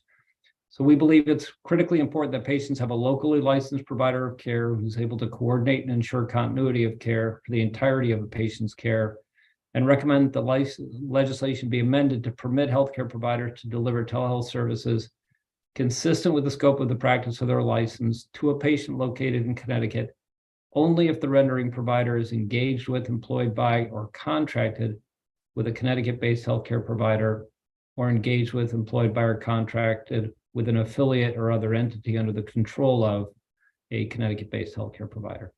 In either instance, we recognize that as noted in the bill, it shall be incumbent on the Connecticut-based healthcare provider to verify the credentials and other related requirements under subsection K. Thanks so much for considering our position. Happy to take any questions. Thank you, Mark, for your testimony. Are there questions for Mr. Schaefer? Seeing none, thank you for the Connecticut Hospital Association's testimony. I appreciate hearing from you about this issue. My pleasure. Next, we have Lucy Nolan, followed by, we're going to jump around, but we do have a bit of a schedule shift. And so we're going to bring up Angelica Fontanes afterwards, then return to our ordinary list. Good afternoon. Good afternoon, Senator Lesser, Senator Seminara. My name is Lucy Nolan. I am the Policy Director of End Hunger Connecticut, a statewide anti-hunger organization focusing on advocacy, education, outreach, and research as a resource to all policymakers, low-income families, and community organizations. I'm here today in support of House Bill 6854, an act establishing the Office of Food Access Advocate and tax incentives for grocery stores in food deserts. I have in my testimony some suggestions for language change. And I'm also would like to say that we are also very supportive of HB 6857, the Food as Medicine legislation. There are many programs that help those who are in need of this in the state. And I'm sure I'm going to miss some of them, but right now we have SNAP, WIC, we have child nutrition plans, programs that include school meals, summer meals, child and adult care feeding programs, and others. Farmer markets, the farmer market double match, WIC for senior farmer market match, elderly nutrition such as Meals on Wheels and Congregate Meals. We also have community-based organizations such as End Hunger Connecticut, Connecticut Food Share, the Connecticut Farm to School Collaborative, Food Corps, all of us who either run programs, do outreach, or collect food. And those are the statewide organizations, not the local. And also, we also have a large agricultural community. So those are all the people and all the groups that make our food access in the state. And so but they're all run out of different agencies: DSS, DPH, SDE, Aging and Disability Services, DOAG, and they're all administered by the USDA, which has very, very complex regulations.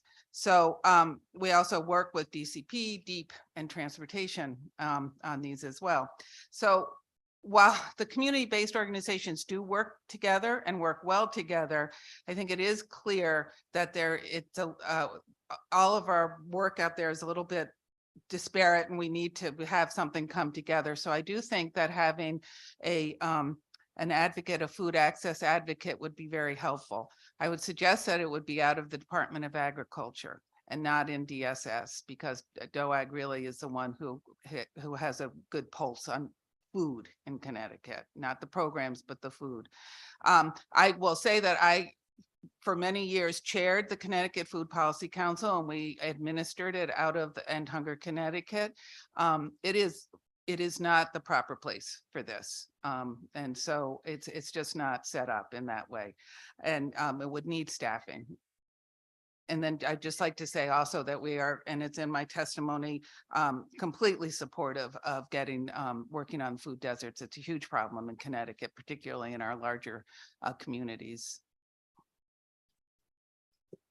Thank you, Lucy, for your testimony. So the major suggestion you have with regard to the Food Advocate's Office is simply where it's housed. Is that the major issue? Not the major issue, but it is in my testimony. I think that's the biggest one, because I think it would be, I think we wouldn't get what you need if it were out of DSS, but I do think it should be an independent council, right? So it's housed in DOAG, but it should be independent.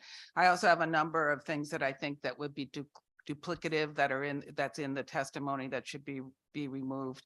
But I do think that we could have one person who sort of knew what was going on with everything would be very, very useful in the state. Would save us a lot of money too. And is the Food Policy Council intended to coordinate efforts between state agencies working in food policy, or is there some other? Well, it depends. You know, when I was chair, one of the complaints now is that they don't do anything with local food policy councils. We had a huge conference. We brought in the USDA to build local food policy. It's just, but you know, when people leave or move, then those things change. That's why I think it would be great to have one person who you know had a mission that what they were going to do. But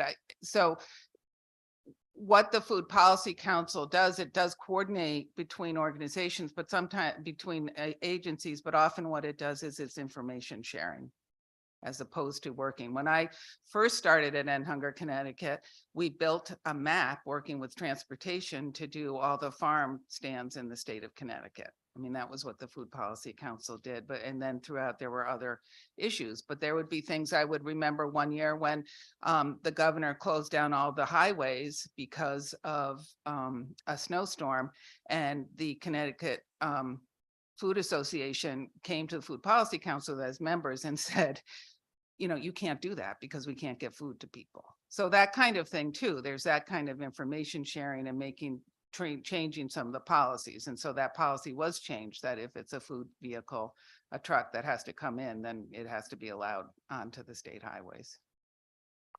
Okay. Questions from members of the committee? Representative Johnson. Thank you so much, Mr. Chair. And thank you for your testimony and all your work on these things. I've been watching what you've been doing for years, so I appreciate that. And I just, one of the things that's come to mind, because we have a soup kitchen, we have numerous things for people who just don't have access to food. And of course, the decrease in the SNAP benefit is going to be a real problem. I it seems as though when you started with your testimony that we have everything divided up into so many small pieces. And I've been trying for years to get the soup kitchen state, for example, to coordinate, but they're so busy trying to get food and supply food.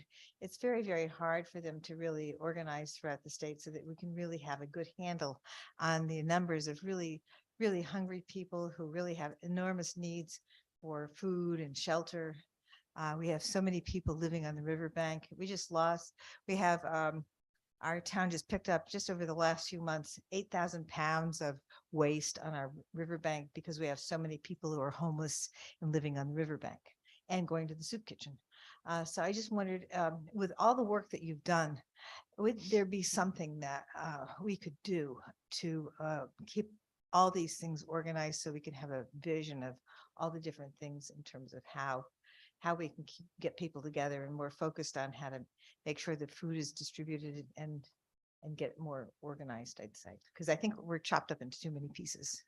No, I agree with you, and I think it's really difficult. And it's really difficult to find out sort of times when pantries and soup kitchens are open because they're all open at different times. It might be every other Thursday between 1 and 2 or something like that. And I think this is a step towards getting that kind of coordination to make this happen so that we have sort of one person who's not part of an organization that may have their own thing going on to look at what's going on in the state. Thank you for that. And thank you for the work. And we'll be looking to try and make this work even more so in the future. But thank you so much. Thank you, Mr. Chair. Thank you, Representative. Other questions or comments from members of the committee? Seeing none, thank you for your testimony this afternoon. Thank you. Next up, we have we got to jump around to Angelica Fontanes. After Angelica, we will hear from Max Perkins.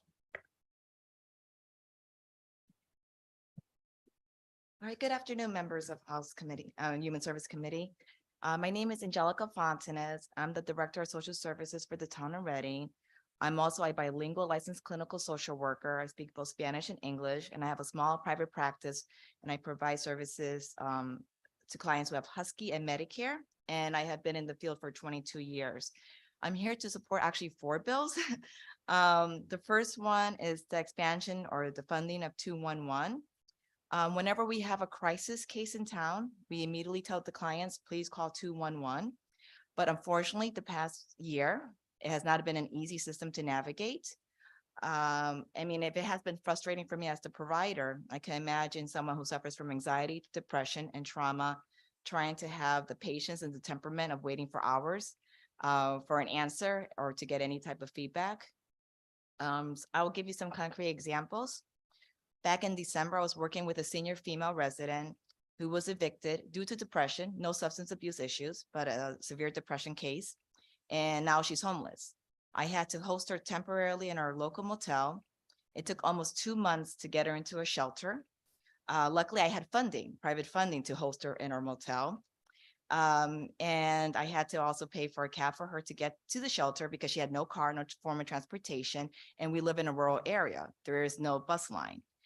And she's finally now in the shelter, but it took us and my staff multiple calls, multiple weeks to make this happen for one person. Back in September, I received a referral from the police department. We had sometimes a few transient cases. It was a young African-American female, a history of depression, no substance abuse, looking for sanctuary and wherever, a meditation center, wherever she could find some source of safety. And I helped her to get into a shelter. Again, I hosted her in our local motel. I sat with her for 90 minutes to make this referral. And I told her, please be patient. We'll get you the help. You can't stay in this motel forever. I will help you and I will handhold you until we could get you into the shelter. And it took 3 or 4 weeks. And again, another case, no transportation. Transportation is a big issue because every time you call 211, they're like, well, make sure the client could get here. I'm like, well, if there's no transportation, no car, and technically certain agencies or certain providers cannot provide that transportation because of liability issues, it's a challenge. And also I make calls to 211 for elderly support cases on the weekends. And we had a case, the police department reached out to me. There was an elderly abuse case. I had to call 211 on a Sunday. 45 minutes on hold. I did press, please call me back, because it was Sunday, I was with my family. It took, I got a call back within 3 or 4 hours. And I would recommend maybe a phone line for professionals to leave a message instead of waiting over an hour for 211. I also work closely with the police department. When they use 211, they also have to wait. So I would highly recommend expanding or funding the services for crisis intervention, or maybe looking to see how 211 can regionalize some sort of crisis intervention if possible. The other bill I'd like to support is the telehealth bill. Prior to telehealth, some of my clients will have to cancel their appointments due to lack of transportation, childcare, funds, for gas or health issues. And the rate of cancellation was tremendously reduced, and clients have been able to actively engage in their treatment and receive the support that they needed.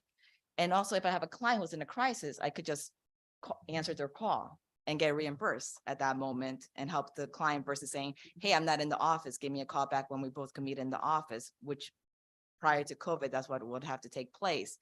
Some seniors prefer the audio telehealth versus the video telehealth. And prior to COVID, please note that telehealth was a service that was very valuable for people who had the funds to use it. So it was something new, telehealth. But the telehealth expansion for the insurance company and for Medicaid has allowed the disenfranchised to benefit from the service. But another issue too is, unfortunately, there is a long wait list for providers who take Medicaid and private insurance 2 to 3 months for psychiatric care.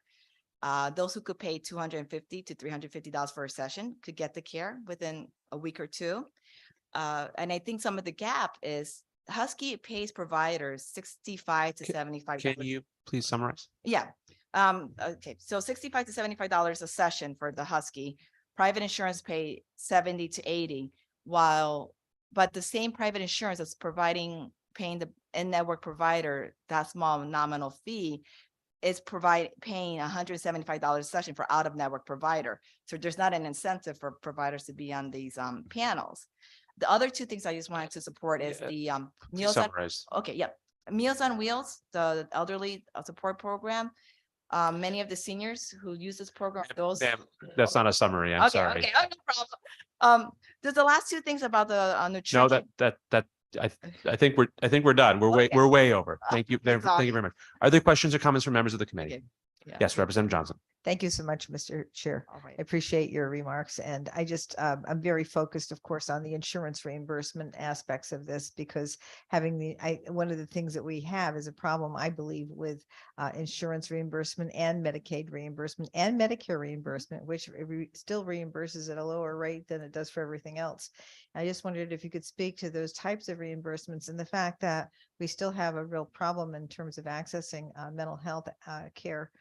And if you had some more data or information on that.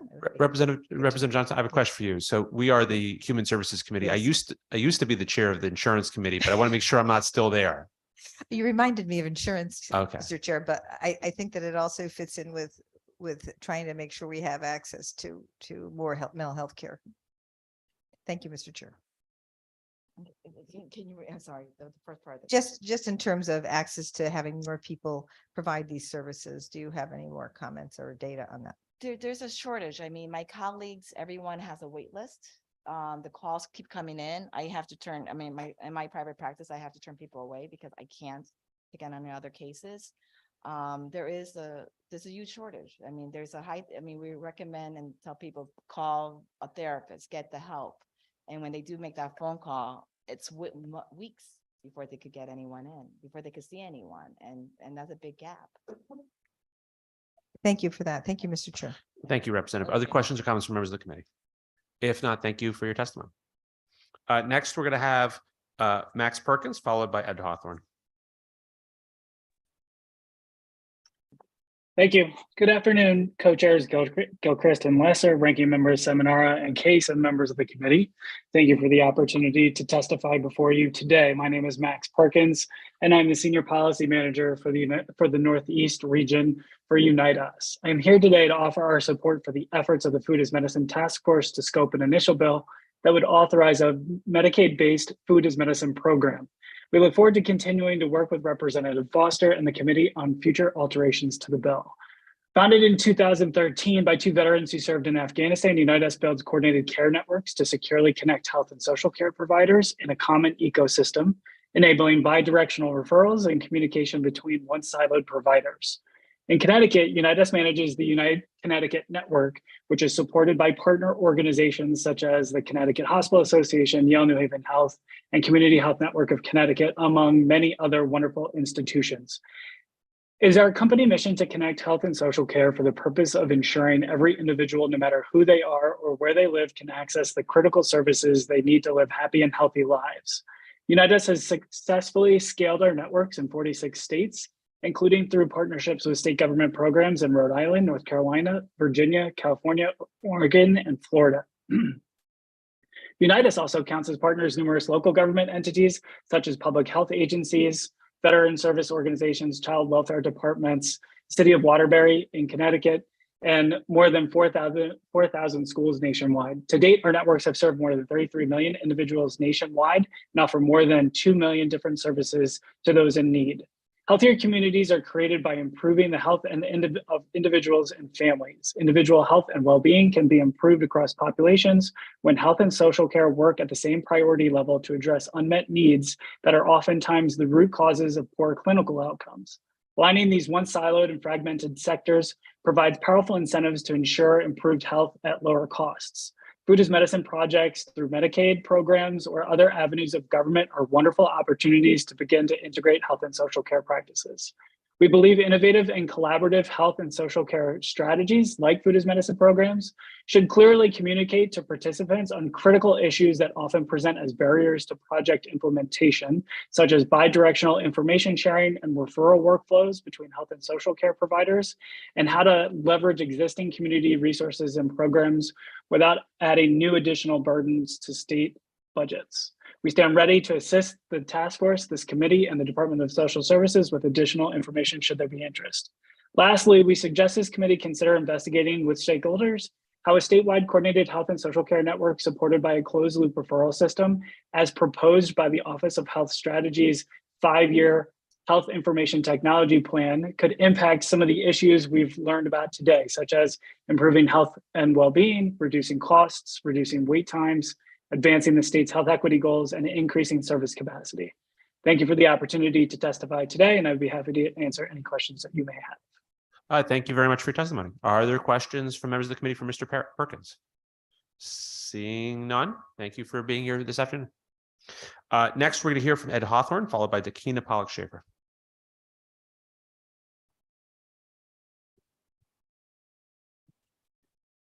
Good afternoon. Good afternoon, Senator Lesser, Representative Gilchrist, distinguished members of the Human Services Committee. My name is Ed Hawthorne. I'm proud to serve over 200,000 working men and women as the president of the Connecticut AFL-CIO.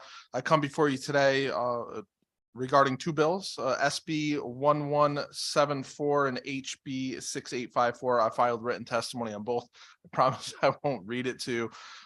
So let's start with SB 6854, an act establishing the Office of Food Access Advocate and tax incentives for grocery stores and food deserts. The Connecticut AFL-CIO supports responsible economic development and strict labor standards. Now, the bill currently has some of those standards in there, requiring that the food deserts or any grocery store built in food deserts has a prevailing wage standard on those jobs. We believe that we should go a step further and also provide labor peace to that, so that the people actually working in those stores can afford groceries in those stores. And we have prior experience with this.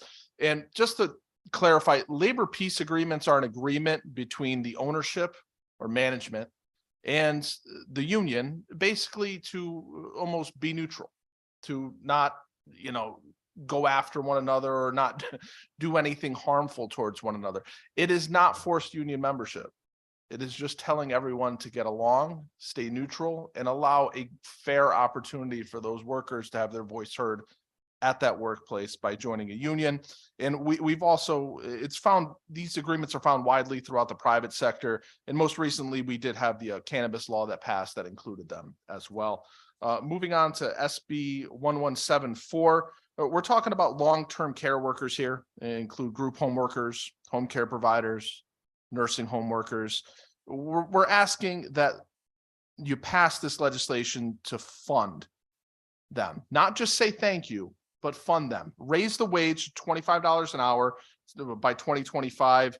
Expand the healthcare access so the DDS can pool. And I would say all nonprofits should be able to pool that in the CBAC agreement and the healthcare fund there. With better wages and benefits, we can retain workers in this industry and help consumers. And here's why it's absolutely necessary. 44% of people that work in this industry are actively seeking or considering seeking other employment due to low wages. Hard work, essential work. It takes a special human to do this kind of work.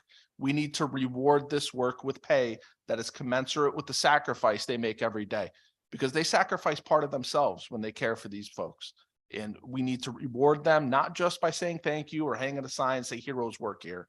We need to actually support them and show we support them by putting money in their pockets so that they're no longer food insecure, that they're no longer thinking about, that the rent that got raised, being able to pay that, or just being entirely uninsured at all. So I thank you for your time and attention. I know it's been a long day, a lot of worthwhile work going on here, and I'd be happy to answer any questions. I thank you, Mr. Hawthorne, for your testimony. And it's not been a long day. We're still on the first page of many, many, many people to go.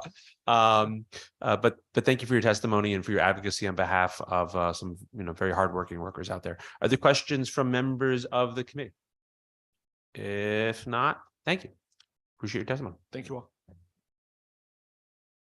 Next, we are going to hear from Takina Pollock-Schaefer, followed by Roy Lee.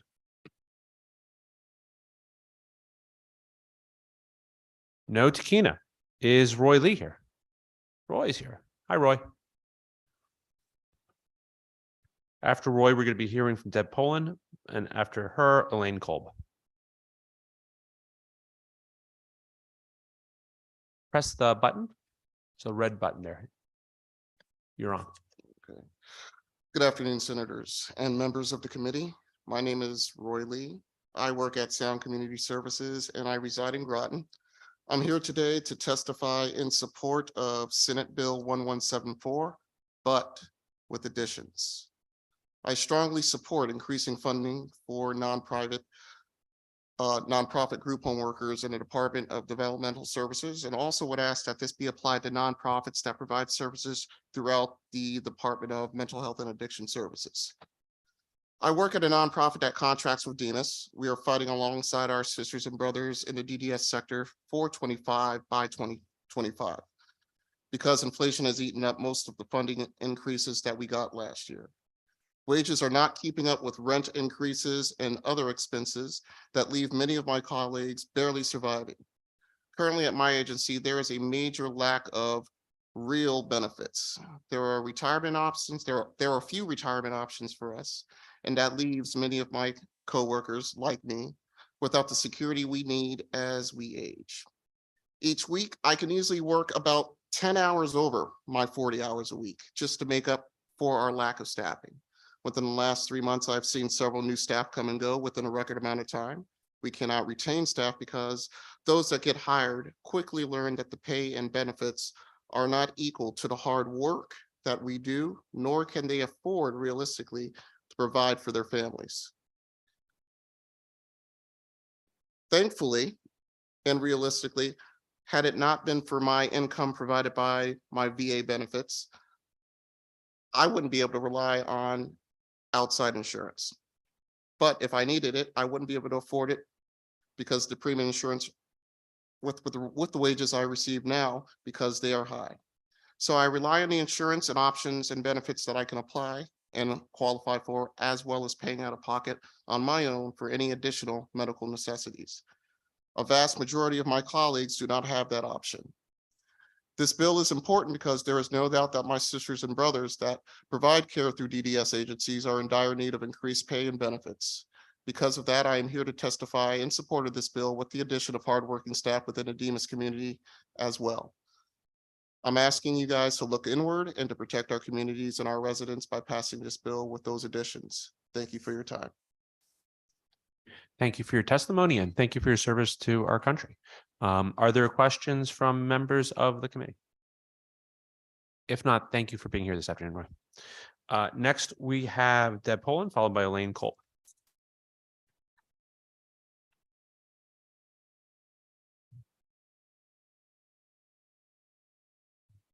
Good afternoon. Good afternoon. For the record, my name is Deb Poland. I'm the Executive Director of the Connecticut Association for Community Action. We are the state association that works with the community action agencies across the state. And what the community action agencies do is they provide a wide array of services to people who are low income. And they serve people in all 169 cities and towns across the state. I've submitted testimony today in support of Senate Bill 1053, an act establishing a task force to study and make recommendations concerning the elderly nutrition program. And I'll just summarize my testimony. And I also wanted to add a few comments based on Commissioner Porter's testimony as well. I know that this committee and all of the policymakers in our state support the Meals on Wheels program and recognize the value of helping people to age in place by bringing nutritious food to their homes.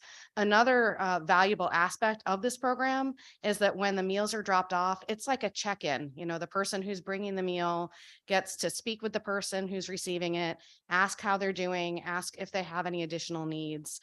And it serves as a great way to check in daily with people who often don't have any other interaction socially.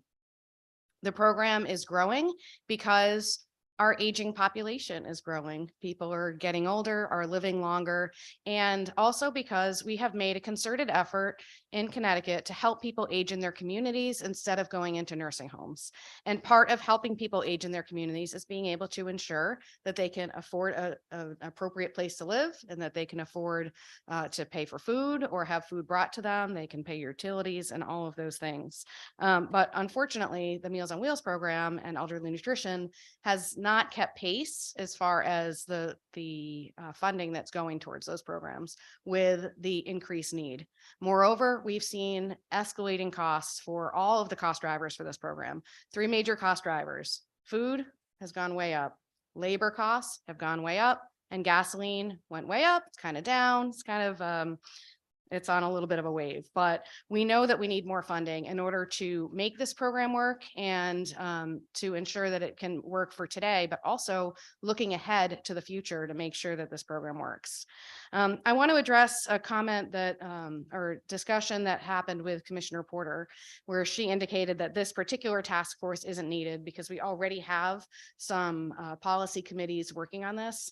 And I will agree with that. We may or may not need this particular task force. What the task force looks like, what it's called, where it sits may not be as important as who sits on that task force and what their goals are. And so to that point, we're happy to work with all of you and to work with the Department of Aging and Disability Services, but we really need to get to the root of what's happening with this program and figure out how to make sure it's funded adequately across the state. Thank you. Thank you, Deb. That was like perfect timing within the 3 minutes allotted. Question though, what is happening on the ground with the community action agencies and elderly nutrition funding? We're hearing that some seem to be able to provide nutrition services within their allotted funds and others aren't. And that seems to vary depending on which area agency on aging they're located in. What's happening on the ground? Yeah, and thank you for that question and the opportunity to talk a little bit about that. So we have four community action agencies that are providing Meals on Wheels, and they are funded through different area agencies on aging. And we're trying to figure out why this is the case, but it does appear that some of the area agencies on aging have adequate funding that's being passed through to the community action agencies, and they're able to provide the same level of service that they've been providing, whereas others do not. And so what we're seeing is, and I think there's testimony from New Opportunities that they've had to reduce funding, reduce services to their Meals on Wheels clients. First, they dropped from 7 meals a week to 5, and now they've most recently dropped from 5 to 4. We know that the Community Renewal Team, which has a really large geographic area in Connecticut, gets funding from 2 different area agencies on aging. And in most of its area, it seems fine, but for the Middletown area, your area, Senator Lesser, it does need to install an enrollment cap for Meals on Wheels, unfortunately, and also look to reduce meals. And so people are feeling the impact of the funding it's unclear whether it's just inadequate funding or whether it's just not allocated in a way that really serves the needs of the people in Connecticut. And you don't have any explanation for why that may be going on or what's happening? Yeah, we're not really sure. And that's why we need your assistance to try to get down and figure out where the funding is coming from, where the funding is going to, why it's going in that particular formula, what happens between the area agencies on aging and all of the elderly nutrition providers, not just the community action agencies, but all of them. And we're just having trouble kind of sussing out what's happening and why some areas of the state are fine and others aren't. It sounds like a great project for our nonpartisan staff to reach out to the area agencies on aging. And because we asked the question of Commissioner Porter in a budget hearing recently, and she said she wasn't withholding funding. So we're puzzled. It doesn't, everybody seems to be pointing in different directions, but I don't, love to hear what the agencies have to say. Yeah, and if I could just comment, we are also asking, not this committee, but the appropriations committee, which many of you sit on, for additional funding for this program. The vast majority of the funding does come from the federal government, but the state does put some funding in, and we're asking for additional funds. Great. Thank you very much. Senator Seminara, followed by Representative Cook. Thank you, Mr. Chair, and thank you so much for your testimony, and thank you so much for what you do. I have received recently some calls within my district claiming that the amount of food they're receiving has been significant, not necessarily the meals, but the amount of food within the meals that they're getting has been reduced. And I was wondering if you are aware of that, if that might be happening because a result of the price of food. And so I just wondered if you were aware of that and if you had any information on that at all. I don't know. Thank you, Senator Seminara, for that question. I don't know whether that's the case, although it makes sense to me that if you're trying to stretch your dollar, you might end up putting a little bit less food in each meal, but I will look into that and I will follow up with you. I appreciate that. Thank you so much. Thank you. Thank you, Senator. Representative Cook. Thank you, Mr. Chairman. Hi, Deb. Great to see you. Good to see you too. So I was listening to you. So did you say you did or did not support the task force?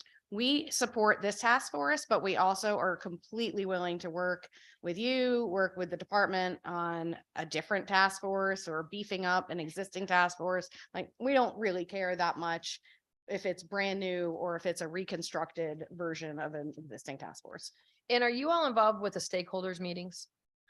I personally just found out about those a couple of weeks ago and attended my first one just I think last week or 2 weeks ago. And I do think that there are some community action agencies who have been participating in those stakeholders meetings. So I think that's really important too. Like if we have stakeholders and you all are involved in the same conversation, that all the stakeholders should be around the table to figure out some of this situation as well. And I'm not sure, and I know you've been sitting in here for quite some time, but I'm not sure if you heard what I said earlier about members of the stakeholders group that were frustrated, feeling that it was only geared towards certain things and it really wasn't about all of the things that they needed to be about. And that was why they supported the task force. And they felt that the stakeholders meeting was to push certain agendas, but not really the overall concept of what all of the agencies were really looking for. Something you could get behind? I did hear you say that. I was still watching from home at that point though, Representative Cook. I think yes, if there is a more transparent process as far as what agenda items the stakeholders group looks at, how it does so, and what the goals are, that would be great.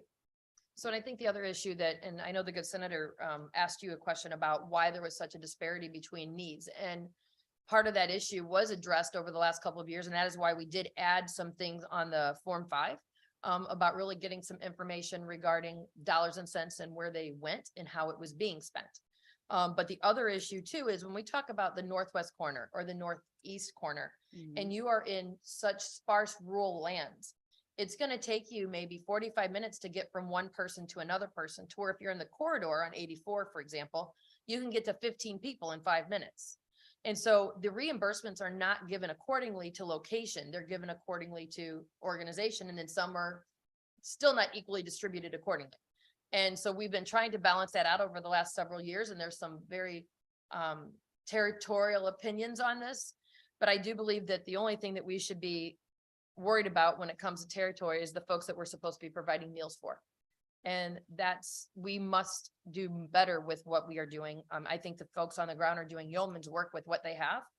They're needing $2 million. And I think that we need to really figure out how to give them $2 million, because as we have heard in various committees, food insecurity is a health crisis, and food deserts are a health crisis. And so if you are resulting in something from a convenience store, no disrespect to convenience stores, and that's what you're considering a meal, that is not a healthy meal. We know we've been raised with the fact that we need the food groups, and it's imperative that we get our vitamins and our nutrients and all of the things. And if we can't provide that, we're just going to create more health situations further down the line, and somewhat severe of what we don't need to do. And we know that the older we get, the more difficult it is for us to absorb those nutrients anyway, or if you have medical conditions.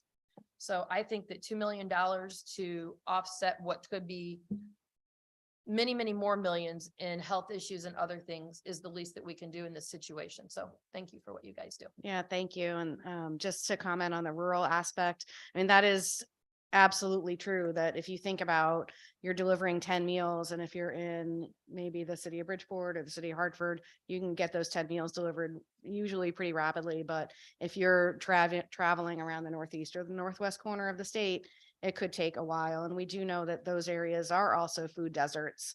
And particularly for people who are homebound or mostly homebound, it's so important to bring a nutritious meal right to the door.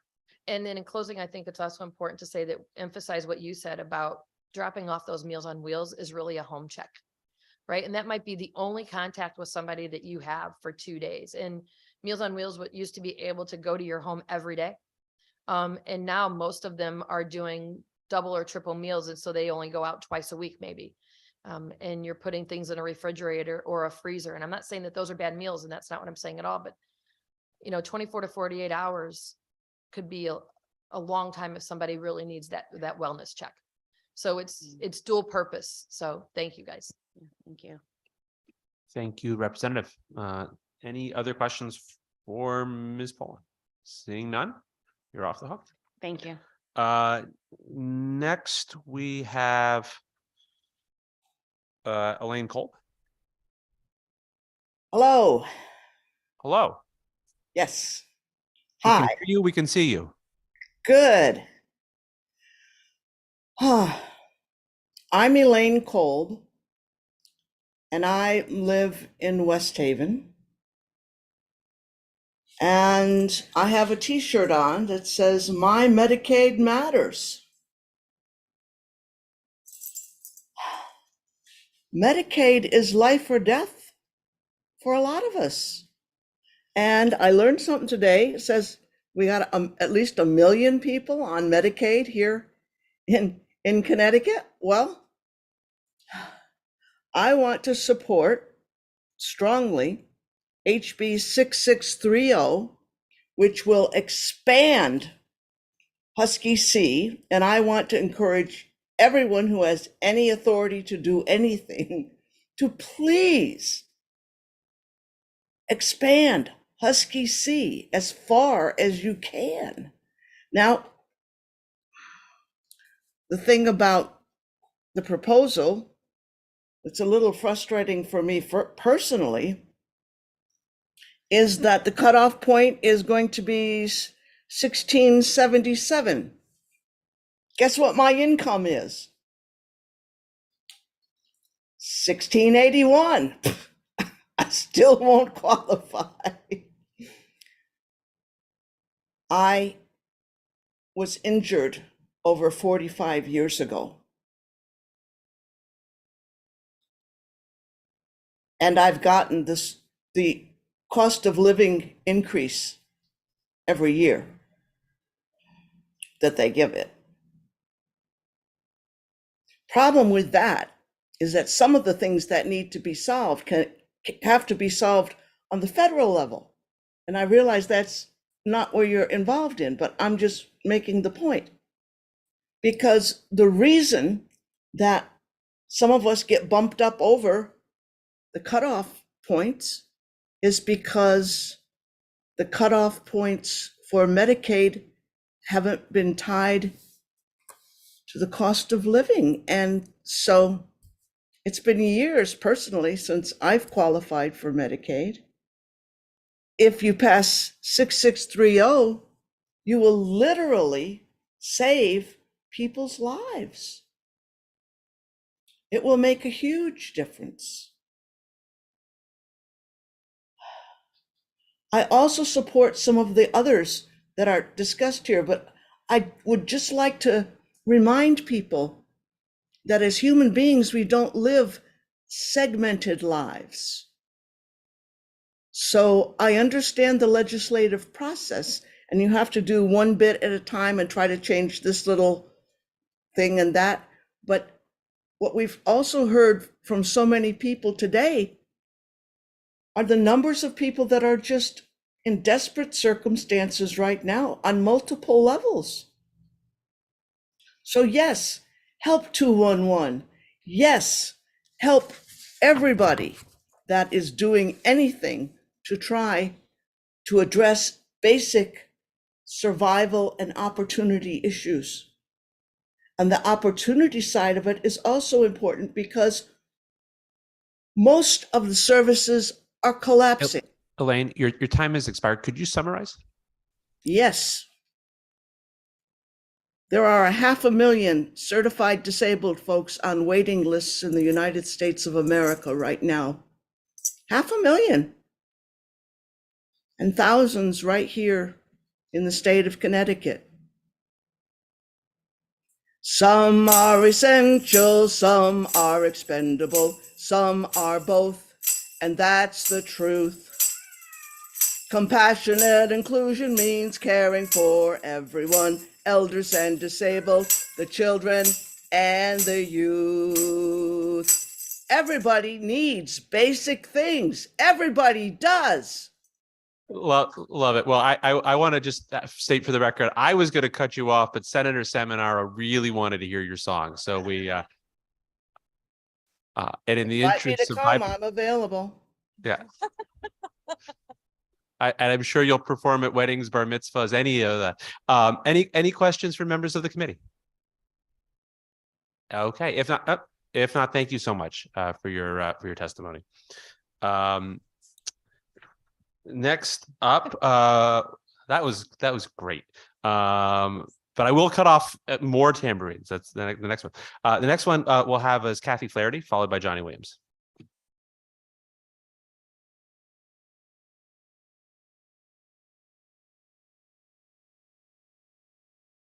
We have a one tambourine per hearing policy on this committee. Good afternoon, Senator Lesser, Representative Gilchrist, Senator Seminara, Representative Case, and all the members of the Human Services Committee. My name is Kathy Flaherty. I live in Newington. I'm the Executive Director of Connecticut Legal Rights Project. And for those of you who don't know me or don't know our organization, we provide legal services to people who are eligible for mental health services from DEMIS. I submitted written testimony in support of HB 6630 to increase the income and asset limits for Husky C. But I also want to put myself down as in support of SB 1174 with the same suggested change to apply it to people who are providing services from DEMIS providers too. So, because I didn't really understand why they wouldn't be included in that. It's impossible to follow Elaine, so I'm not really going to try. But what's important is that there are about 80,000 people on Husky C now. According to the testimony from DSS yesterday, it's actually 79,869 people.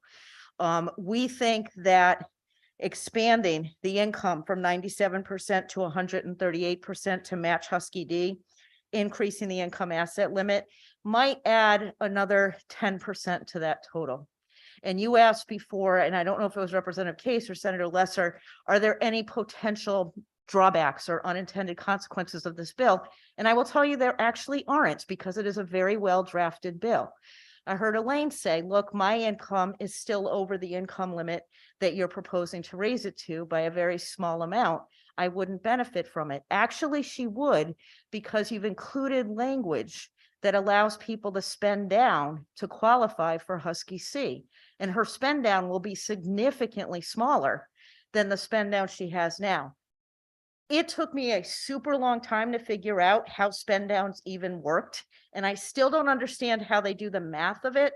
But the way to think about it that finally made sense to me is it's like a deductible on your insurance, except you only have to incur the cost.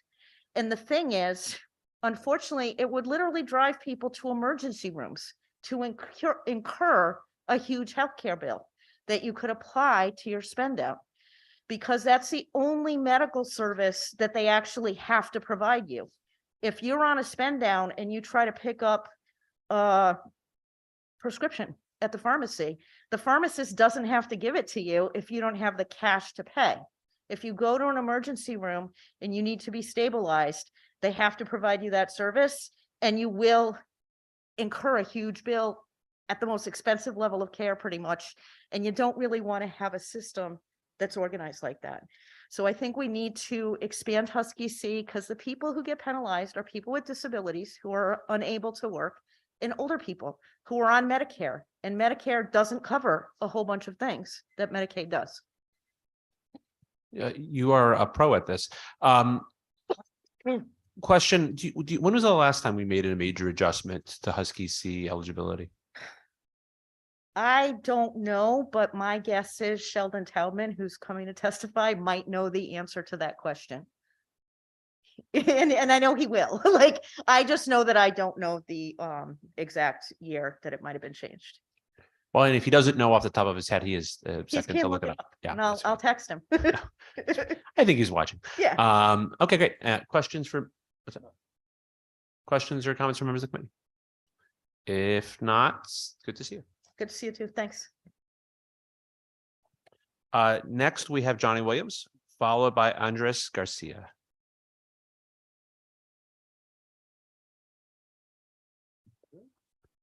Good afternoon. Could you press the red button there? All good. Good afternoon, senators, representatives, and members of the Human Service Committee. My name is Johnny Williams. I live in Windsor, and I've worked for Journey Found for 19 years, the past 6 as an assistant manager. I came before you today to testify to support Senate Bill 1174. As a direct care staff member, I provide direct care services and aid to individuals with intellectual and developmental disabilities. These services include preparing meals, assisting with eating and drinking, and hygiene care. We provide many forms of care that these individuals cannot do for themselves. As staff, we also run many errands, including shopping for groceries, household necessities, and hygiene-related needs. Providing for my individuals' needs, including aiding them in their daily activities and all other needs to help them maintain a good quality of life. To me, all of the hard work and dedication is well worth it. Over the years, I've gained extensive experience in my field. Unfortunately, my experience is not respected enough to provide needed and affordable benefits. Not only do the lack of these benefits take away from the quality of services provided to these individuals, I cannot provide quality and stress-free care when I'm also afraid to go to regular health checkups. But it also leaves the staff in our field dealing with the crushing weight of trying to live our lives on very little income. Low wages and no benefit means we have a hard time hiring people into these positions. One of the biggest challenges at work is not knowing if my relief is going to come in or not. Inadequate staffing is not only a pressing problem, but not knowing if you'll be able to go home on time to your family is challenging emotionally and physically for the staff who are left to care for their individuals. Staffing issues and low wages have also had a big impact on my life. I've missed many important moments in my daughter's life that I simply won't get back. But I need more than 40 hours a week to ensure that she has the tools for success and to have an enjoyable life. I'm subject to having to be absent in these moments to make sure I'm able to provide for her. These days, inflation is affecting many long-term care workers tremendously. Every day, expenses like gas, groceries, and even rent are on the rise. And now I have to go into savings accounts, retirement accounts, just to keep my family afloat. This has put me further into debt and dampens me being able to properly care for my family in the future. Keeping staff in our field will take more than just love for what we do. Increasing funding for this sector would mean that workers will be able to care for themselves the way they do for others. Funding group homes ensures that we are caring for the staff that care for our individuals in the way that we provide the care to our individuals. Please fund group homes so that workers like me can make $25 an hour by 2025 and have affordable benefits that will allow us to take care of ourselves and our families. Thank you. Thank you, Mr. Williams, for your testimony. We got some questions for you. Just, you mentioned that you're an assistant manager at Journey? Correct. And so you're as an assistant manager, you don't make $25 an hour? No, I don't know. I don't want to. no, I don't. Oh, no, it's okay. Do you mind telling? Oh, 20. You make 20? Okay. Yeah. And do you get health care in your current position? Yes.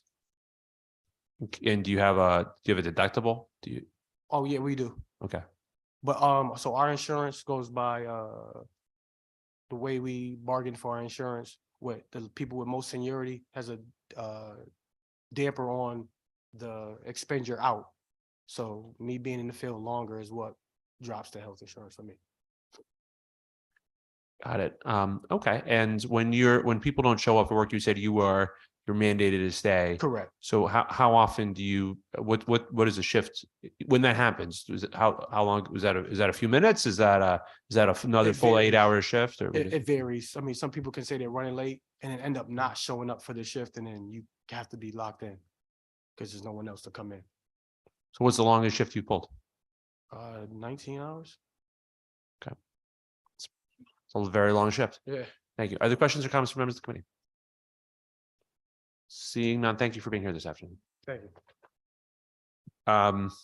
Next, we have Andres Garcia, followed by Jordan Fairchild.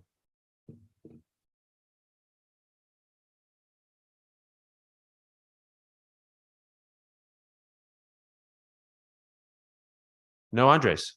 Okay, Jordan. Is Jordan with us? Followed after Jordan, we'll have Jennifer Brown.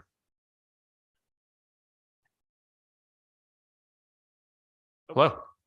Hello. Good afternoon, Senator Lesser, Representative Gilchrist, and distinguished members of the Human Services Committee. My name is Jordan Fairchild, and I am the coordinator and community organizer for Keep the Promise Coalition, which is a grassroots group of Connecticut advocates with lived experience of mental health conditions and co-occurring addictions and disabilities. I'm here today to testify in support of HB 6630 and HB 6856.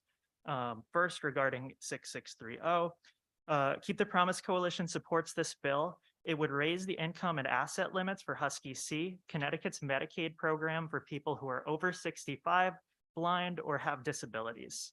People with disabilities have the right to live and receive their services in the most integrated community setting. We, as Keep the Promise, were founded in 1999 following promises from our state to deinstitutionalize our mental health system and invest in the community. I bring this up because community integration is possible in no small part due to the services that Husky C provides coverage for. Indeed, many of our members are able to live successfully in the community due to their Husky coverage of things like home health care and medical transportation. These services are critical to ensuring the rights of people with disabilities to live in the community. However, Husky C remains inaccessible to many due to it having the lowest income limits of any Connecticut Medicaid program at just 97% of the federal poverty level, and due to it being the only Connecticut Medicaid program to impose asset limits aside from MedConnect. These very low limits force people with disabilities to live in poverty in order to maintain their coverage and exclude many others who need Husky C. This bill would address these discriminatory barriers by increasing the income limit to an effective 138% of the federal poverty level, matching the income limit for Husky D, and increasing the asset limits to $10,000 and $15,000. In summary, the increases in this bill would make necessary steps to address discrimination against people with disabilities in our state Medicaid system.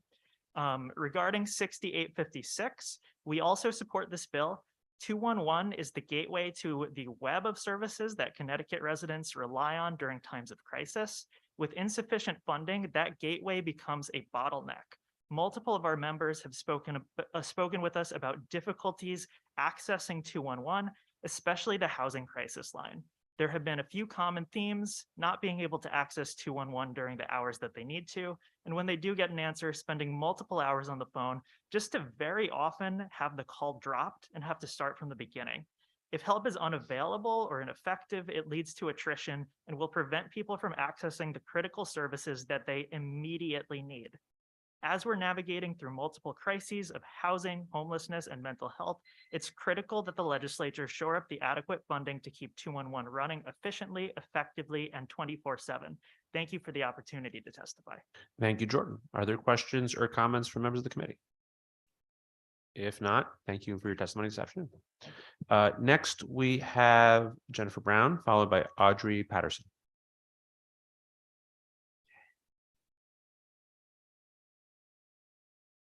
This light is bright. You're in the spotlight, that's why. Good afternoon, Senator Lesser, Representative Gilchrist, and members of the Human Service Committee. My name is Jennifer Brown. I'm a resident of Manchester and a member of SEIU 1199. I'm here today to testify in support of SB 1174. I have been a group home worker for 25 years plus. I'm a delegate and an executive board member at 1199. And I work at 3 union jobs, group home jobs. While I work 3 jobs, I still barely afford to get by. I give up every holiday to be with the individuals I serve, often foregoing being with my own family. I am so happy and grateful that the legislators did the right thing and passed the additional money for group home workers in 2021. I was one of the striking Sunrise workers. We were out for almost 3 months, trying to make sure the management passed on the funding that we fought for and that you helped us win. Unfortunately, the increases that you helped us win, was eaten up by the inflation, and we are still struggling to get health care that is affordable. At Sunrise Northeast, I would have to pay $6,000 a month to get insurance. We don't make $6,000 a month. At another one of my jobs, the cost was over $700. Housing has become a significant issue that is getting worse for myself and other residents here in Connecticut. Currently, I pay $2,800 a month for rent where I live, and that does not include the necessities. You know what I'm saying, right? All right. Utilities like gas and electricity. Despite working multiple jobs, I still live paycheck to paycheck. With my wages only being $17.25 an hour, being able to work one job and also afford the necessities for myself and my family is a luxury that is unfortunately out of my reach. So I'm standing here before you today, again, to ask you to please fund our services so the group home workers like me who desperately need health care and retirement and security. Thank you for your time. Thank you for your testimony. How long have you worked? You're still at Sunrise? Yes, I am. And how long have you worked there? This month will be 25 years. 25 years. Yeah. That's a long time. Yes. Now, the minimum wage is hitting $15 on June 1st of this year. And you said you're making how much? So I make $17.25. After 25 years? Yeah. So it was 15 years we didn't get a raise. And with our contract and with us going out, I make a little bit more, but now they're starting everybody at $17.25. But again, it still doesn't make it. I can't work one job. I have to work 3 jobs. And you said you can't, you have to make how much to, you don't get any health insurance from your employer, or you can't afford the health insurance? So if insurance at Sunrise is $6,000 a month. I went to Journey Found where I work a full-time at Journey Found also. So I picked up insurance there because it's cheaper. The cost of the plan is $6,000 a month? Yes. That's a lot of money. Thank you very much. Are there any questions or comments from members of the committee? One last question. how much do you, how many jobs do you have? I have 3 jobs. And how much do you sleep? I sleep about 3 hours. I worked 3rd shift last night. I work a 3rd shift, 40 hours. I work a 1st shift. I work the weekends. You work an awful lot. I do. Thank you. Thank you. Next, we have Audrey Patterson, followed by Olivia Rinks.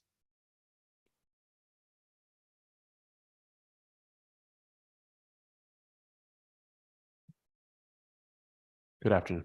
Do I need to? Oh, it was already on. Just, yeah, Okay. you got it. Okay. Good afternoon, Senator Lesser, and in the absence of Representative Gilchrist and all the members of the Human Services Committee. My name is Audrey Patterson. I live in Vernon, Connecticut. I am a direct support staff for Whole Life Incorporated and Network Inc. I come before you today to testify in support of Senate Bill 1174.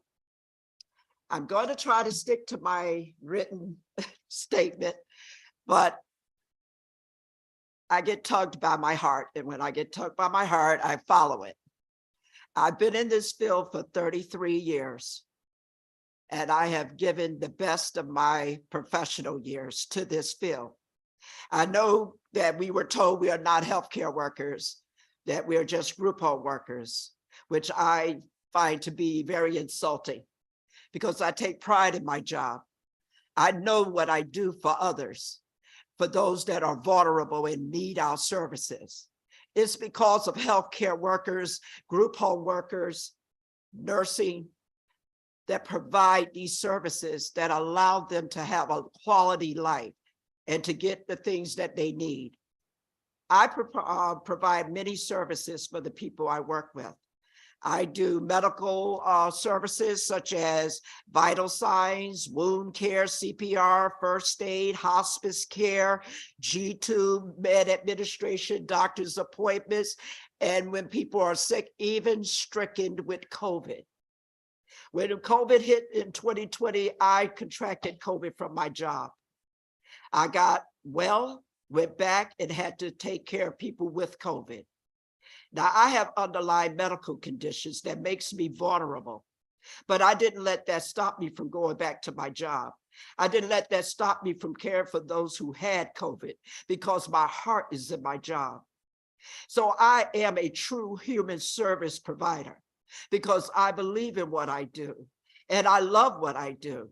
And when I have to take care of myself because of my own medical problems and I don't have enough money to do that, when I got to decide whether or not my medication is more important than food, or if a light bill is more important than paying the car note, when I got to do things like that, that breaks my heart because I've given so many years to helping others.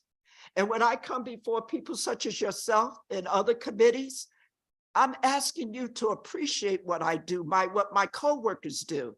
I'm asking you to put funding in a field that is very, very needed. We need to be paid adequately. We need proper insurance that we can afford. We need to be able to take care of ourselves. I'm 65 and my body is breaking down because of the work I do. But I'm not complaining about that because I hold my head up in pride because I know what I did. And I am not ashamed to say I'm a group home worker because that's a profession. That's something for me to be proud of. And I'm asking you to appreciate what we do, to look at us as professionals that deserve a wage that is honorable of our work. And that we are not just looked down on as people who work in a group home.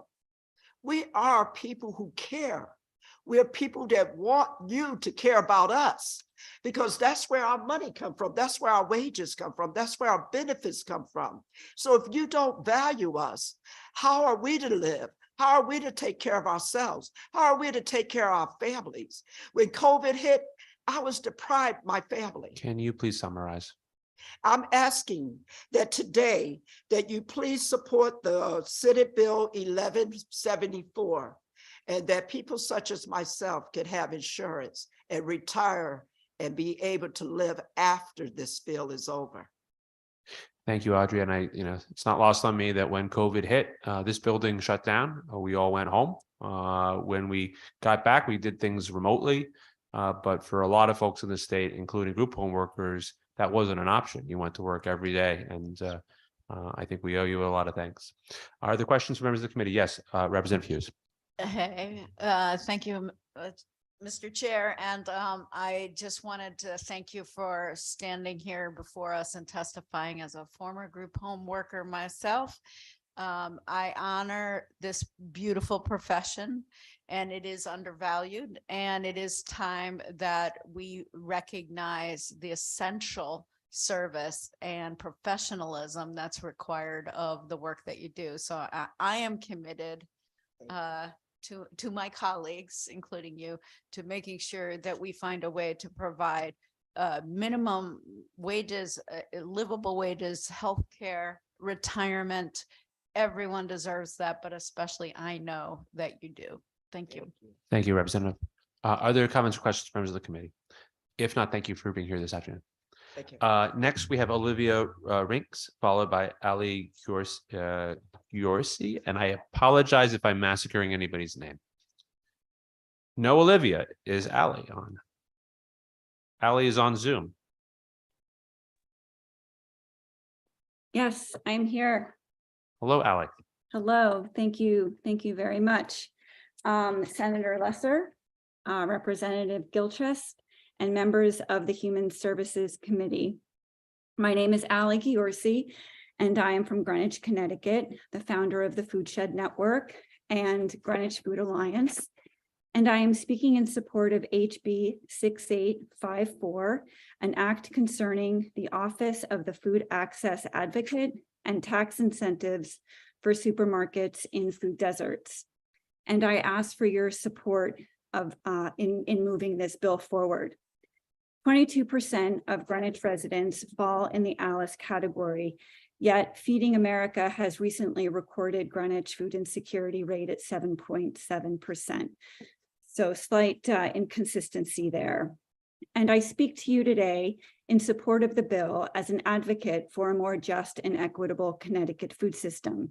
And food access and addressing solutions to hunger is, of course, an essential lever towards food equity.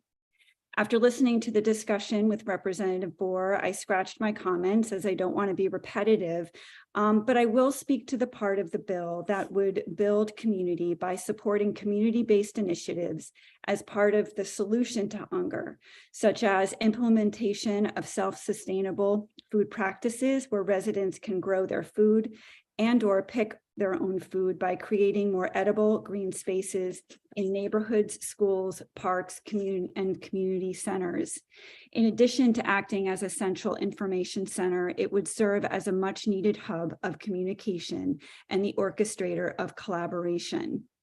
So I want to echo Representative Bohr's comments about how important municipal food policy councils are and how they would benefit from having support on a state level, which this office presumably would provide. I founded Greenwich Food Alliance in 2021, which is a multi-stakeholder alliance ranging from town agencies, educators, nonprofits, and residents invested in our food system. And we share best practices and help advance each other's initiatives. Most critically, it serves as a container for collective conversations around food equity and access. And we would like to evolve into a food policy council, and it would be very helpful not only to have support and guidance from the state, but to have an entity that is connecting all the different councils statewide, essentially to create communication channels that filter up from the community to the state and vice versa. So thank you very much for your consideration and your time. Thank you. Thank you so much. Are there questions or comments from members of the committee? Seeing none, thank you for being with us this afternoon. Next, we have Rob Burrell, followed by Alexander Claiborne.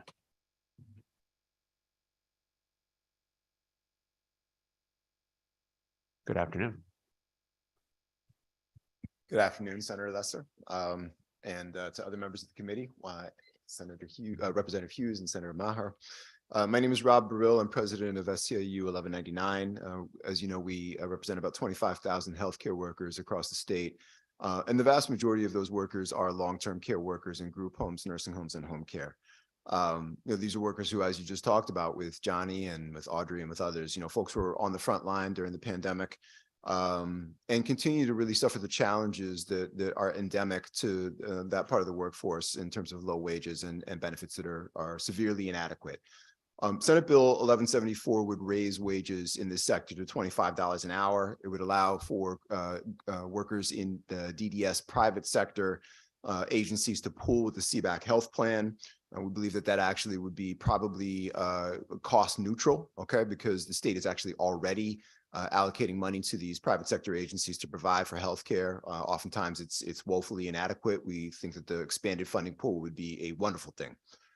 And most importantly, I think that this bill is really a vehicle for us as a state to get to the point where we're actually talking about our budgets driving equity in terms of racial equity for this workforce, gender equity for this workforce, and economic justice. We're talking about $25 an hour. Why? Our governor took a strong stand to press for a $15 minimum wage years ago. And $15 an hour right now is right at the federal poverty line for a single parent with 2 kids. So many of these workers are female. So many of them are struggling to care for young parents. And even in 2-parent households, wages for group home workers fail to provide for an adequate standard of living. Johnny talked about the challenges that exist right now in staffing. It is clear that low-wage workers are voting with their feet and trying to find something that is going to be able to provide for themselves and their families. This sector in particular, since 2008, has had, I believe, 2 raises. So we're seeing a decade and a half of underfunding that is, putting this workforce and the population that they care for in a place where they are suffering tremendously. Our budgets offer us opportunities to make choices. They are statements of our values. They are moral documents. And we know that very, very powerful folks in our state have the ear of decision makers, of legislators, of executives within the state. We're asking for this workforce, which is upwards of 20,000 people, to be able to have that same ability to access decisions that improve the quality of their lives. It's a significant investment. Okay, this bill would allocate about $390 million. We know that that money for workers at this economic level is going to go directly back into the economy as folks are using that purchasing power to meet basic needs. They're not going to be investing that money. And so we ask all of you on this committee to be a champion for this workforce and to advancing, again, equity with moving this bill out of committee. Thank you. Thank you, Robin. Thank you for your advocacy. We heard from a bunch of your members who really told some incredibly moving stories about the low pay and the tough conditions we subject people who take care of our loved ones in the States. And I think they made some incredibly powerful cases for why they are underpaid and deserve basic services like healthcare. The pushback that we've gotten, aside from the sort of direct cost of the bill, is, well, if you raise wages for DDS group home workers, then you got to do it for DEMIS workers. You got to do it, I assume, for DCF. Nonprofits came out in concern. How do you respond to that? I think that that's a wonderful idea. Okay, and I think that these sort of false choices that are offered to low wage workers, to publicly funded workers. Okay, these are workers for whom the boss doesn't have extra money unless the state kicks it in. But the idea that we should have to pick between childcare workers and group home workers and nursing home workers and home care workers and any publicly funded workers, I just think that those are false choices. So often we hear about that we can't resource things in this state because if we were, for instance, to raise taxes on billionaires, that they would leave. So we hear tremendous concern, tremendous empathy for the challenges that some of the most fortunate people in our state have, and we adjust policy accordingly. I think what we're asking for is that working class folks, white, black, and brown, get the same level of priority, the same level of understanding, empathy, and attention that the wealthiest folks in our state have. And we think that it's time to take strong stands in that direction. Thank you. Are there questions? Yeah, Representative Hughes. Thank you, Mr. Chair, and thank you, Rob, for your eloquent testimony. A couple things. Did you talk about that revenue neutral or cost neutral to joining the partnership plan or, pooling that? Can you say something more about that? Or Yeah. could you give us some numbers? Look, I don't have anything prepared in terms of numbers. What I do know is that, for instance, if you talk about Sunrise Northeast, which struck for for 3 months last year, family healthcare was $6,000 per month. That was the premium share, and that full premium share was passed on to workers. My understanding is that the family premium for the CDAC health plan is about $2,500 a month. Okay, so I think that Sunrise is an outlier, but it is certainly worth, I think, the investment in terms of the outcomes for the folks that would be impacted. The idea that healthcare workers should go without healthcare themselves, to me, is just unconscionable. And the expense is not as great as many people, sort of like to create anxiety around, just given the fact that we know that healthcare premiums are already extremely, extremely high. And the pooling effect probably allows us to provide much better healthcare for, essentially equivalent amounts of funds. And can you talk to us about how this equity investment in wages, healthcare, and pension would address the workforce shortage that everybody's wrangling their hands about? Sure, and Representative Hughes, thanks you for asking that question around an equity investment. I think it's important to know 1 out of 4 workers in the state's making $15 an hour or less. 1 out of every 2 Black and Latino women. 1 out of 3 women in the state. So it absolutely is an equity investment. Look, again, folks are leaving jobs in low wage pieces of the long-term care workforce to go work at Amazon for $21, $22, $23 an hour, $24, $25, to go work at Target, to work at multiple other places that are not publicly funded and operate with a higher profit margin than group home agencies. And are getting those raises. We're not going to be able to provide care for the disabled unless we make these investments. Yeah, and I thank you for that. And I thank you for speaking to the cost of what if we don't make this type of investment. I've heard from caregivers, I've heard from providers that it is going to take a generation to recover from the loss of workforce during this pandemic. I think that's absolutely true. I mean, if you look around the room behind me, many of the folks that are here testifying who are quite senior employees, 15, 20 years of seniority, are actually mostly from agencies where we have a defined benefit pension. That's what's holding people. But if you're talking about people who have not vested, they don't stick around, they leave. And finally, can you say something about the wage compression concern? Yeah, I mean, again, this industry for basically 2008 through 2019 got essentially nothing in raises.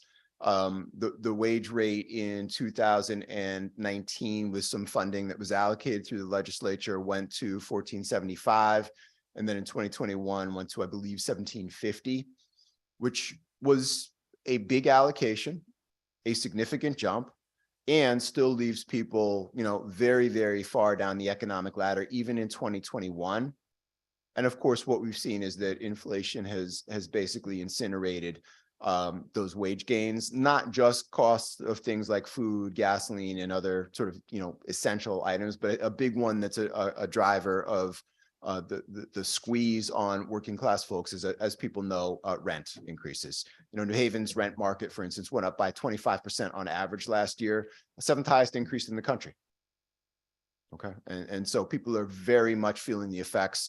We're getting, I've never had as many reports of workers living in their cars, living in motels, couch surfing, being evicted, being foreclosed on. I mean, there is deep, deep suffering that working class folks are enduring at the moment. And in places where the lever to lift people is fully within the legislature's control, it is absolutely about, whether the legislature wants to allocate funding such that people can reach a place where they can live. We are asking folks to be champion of these workers. There was a study that a number of very prestigious universities have done. MIT is the one that I'll cite, specific to Connecticut. A parent with 2 children needs not 15, not 25, not $35 an hour to reach a sustainability level. If you factor in food, heating, housing, all those costs, $45 an hour is what is required for a single parent with 2 children just to tread water. So we know we're not going to get anywhere near there. Okay, that's not, that's not a place that we know that we're going to get to. But this investment would make a real difference in the lives of working class folks. So I hear you say that it's really a stabilization investment for this workforce. Finally, unique to group home workers, they need a car. They need their own transportation to do their job, which is not covered by this. My group homes were never on a bus line. There's no other way to get to care for the clients or the clients' homes except to, drive yourself or get an Uber or whatever. Can you just talk to us about how this doesn't even touch that? Well, look, family friend, group home worker in Meriden at 2 different agencies that 1199 happens to represent. Her daily commute is Meriden to Guilford.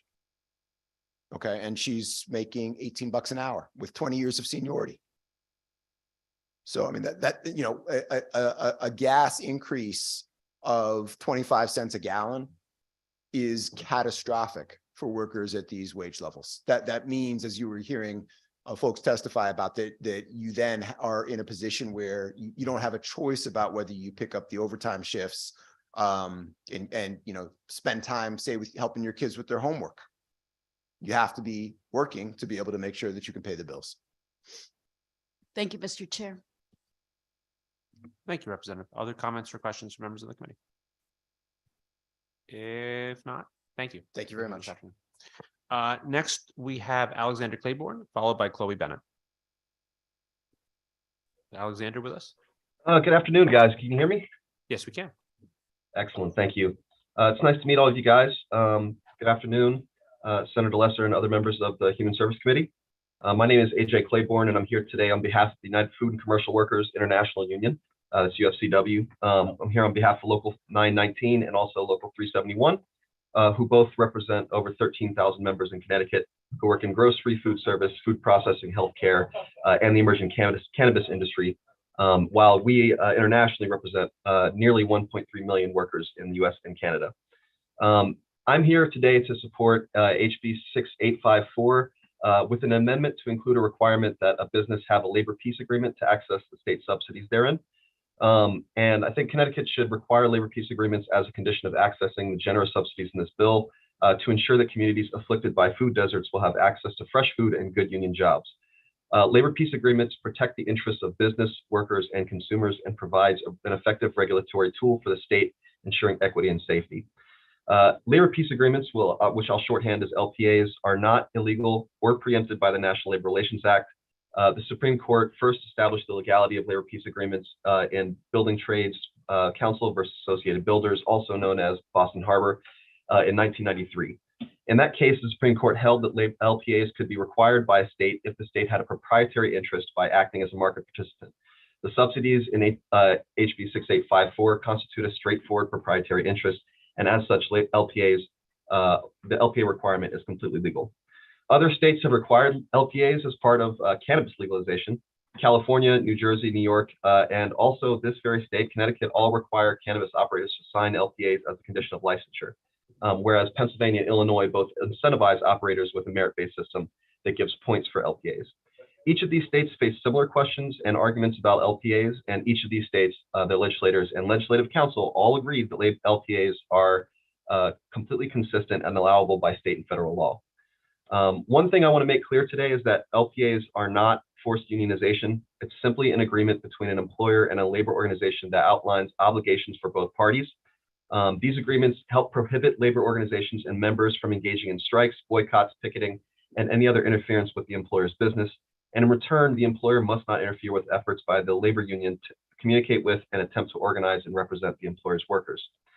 LPAs can help address the existing disparities in the workforce by providing equal opportunities for women, people of color, LGBTQ individuals, veterans, and people with disabilities to own businesses or work within the industry.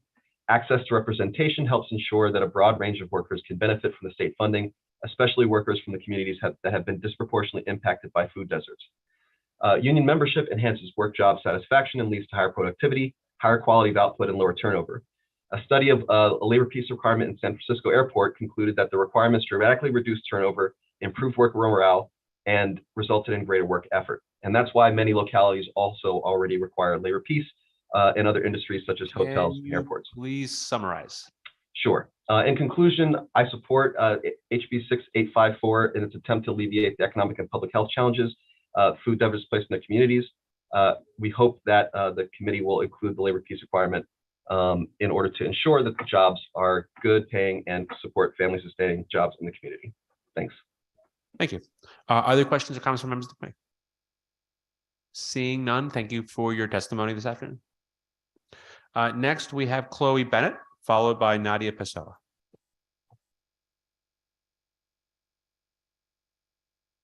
Hello. Thank you for providing this time for me to testify this bill. My name is Chloe Bennett. I am the compost manager at People First. We're a nonprofit in Bridgeport, Connecticut, providing aftercare services for men continuing in their sobriety from drug and alcohol addiction. And we provide community-based resources and employment opportunities through 3 departments: grocery, produce, compost, each of them addressing food insecurity and food waste issues in Bridgeport.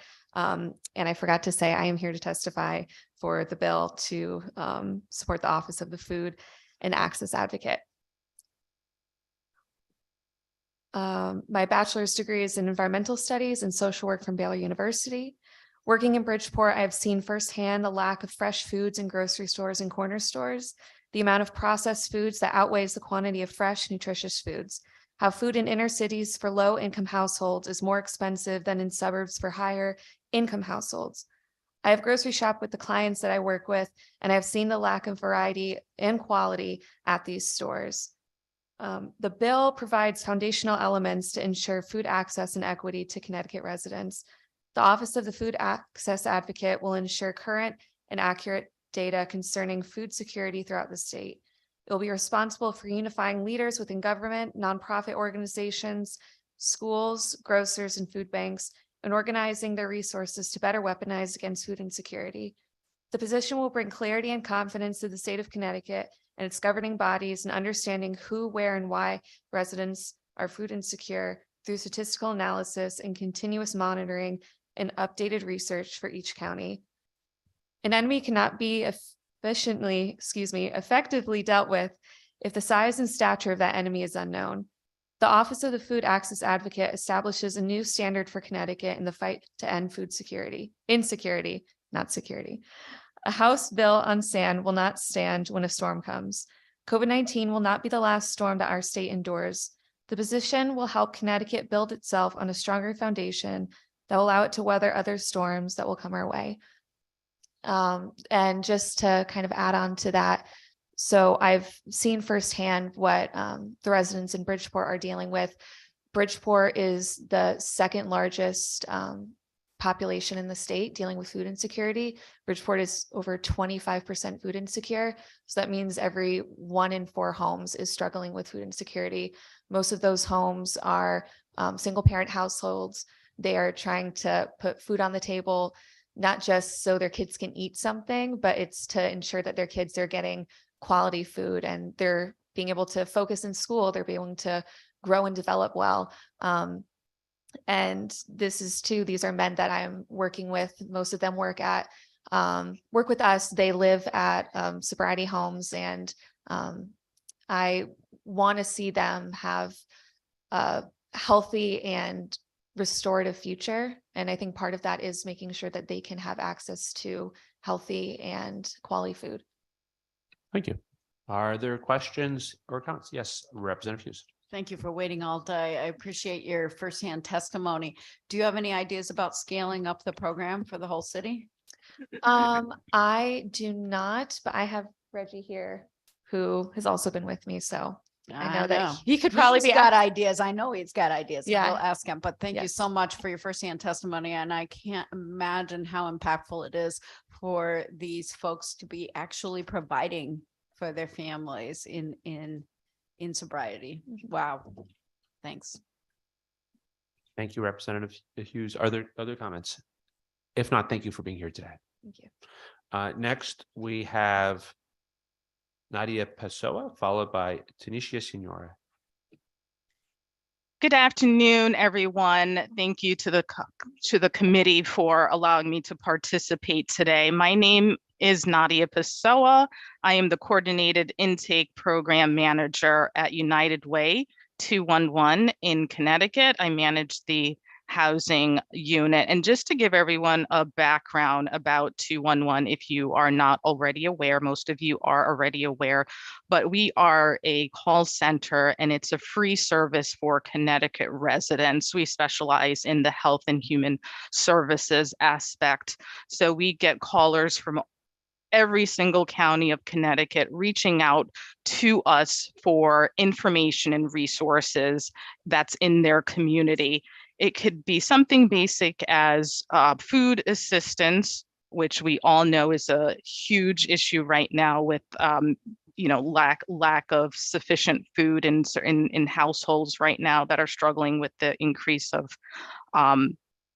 the inflation going on. So we can get a caller looking for food assistance to a caller that is literally homeless outside asking for services. So since 2014, 211 has been the central intake line for people that are unsheltered outside or at risk of being in that situation. So since 2014, we have created a housing crisis line for people to call us.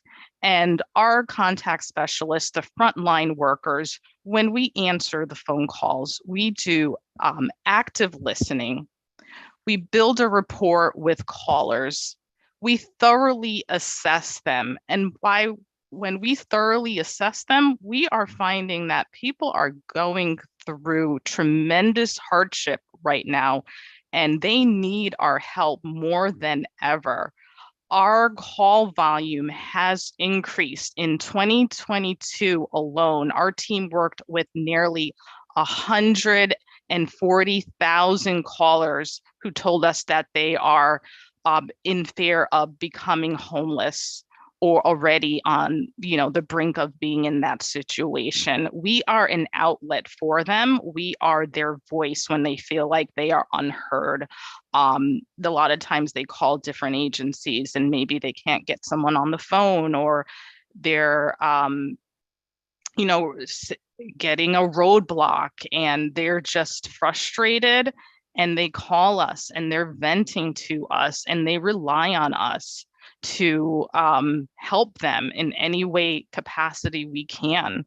There are people that call us that they're not literally homeless right now, and we try to troubleshoot and problem solve with them to try to see if they can continue staying where they're staying. Maybe they're staying with a friend or family member, and their family member is trying to have them leave right away. We have a conversation with them to see if we can try to divert them away from homeless services if we can. In order for us to do that, we have a high level of conversation with them, assess their situation, brainstorm with them. We bring value to the phone call. We spend extensive time with them to try to create a plan for them so they don't have to go through the homeless system. So sometimes we are able to successfully do that. And there are other times where people are literally homeless outside, sleeping under a bridge, roaming the streets at night, sleeping in their car with their children because they were just evicted. That morning, they're calling us, they're crying, they're hysterical. And and they're reaching out for us because they don't know who to turn to, and they need us more than ever because they need an outlet. Can you please summarize? Yes. So the reason that this is so important for me is we are going through an economic crisis right now. There's a long waiting list for housing right now. People are losing their jobs at an alarming rate. And we also have people that are working every single night, every single day, and they are still struggling. The middle class are struggling and they need an outlet. They need to call us so we can point them in the right direction and give them resources, such as getting them connected to a CAN provider, a homeless agency, mental health services. I personally have saved lots of lives. We gotta get you to summarize. I'm sorry. Yes, so I'm here to say that the Connecticut residents need to continue to call 211 for various reasons. Either if they're suicidal, they need an outlet. They're looking for homeless services. They need an outlet. They need to talk to us. We need to continue to have these services. Thank you. Thank you. Representative Case. Thank you, Mr. Chair. And Nadia, just a quick question for you. Have you been doing this a long time? Yes, I have a long time, many years. So many years. So we did this 24/7, 7 days a week before November of 2022, correct? Before we've done this. Yes, we used to be, our housing crisis line was 24/7 prior to November 1st of 2022. And what changed that? The increase in the phone calls that we've been getting. So the increase in calls that we've been getting, we weren't able to manage the increase of phone calls that we've been getting. So again, in 2022, we had 140,000 calls. So our calls have increased, and we didn't have the staffing capacity to manage the increase in the call volume. Okay, so no staff was lost? We were able to switch people's schedule around, and then also there are some people that were no longer on our team because they were on a different team. Okay, no, we're just trying to get to the bottom of it and see how we can make this back to the way it was before November 1st, 2022. I want to get in deeper to see where the monies went, why we aren't staffing the same way. I understand that more people needed to be helped because our homeless population is 40% higher. But I don't understand how that put it so that we would stop the housing services after 4 p.m. Monday through Friday, when 4 to 6 is usually the busiest time that people are out looking for a place to sleep for the night. So I thank you for testifying, and we will get to the bottom of it. Thank you. Thank you for the opportunity. Thank you so much. Thank you, Representative. Other questions from the committee? I have a couple, actually. How many people work on the emergency housing side of 211?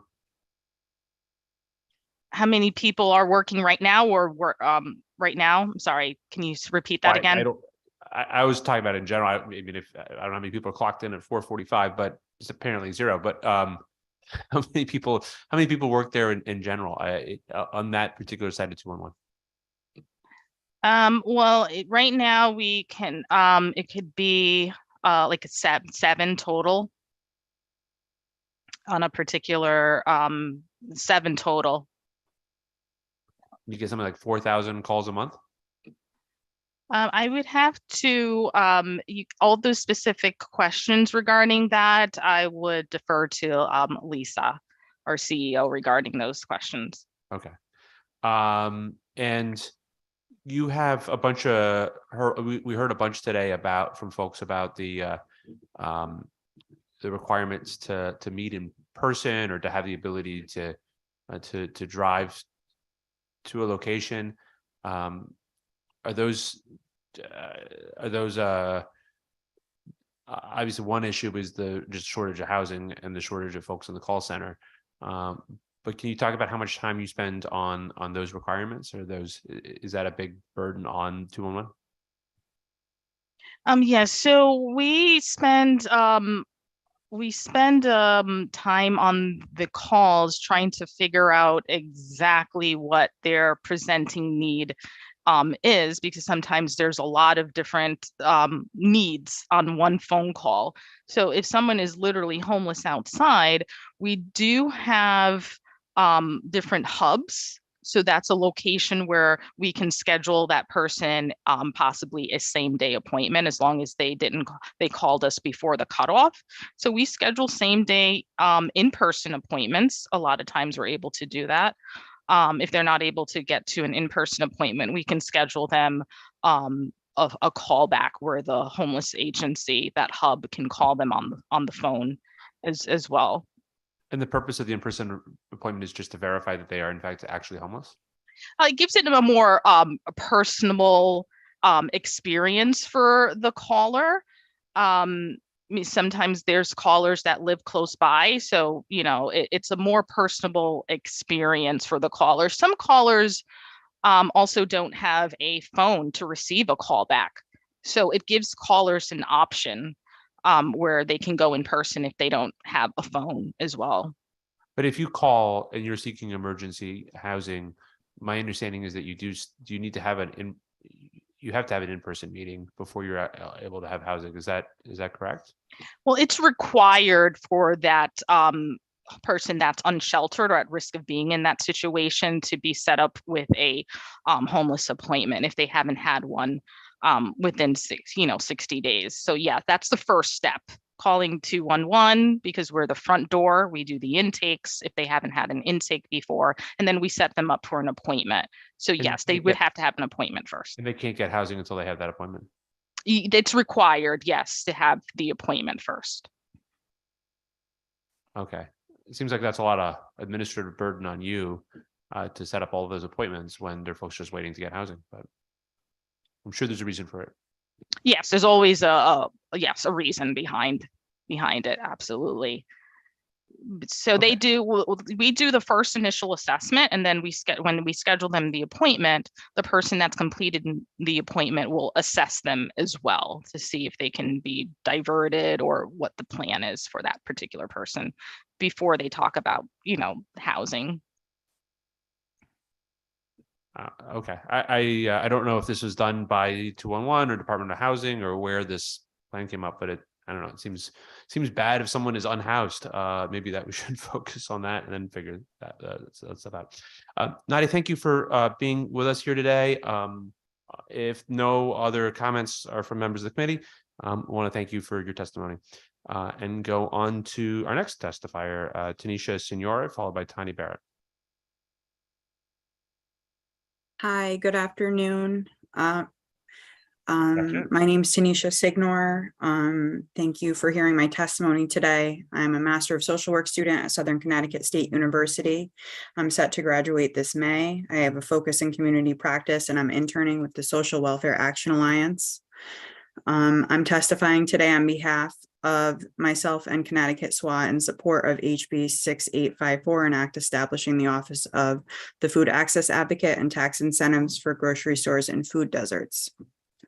There's no question that Connecticut has a food insecurity problem.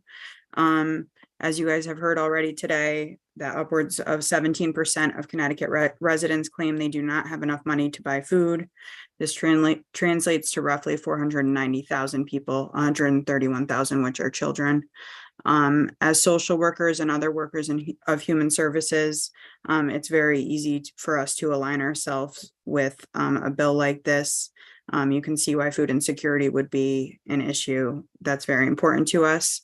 We believe that food security is a basic human right and no one should go hungry, especially in a state with the resources that Connecticut has. Food deserts are a real issue in our state. If healthy foods are fully stocked, grocery stores are inaccessible to communities. The ensuing consequences can be disastrous. Residents living in areas where they are forced to purchase food at corner stores and fast food chains not only spend more on groceries, but also pay more with their health. Where you live is directly connected to life expectancy. This is shown through a report published by the Connecticut Health Foundation, which asserts that life expectancy in Northeast Hartford is 12 years shorter than the Connecticut average and 20 years less than the life expectancy in Westport. If you live in Connecticut, you know the economic differences between these areas. From the perspective of race, Westport is 91% white and Northeast Hartford is 69% Black and 29% Hispanic. These differences are staggering and the outcomes cannot be ignored. Addressing food deserts and health inequities as separate issues is irresponsible and negligent. Access to nutritious and whole food ingredients from grocery stores is critical for individuals to establish a foundation of health and wellness. This bill should be passed. So there's a designated office which is committed to the issue of food insecurity and food deserts. Connecticut needs a centralized body to help battle the issues of food insecurity by overseeing things like coalition building, mutual aid projects, community partnerships, delivering research-driven reports, and more. There is a lot more work we need to do in order to create equitable access to nutritious foods, and passing this bill would be a good start. On a personal note, if I have a couple seconds, I would also like to say that I am incredibly supportive of SB 1174. I have worked in human services. I've worked in residential programs. The pay is abysmal. The benefits are abysmal. And the people that are doing important work like that deserve to be reciprocated for that. Thank you, Tanisha. Did you submit written testimony? I did. Okay. Yeah. And does your written testimony cite I mean, I think we all knew that health equity. Absolutely. is Yep. an I issue, have but references and links to everything. 20 years is a huge, it's just I would love It's to- immense. It's staggering. Are there questions or comments from members of the committee? If not, thank you for being here this afternoon. Thank you. Tanya Barrett, followed by Marie Allen. Okay, good afternoon. Can you hear me?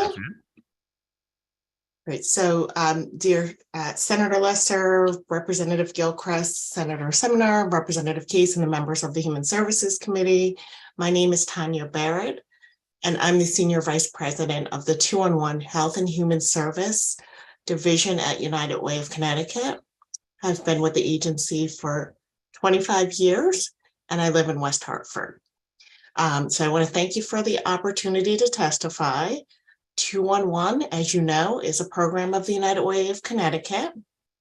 And it's our state's free and confidential 24/7 resource for most of our services like food, utilities, and mental health intervention.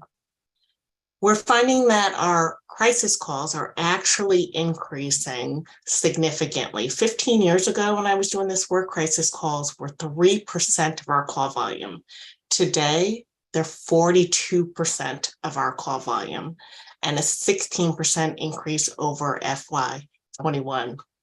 So there are a variety of numbers that you may have heard where people can get access to our crisis services, 211, our 1-800-135-HOPE, which is the action line for adult crisis options. You probably have heard of 988, which is the new suicide prevention lifeline number. In Connecticut, all of those numbers can be accessed. All of those numbers are handled by the 211 mental health crisis team. And 211 Connecticut also has the distinction of being one of the founding partners of the National Suicide Prevention Lifeline. When the 1-800-273-TALK number came out in 2005, we were one of the original providers of that. So in FY22, we served more than 146,000 callers in crisis. You heard a couple of folks from my team testify that less than 1% of those calls require escalation to 911 and or medical emergency response. We have a system that is definitely looked at as a model.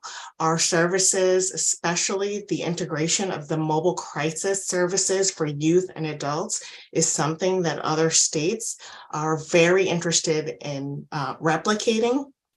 In fact, we received the 2022 American Association of Suicidology's Crisis Center of Excellence Award for the nation.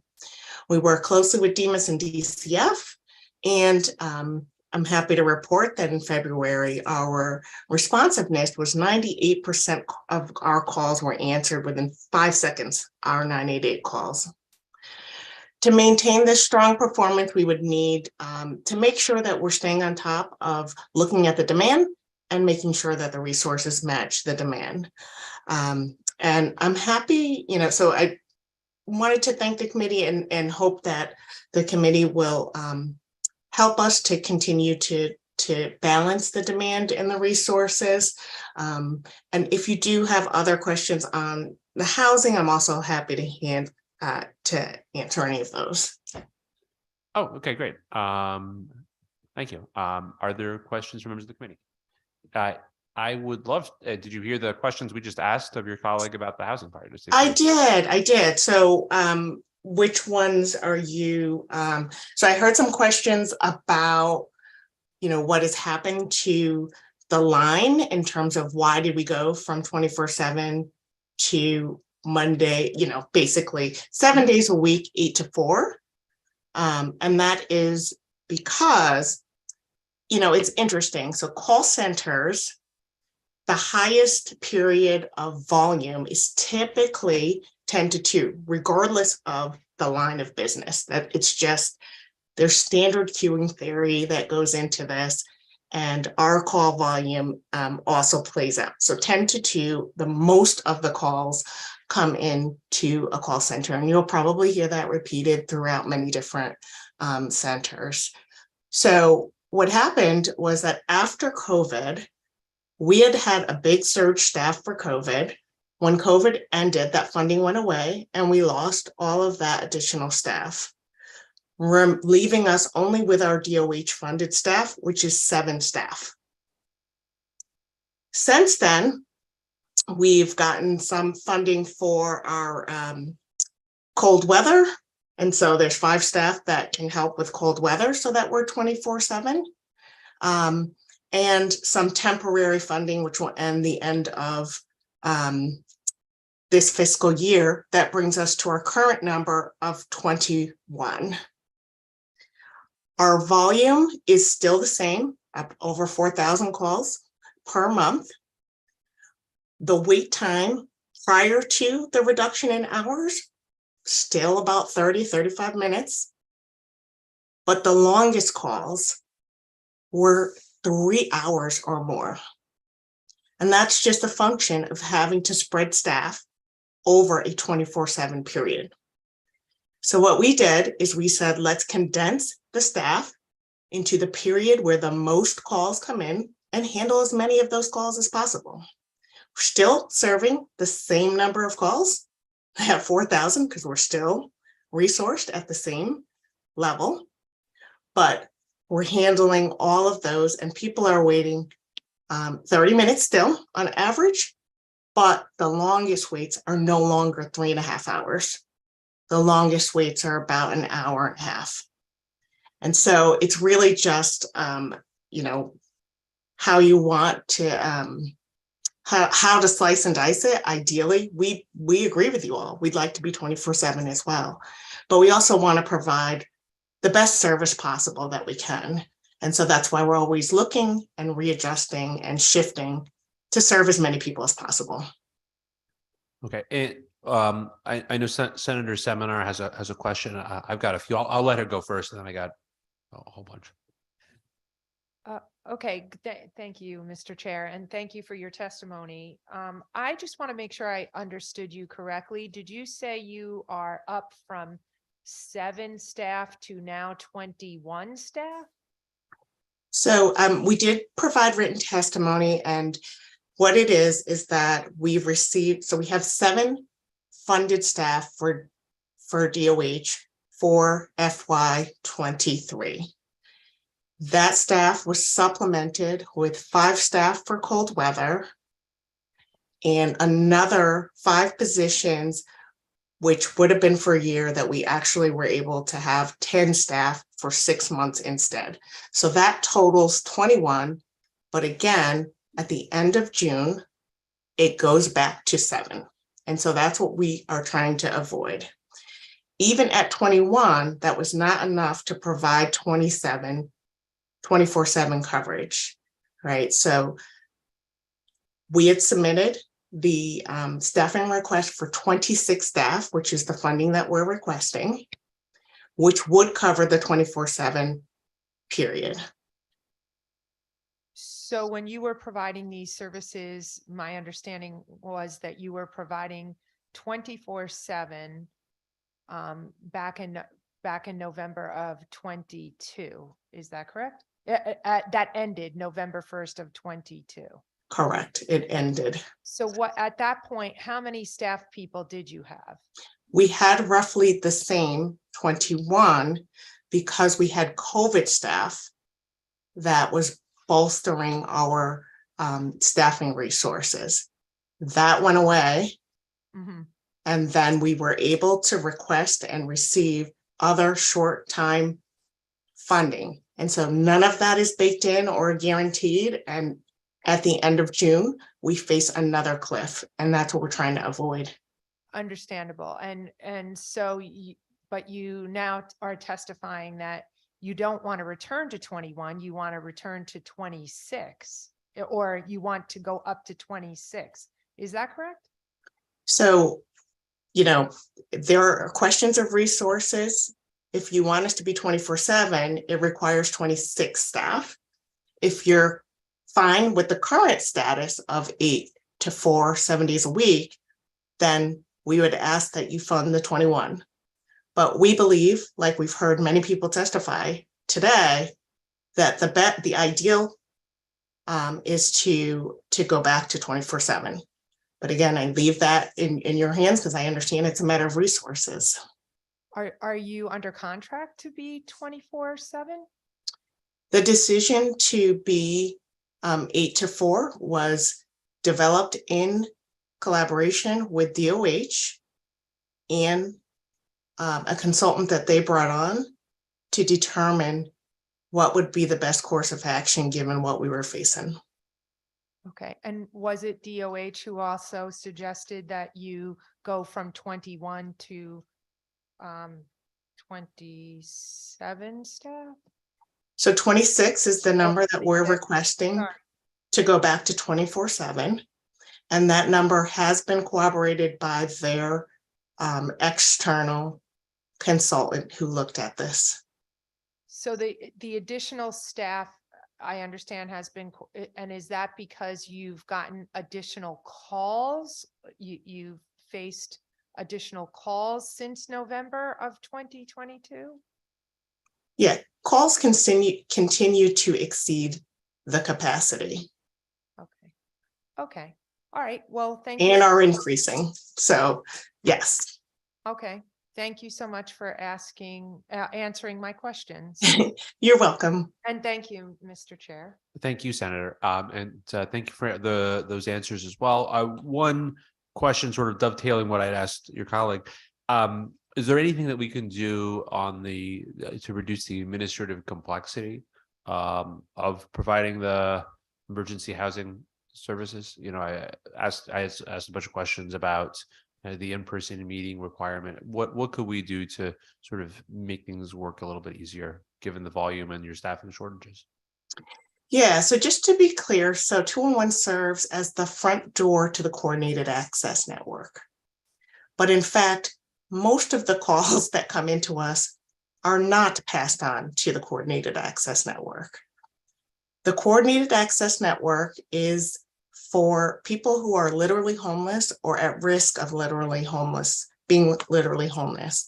Most of the callers who call us actually don't fit that definition. And so what we're doing is actually connecting them to community-based resources to help them either financially figure out how to pay the utility and maybe figure out how to use their funds for the rent, or helping them think about natural resources, helping them utilize public benefits, all of those types of things that exist that maybe they weren't aware of that can help them to stretch their dollar further and maintain the housing that they're in. If they're literally homeless, then they can access the CAN system. And typically that's usually within 14 days of homelessness. We don't determine the rules on that. That is a federal HUD mandate for coordinated access. And the definition of homelessness is also a HUD definition. So we don't determine that as well. When we schedule someone for an appointment, then that appointment is in the community with housing providers. And we've testified along with others for additional support for the entire CAN system. And those housing providers are doing their very best to work with callers within the resources that they have available. I wish it was that, people could just get housing right away. The housing doesn't exist because of the market and the economic factors that so many people have eloquently described here. The length of time that it takes for shelter to turn over means that there's a wait list. And so I know that a lot of my colleagues that work in the housing as housing providers have been very open about their needs for increased resources as well. Yes, we're aware of that for sure. Thank you so much for that. Are there other questions from members of the committee? If not, thank you for your testimony this afternoon. You're welcome. Next we have Marie Allen, followed by Richard Famighetti. Good afternoon, or almost good evening, Senator Lesser, Representative Gilchrist, and members of the Human Services Committee. My name is Marie Allen. I'm representing Aging CT, formerly the Association of Agencies on Aging, in support of SB 6630. We're asking legislators to consider that increase to Medicaid Husky C asset limit to $10,000 single and $15,000 couple, and to increase the income limit from 100 to 138% of the federal poverty level, or $1,563 monthly. At the current income and asset limits, Medicaid eligible residents are unable to pay for any type of an emergency that reduces their monthly income. And I have submitted testimony that gives you data supporting this request, but I wanted to speak from the perspective of an agency that supports the Connecticut Home Care Program for elders, for people with disabilities, for people with acquired brain injury. These waivers require people to financially and functionally qualify for Medicaid. And in the case of older adults and people with disabilities, to be what we call clinically at nursing home level of care, which means without the support of a community care plan, family supports, and other things in the community, this individual would be in a nursing facility. When we ask them to hold not more than $1,600 in assets, we ask them to impoverish themselves to a point where one emergency, one repair of a rail for their front stairs, a roof repair, a furnace replacement, an extra delivery of oil will totally eliminate the dollars available for them and leave them without housing. When they're left without housing, an average look at the older adults who are on the Connecticut Home Care Program reveals that the average age is 83. Many of them are female. Many of them are living on main streets in each and every one of the cities and towns that we support. They have simply outlived their resources, and asking them to spend down to $1,600 before they can get the Medicaid assistance they need for things like toileting, bathing, dressing, medication management, and preparing a meal is just it's against everything we're trying to do with Money Follows the Person as we move people out of nursing facilities back into the community.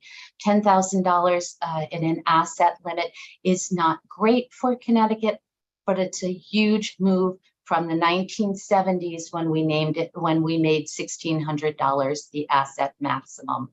I want to thank you all. I know it's been another long day, and we do truly appreciate the fact that you are listening to the community. Thank you very much. Are there questions or comments from members of the committee? Me. Yes, Representative. Thank you, Mr. Chair. Thank you, Marie. Good to see you. I was going to ask you to say something about the asset limit not being updated, especially in Fairfield County and high cost areas, that this actually is very, very counterproductive towards, like what you said, money follows the person, because we see so much good that this keeps folks from being kept out of nursing homes, which is far more costlier to the state than raising the asset limit so that they could stay in their homes. If you could raise the asset and income limits from the folks that you serve, and I know you see firsthand the Medicaid waiver home care program, what would that look like? What would you recommend those limits be? Thank you, Representative Hughes. I think, if I had the magic wand, why wouldn't we go up to $50,000? Why wouldn't we make it easier for individuals to live in the community? I understand the pressures. I've listened to the Human Services public hearings for the last couple of weeks, and I understand that that may not be possible, but $1,600 does not allow Mrs. Jones, who is your neighbor, who could have been, your children's nursery school teacher for years and years, who's now 85, living in Main Street, Stratford, Connecticut, West Hartford, Connecticut, wherever it may be. That's just not enough for her to get that extra tank of fuel or fix her furnace and stay in her home. What we forget about Medicaid recipients, these are not necessarily people who these are not people who haven't worked, that haven't saved, that haven't done everything right. These are people who have, in many cases, outlived the resources available to them. So $10,000 at least gives them the ability to make that furnace repair, hopefully repair that roof, and stay in their housing. Once their housing is compromised, the nursing home is the next step for many of these clients. I hope that answered you, Representative Hughes. Yeah, it does. Thank you. Thank you, Representative. Other questions? Yes, Representative Case. Thank you, and thank you for coming forward. We always talk about asset limits, and the asset limits affect many different populations. So I see going up to 10, but when you're down spending, there's certain limitations of what you can spend on that downspend. Is that correct? Yes. You mean to qualify for Medicaid, Representative Case, correct? Yeah, but there's certain things that you can use the downspend for. Getting at the reason it's 1,600 is because some people with IDD, the 1,600 was okay. So going across the board at the 10, do you think that's the right thing to do? I can speak to individuals who are on the PCA waiver. I don't know specifics about the IDD community, but there are many individuals on the PCA waiver who have significant disabilities and have to spend down to the 1,600.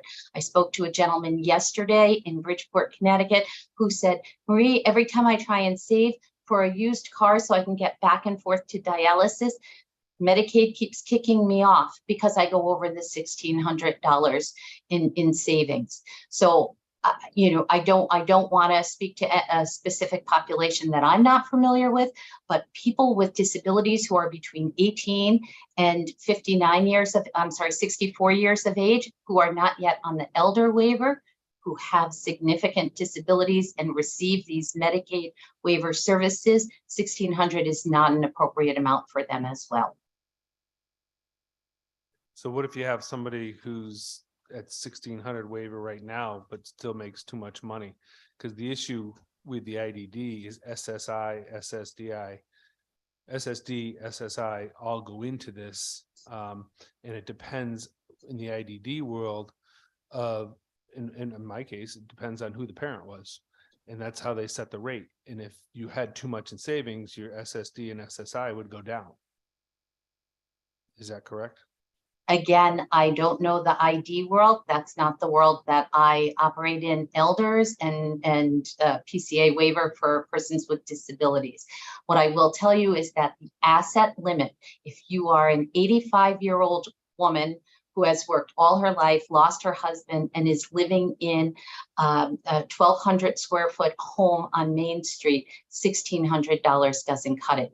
If you are a 59-year-old individual who is disabled, has a disability that forces them onto a Medicaid waiver, $1,600 doesn't cut it, because if they have to fix anything in their home, if they have to purchase food, if they have to pay for their rent and then spend some money on clothing, there's no money there to do it. So income is different than assets. I don't know how the income for SSI affects their assets, but in the cases that I work with, most people are on Social Security. Their income is stable, it's fixed. It is not going to push them on or off a program.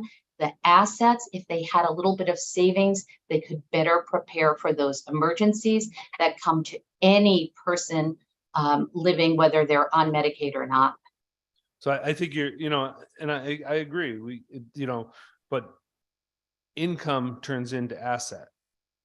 And when you do an asset test with SSD, SSI, those payments can go down if you have too much in asset, which your asset is gained by having a savings account. With all due respect, Representative. One second. What I want to say is it doesn't fit every single person. And this bill changes it across the board. Okay. So it could hurt somebody in the IDD area by them getting less, because they get a lot of services and everything paid for through DDS, but their SSI and SSD goes right into their savings account. So it will affect if they have, on the federal level, if they have too much asset, which would be a bank account. I went through this personally with my brother, so I understand. No. And I just don't want to see the consequences of affecting one population who, I mean, my brother, I'll be honest, $7 a week was his salary, was his take home. So he didn't have to make money.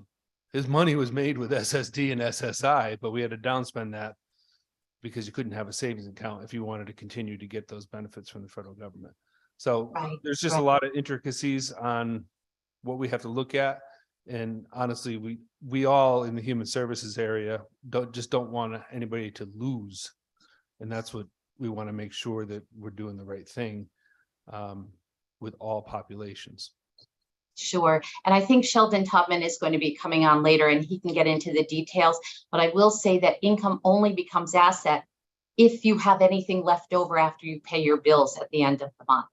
And right now, the income maximum for these Medicaid clients is $1,062.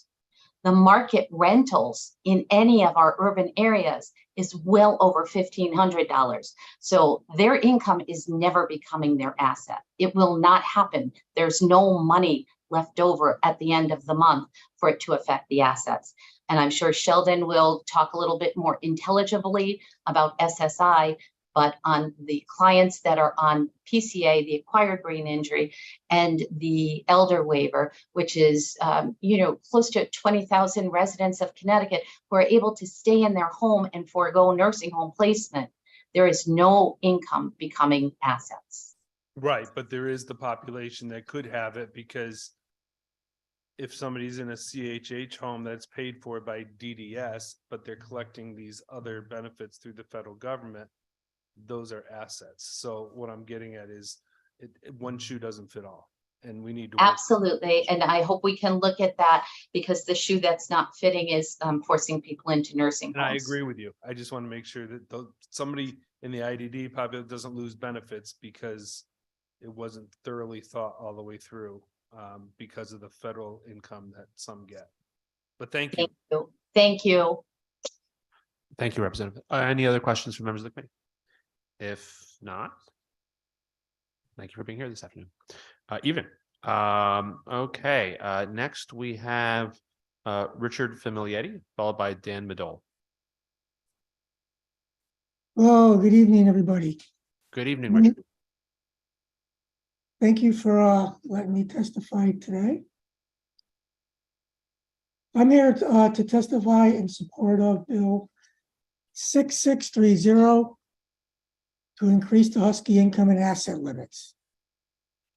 I think everybody already knows what the ask is. We want to ask for the income limit to be increased to 130% of the federal poverty level, and have the income and asset limits match the MedConnect program.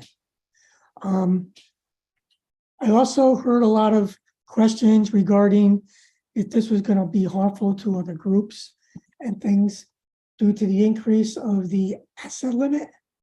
I just want to say, and I'm sure somebody can answer that question a little better than I can, just because you're allowed to save up that much assets doesn't mean you have to. So you can still keep it low enough to not to affect your Social Security benefits or whatever that ID you're referencing to, Representative Case. Also, in terms of spending down, if you have excess assets, assets can be spent down on anything. However, if you're over income for Husky C, the only way you can spend down has to be on medical expenses. And what makes it difficult is your medical expenses per month can be greatly more than your income.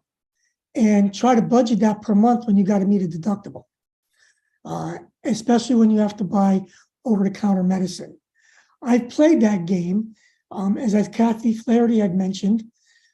Yes, people go to the emergency room for a headache, and maybe they get a $1,500 bill for the headache. Their spend down is only $700. They meet their spend down and Medicaid pays the other $8. So that's, if the income limits were a little higher, I would have to go to an emergency room for a headache for me to spend there. Also, I am on the MedConnect program. Currently, I have a small savings of a few $1,000s. I still can't afford to save up for a roof. In a couple of years, I think my disability is not going to allow me to work, and I'm either going to have to retire or go back on disability. And guess what? I'm going to go from having income and asset limits under MedConnect. It's going to be taken away from me after me working for 23 years. And I'm going to have to reduce my income and asset limits to that ridiculously low amount of $1,600 for the asset limit. And what was it, $1,062? My mortgage is $1,100 plus utilities. So this is not going to hurt anybody. It's only going to benefit people. Can you wrap up, Mr. from McGlady? Yeah, and you know what? The commissioner I mentioned, although supportive, there needs to be some cost analysis to it. I understand that. But you know what? The cost analysis should be irrelevant because this needs to be fixed. Too much of, and I'm not an opposing of this. We hear a lot of aid to family with low incomes, TANF and all this. You want to increase that. Thank you, Richard. Middle class, but we If you forget can about please the, summarize for us, that would be great. Don't forget about the elderly and the disabled. Thank you. Thank you very much, Richard. Do we have any members of the committee that have questions? I don't think so. Okay, great. Thank you so much, Richard, for your time today. Next, we have Dan Madoli. He's in person. Is Dan in the room? No, Rep. Dathan. Oh, okay. We'll hold off on him. Next, Sheldon Taubman. He's remote, I believe. Yes, I am. Good Oh, afternoon. hello, Sheldon. Nice Hi. to see you today. Nice to see Please you. go ahead and start. Thank you, Representative Dathan, other members of the Human Services Committee. My name is Sheldon Taubman. I'm the litigation attorney for Disability Rights Connecticut. I don't have any tambourine with me at all, unlike Elaine. We are the protection and advocacy system for Connecticut, serving individuals with a full range of physical, behavioral, intellectual, and developmental disabilities. I'm here to testify in full support of 6630 which finally addresses the longstanding discrimination against people with disabilities and older adults in Connecticut's Medicaid program. As you've heard, as of March 1st, the income limit for Husky C is 1182, 97% of poverty, asset limit 1,600 or even 2,400 for a couple. And by comparison, Husky D has an income limit of 1,677, Husky A adults 1,944, and no asset limits whatsoever for Husky A or D. Other states have recently recognized this injustice. California in 2020, New York last year, raised the income limits for their respective age blind disabled programs to 138% of poverty. And New York also raised the asset limit for one to now being $30,182. And California's gone further, effective January 1st, 24, they will have no asset limits whatsoever. And I know there's cost, but the cost is not as large as you might think. Attached to my testimony, I do have an analysis based on California's estimates showing the cost should be about $21.8 million. Now, the rest of my testimony is written, you have that, but I want to spend the rest of my time just reading from information about my client. I have a client by the name of Brenda Moore, and she is a 58-year-old Black woman, lives in New Haven. She's also, by the way, a kind soul. And she has income of $1,542 a month. Now, right now, she's protected by a court injunction we got in the case you probably heard about against HHS related to the public health emergency. But that injunction expires on March 31st. That's it. Now, she's not eligible for Husky D because she's on Medicare. So without Husky C, and she's too high, she has no coverage for essential home health services. I'd like to read from the court ruling in this case on November 7th. Plaintiff Moore testified that she is a Connecticut resident with a severe vascular condition that prevents her from performing activities of daily living without assistance. Ms. Moore explained that she has difficulty getting around, preparing meals, and standing for long periods of time. She uses a walker and requires assistance from an aide in getting out of bed, using the restroom, bathing, paying her bills, and preparing her meals. Her in-home aide assists her for 40 hours per week, funded by Medicaid, which she no longer could afford when her full Medicaid coverage was terminated earlier this year. She was able to extend her benefits through an alternative program for individuals with significant debt. That's the spend down. But that extension expired such that she went without assistance for 5 weeks. She testified that during that time without assistance, she often was unable to get out of bed to the point where she ate unheated, canned food that she kept near her bed, and that she fell on more than one occasion, including once in the shower, when she attempted the activities for which she no longer had help. She also has been returned to full Medicaid benefits temporarily. That's because of the injunction, but she may require institutionalization if those benefits are terminated. Yeah, I'll summarize. On behalf of Ms. Moore and others like her, I urge you to pass 6630 in order to finally bring equity to our Medicaid program. Thank you. I'll be happy to answer any questions, including the questions specifically raised by Senator Lesser and Representative Case. Thank you. Thank you. Although Representative Hughes is here too, and I think she might, certainly should have the opportunity. I'm not sure if you answered this. I did ask Kathy Flaherty a question earlier, and she said you might know the answer. When was the last time we made a major adjustment to Husky C eligibility levels? Yeah, and so I was referring to the fact that I heard you asking these questions earlier. That's funny. But anyway, unfortunately, it's a little complicated, so I'll do the short version. The short version is that the income limits for Husky C were directly tied, strange as this is, to the temporary family assistance cash amount. And although that cash amount was supposed to go up every year, and therefore the Husky C income limits would go up every year, legislature would routinely take away the cost of living adjustment, with the result that there was no increase in the Husky C income limit for years and years and years.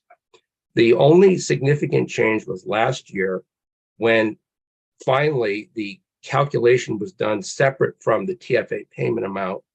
And it's now, not entirely, the simple version is what you did is you made it tied to the federal poverty level to some degree.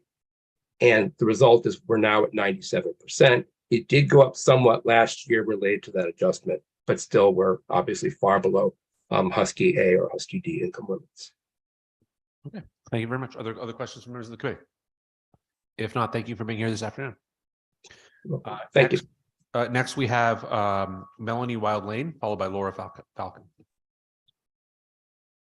Good evening, Senator Lesser, Representative Gilchrist, Senator Seminara, Representative Case, and members of the Human Service Committee.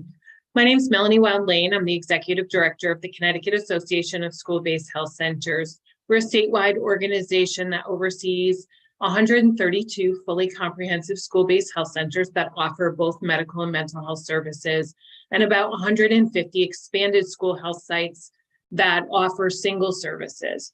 I come before you today to testify on behalf of Senate Bill 1176, an act concerning telehealth. First, let me begin by thanking the committee for recognizing that while we are post-pandemic, telehealth services are important to continue to provide health services, and to also thank the committee for requiring reimbursement for telehealth services that also include audio-only devices. We are also in full support of the language that removes the sunset, making provisions that are permanent, and a mandate that provides that providers are paid at the same rate for telehealth services as they are for in-person services.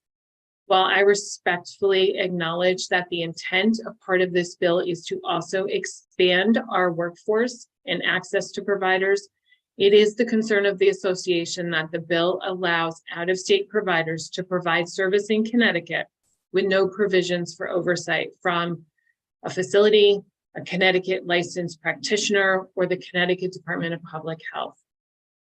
Yet, we expect that level of oversight from our Connecticut licensed providers. Flexibility in the statute like this could expose our most vulnerable population's safety, as well as the quality of care they would receive. We have a high licensing standard here in Connecticut, and to jeopardize or compromise those standards would be detrimental. The standards should be the same, or the consequences could be traumatic. Not to mention, while Connecticut is attempting to increase our workforce, full support of that, what would keep somebody here? So if I could go to New York while still providing services in Connecticut, but have lesser expectations, why would I stay in Connecticut? New York might be a bad example, but you understand my point. So we need to have an incentive. The Connecticut Association of School-Based Health Centers supports the continued inclusion of telehealth, audio only, and the reimbursement. However, we can't support the language of this bill as it pertains to the out-of-state providers. Hope that you will consider this portion of the bill. Both the Connecticut Hospital Association and the Alliance have submitted similar testimony, and it's our hope that you'll reach out and include us in the conversation. Thank you for listening, and I hope that everyone has a good night. I'll be happy to answer any questions. Thank you very much. And I will say, before I turn it over to Representative Hughes, that this committee, I can't speak for any others, is all about lesser expectations. Representative Hughes. I just wanted to make sure, did you submit testimony about the licensing? Did you submit written testimony? I did not. We submitted testimony for the first half and then had a conversation today, but I will submit testimony on the licensure piece of it as well. Thank you. Just for your recommendations. I appreciate that. Yes, ma'am. Thank you, Representative. I see Kathy gets a point for laughing at my joke. Nobody else did except for me. All right. It's a little late in the day. Thank you so much, Melanie. You're welcome. Have a good night. You too. Next up, Laura Falcon, followed by Reggie Forcon. Good evening. My name is Laura Falcon. I'm the Information and Referral Program Manager at 2-in-1 United Way of Connecticut. I've been in the human services field for 10 years.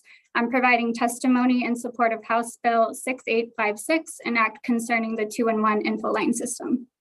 The info line operates 24/7, 365 days per year. In fiscal year 2022, our information and referral team responded over the phone or on our website to 3 million inquiries for assistance.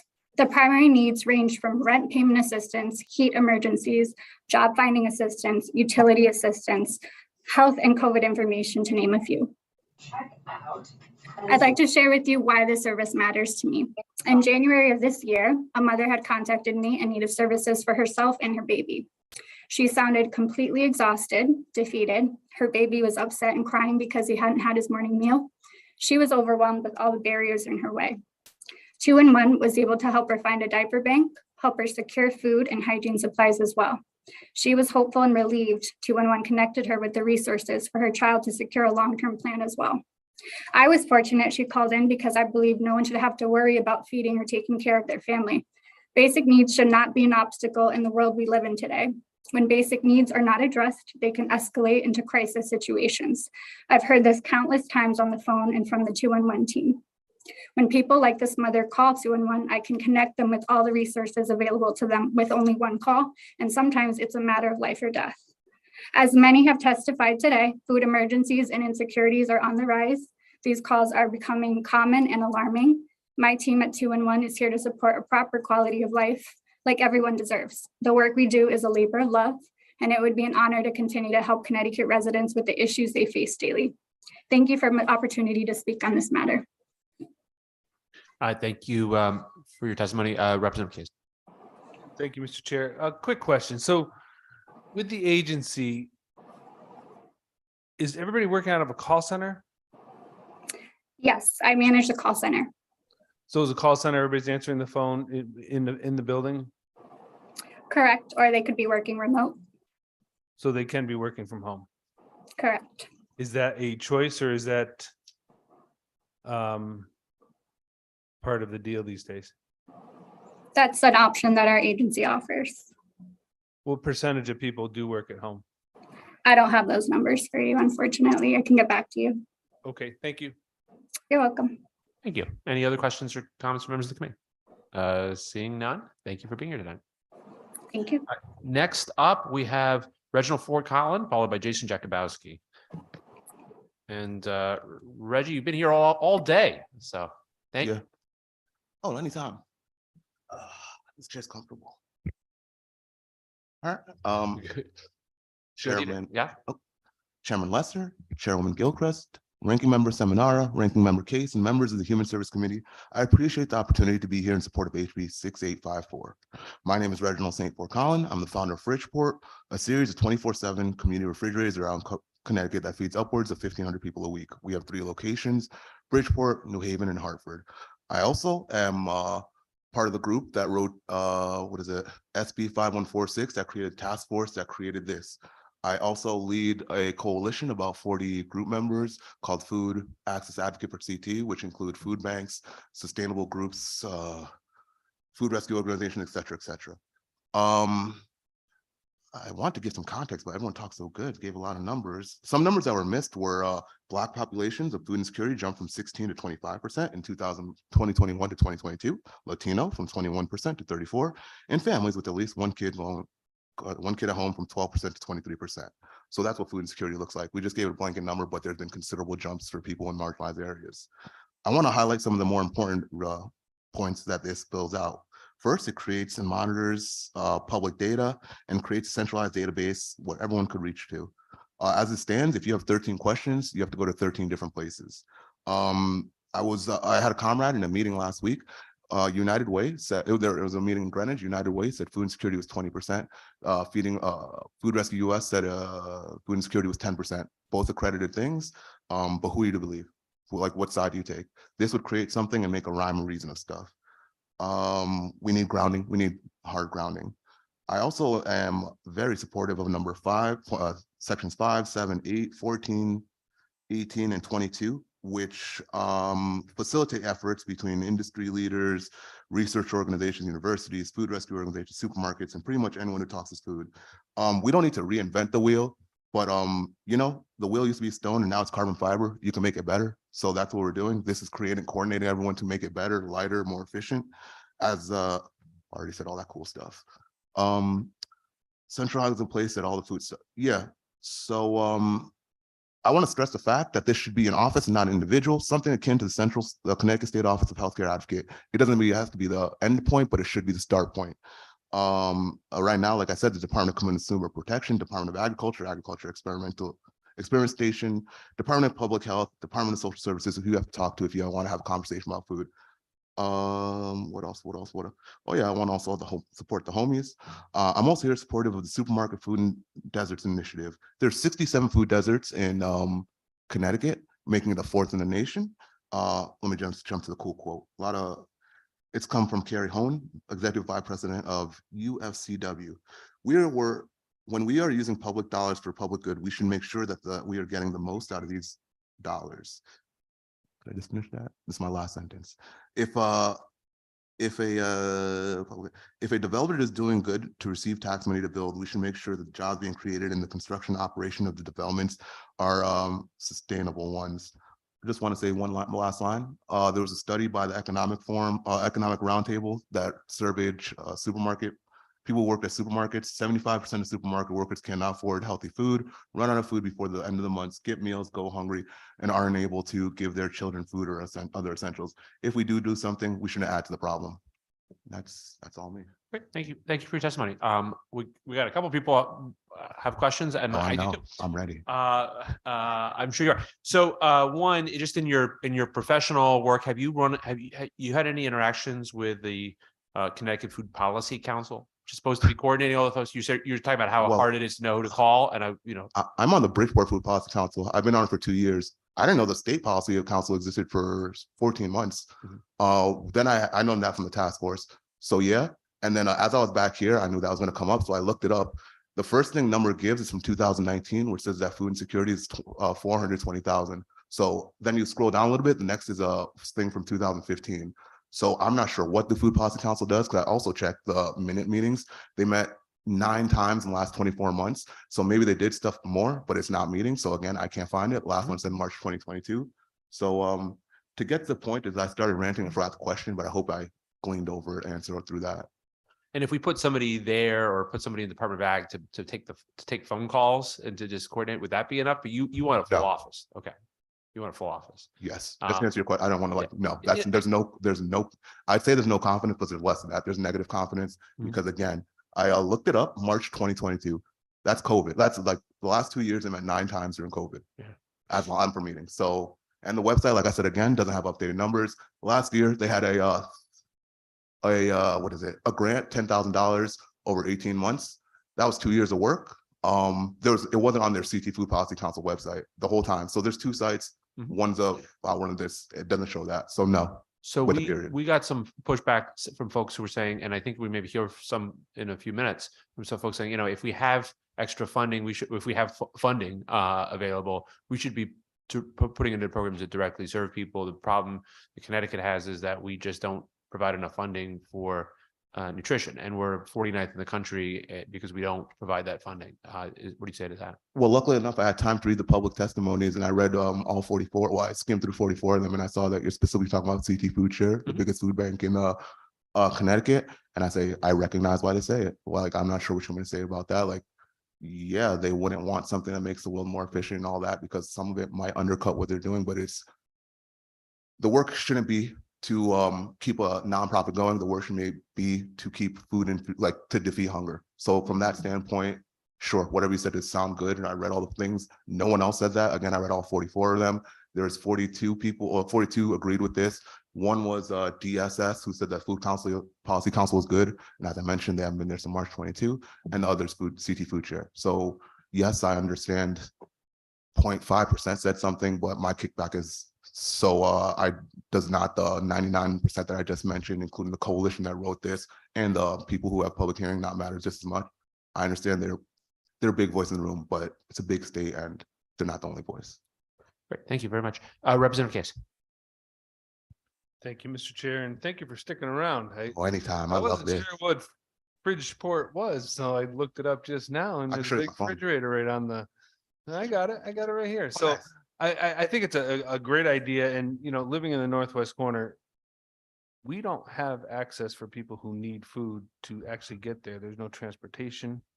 There's nothing. So the most that we've done in our community right now is downtown of one of the towns is we have a food cabinet, and people stop in and put food in there.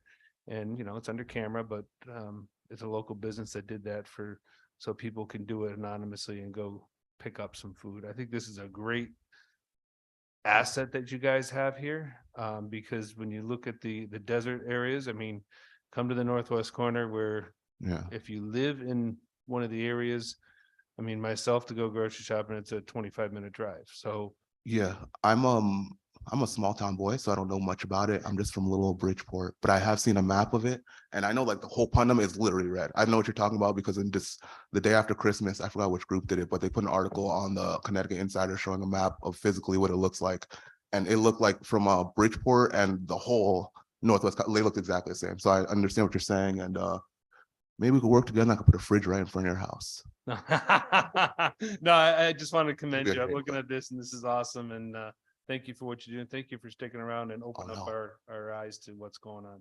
Oh, no, anytime.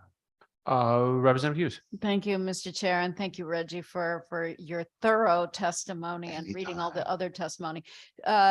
You said something around, people are hungry and we're in response to, shouldn't we just resource more SNAP benefits or whatever? We want to end hunger. We don't, we don't want to just feed people. We want to end hunger. And that takes a systemic approach, which you have piloted in Bridgeport and in Bridgeport, as well as unlocking the food. So tell me more about the Office of Food Advocate, how you can collaborate with local farmers and other innovative resources to really create a systems-wide way of addressing food insecurity. No, that's a question I love to hear. The way I envision it, it should be like, it's 2023. It should be easy like everything else. You put foodct.gov and /food. I put my address. It says 1.2 miles away, there's a food rescue organization. 1.7 miles away, there's a supermarket.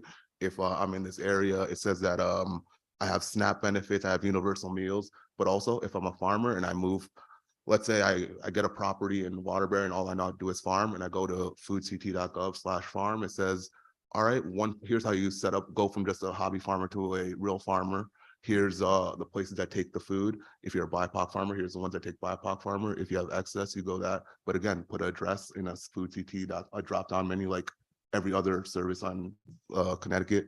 And yeah, I think it's just, again, we don't need to reinvent the wheels. A lot of people doing a lot of hard work. There's 169 towns with 169 silos. This would just create bridges to it. I see it as 6 to 10 people, 6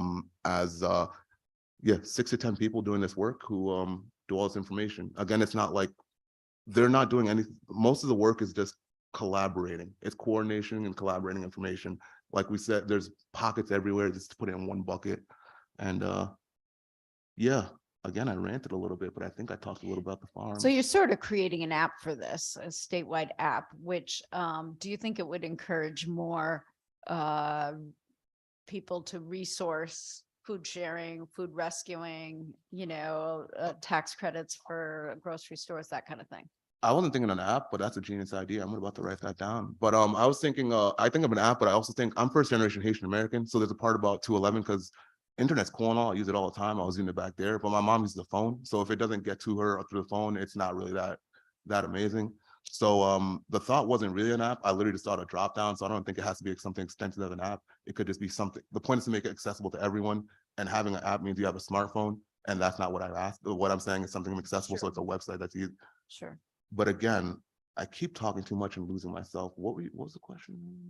Well, we were talking about, do you think that would be it would generate more interest in food sharing, food rescuing? Oh, yeah. Participation from grocery stores, maybe even grocery stores in food deserts that collaborate on that. I say that to that, I'd say yes, because that portion I'll mention that the coalition again is of it's not just like there's like the Food Share Network that is a whole city of like Greenwich. There's Sustainable Blank, Sustainable Blank. There's places that SWATs of places. So it's not just individuals telling me that they need this. It's like cities saying that. So yeah, I think it would help out a lot. And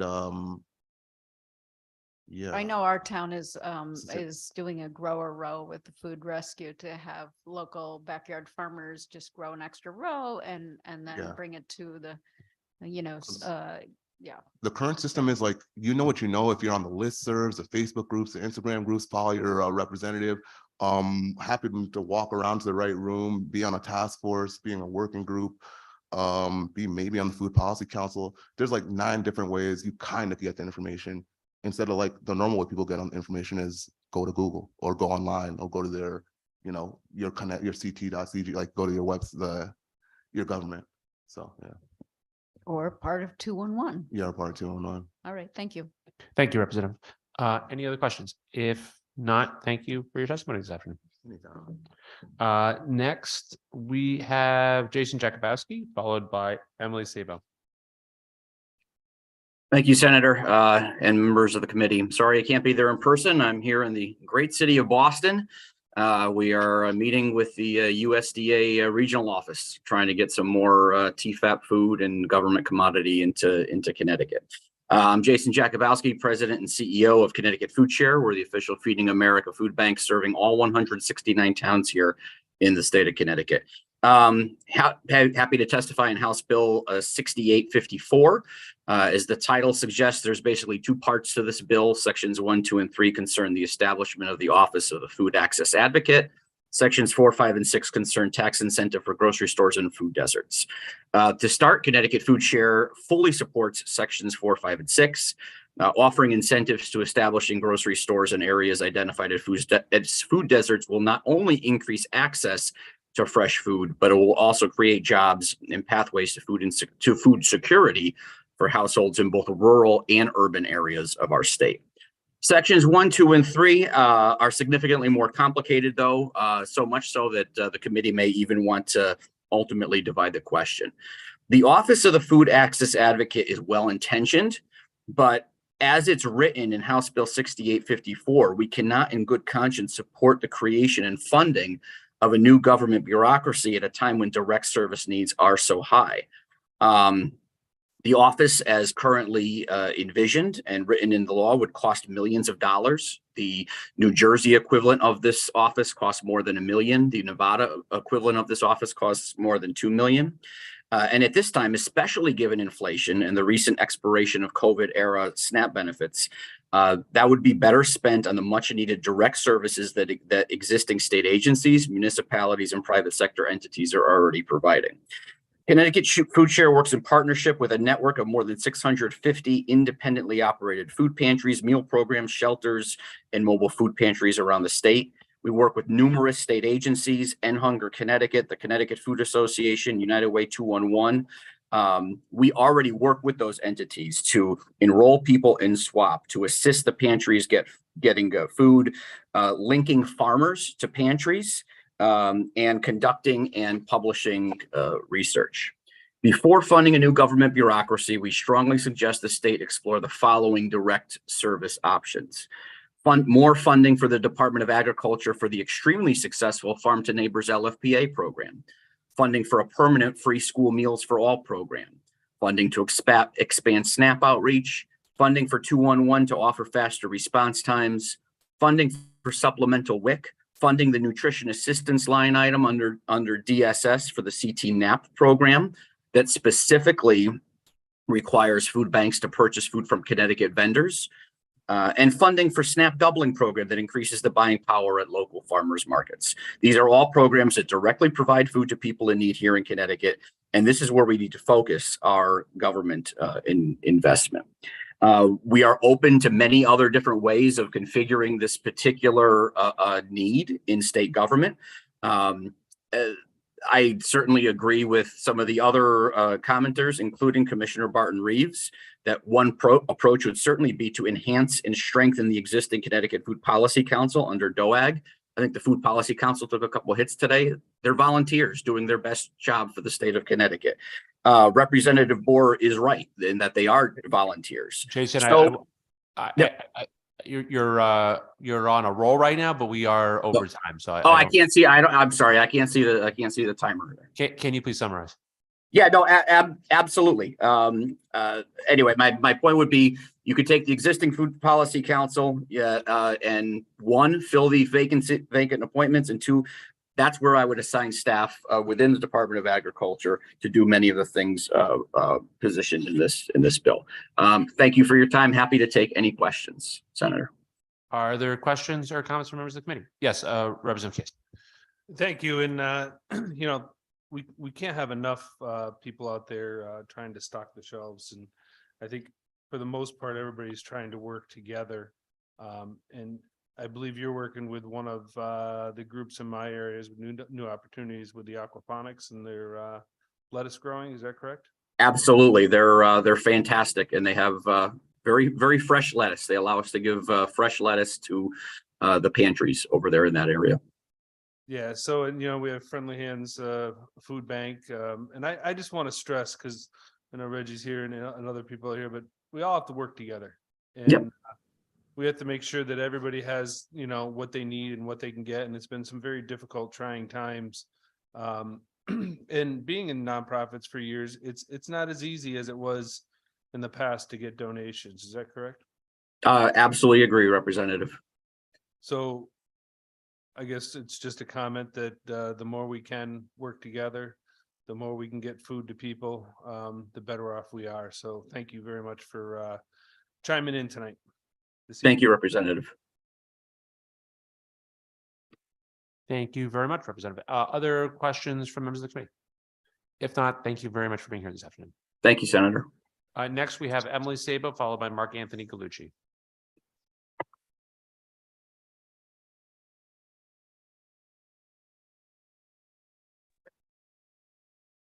Good evening. Can you hear me?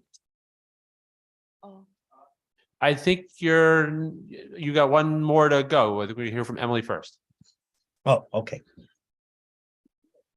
Good evening, Senator Lesser. Good evening. And other members of the Human Services Committee. My name is Emily Sabo, and I'm the organizing director at the United Food and Commercial Workers Union, Local 919. We represent over 7,000 working families here in Connecticut, many of those being employed in the retail grocery industry. Thank you for the opportunity to testify today regarding House Bill 6854.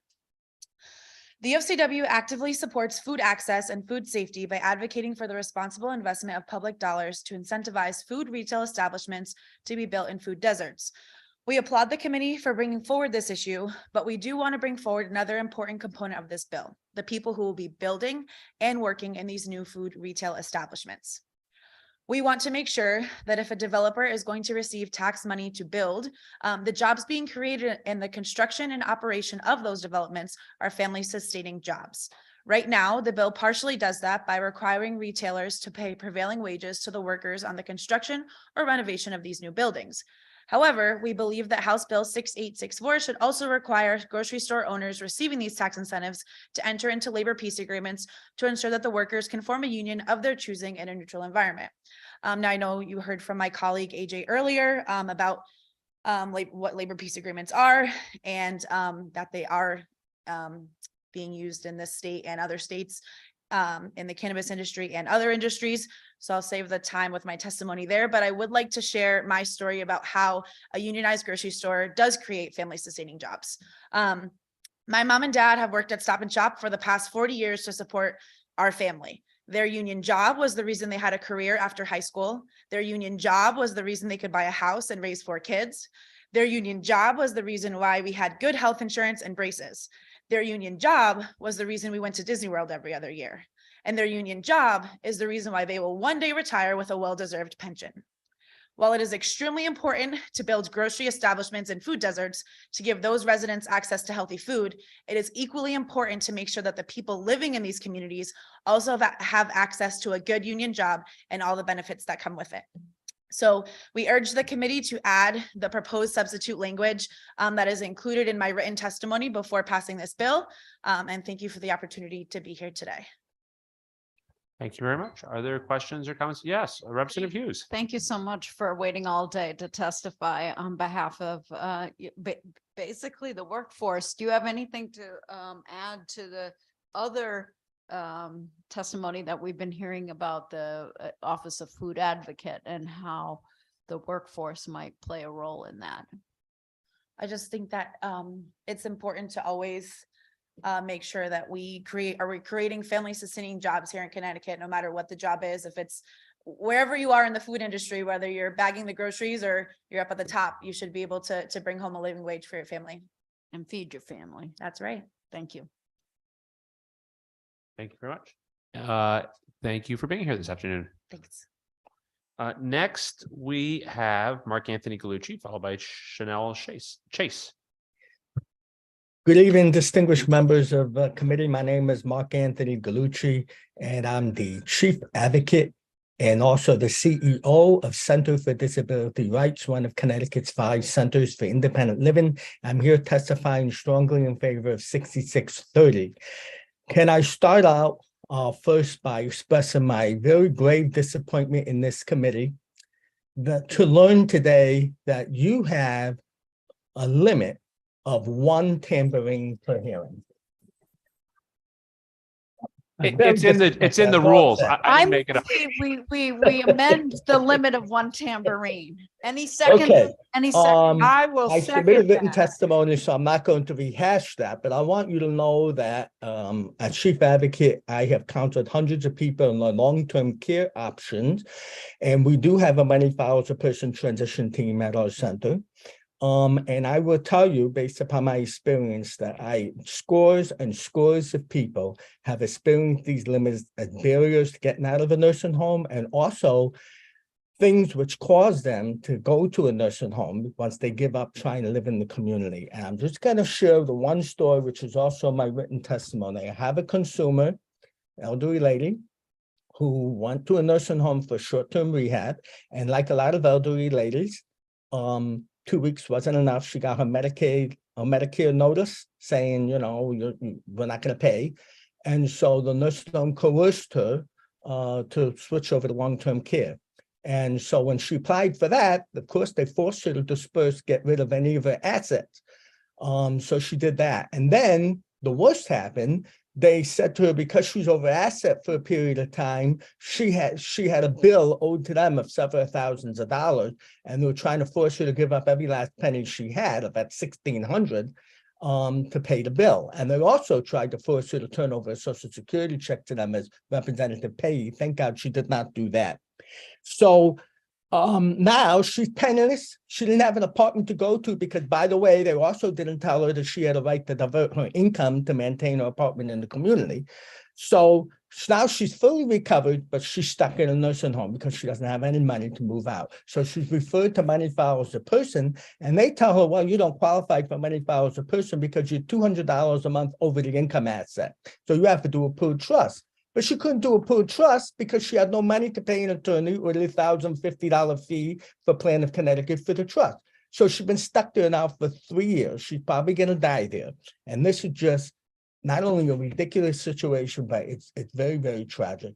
And I strongly urge you to increase these income and asset limits, especially the asset limit, which was set in 1973. And the thought then was that people should have enough money to pay 4 months' rent. I ask you, can you pay 4 months' rent today, 50 years later with $1,600? Thank you. Thank you. And no, you can't.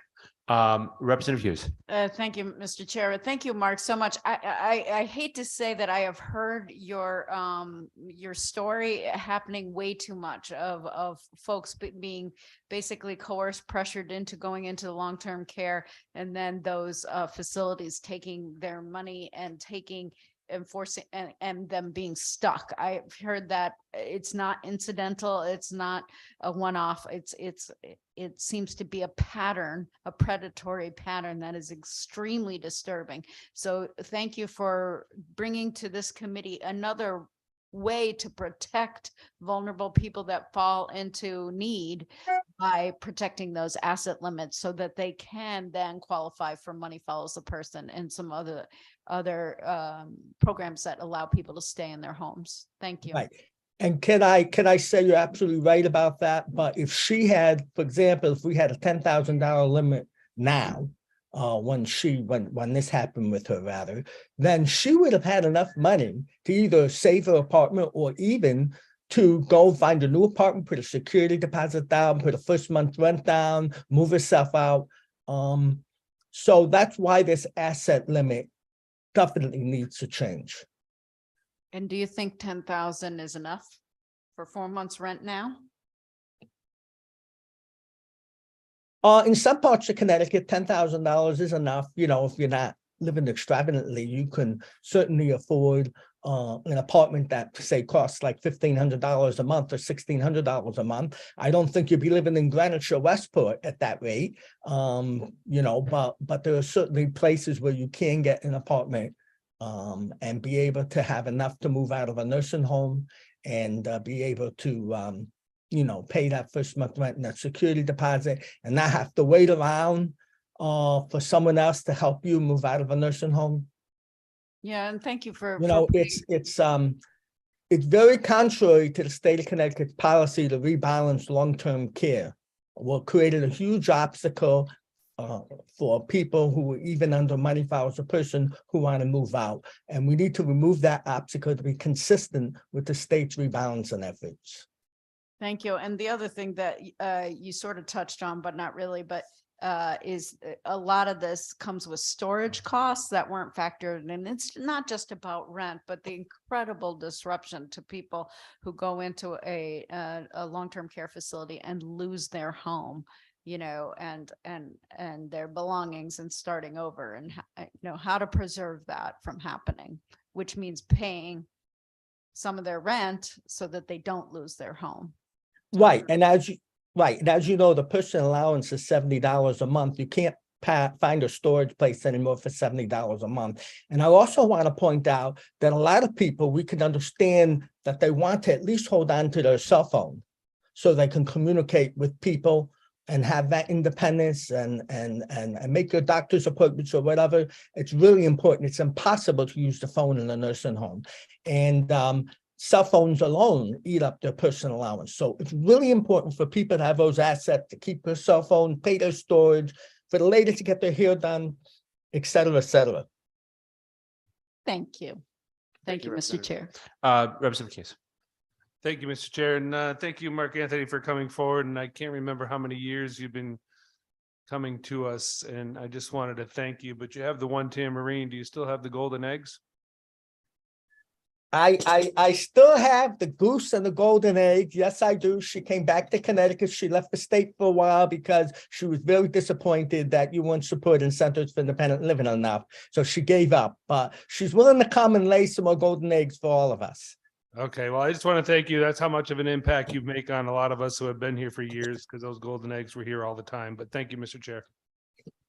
Thank you. Glad to see everybody's still got a spring in their step at 6 o'clock in the evening.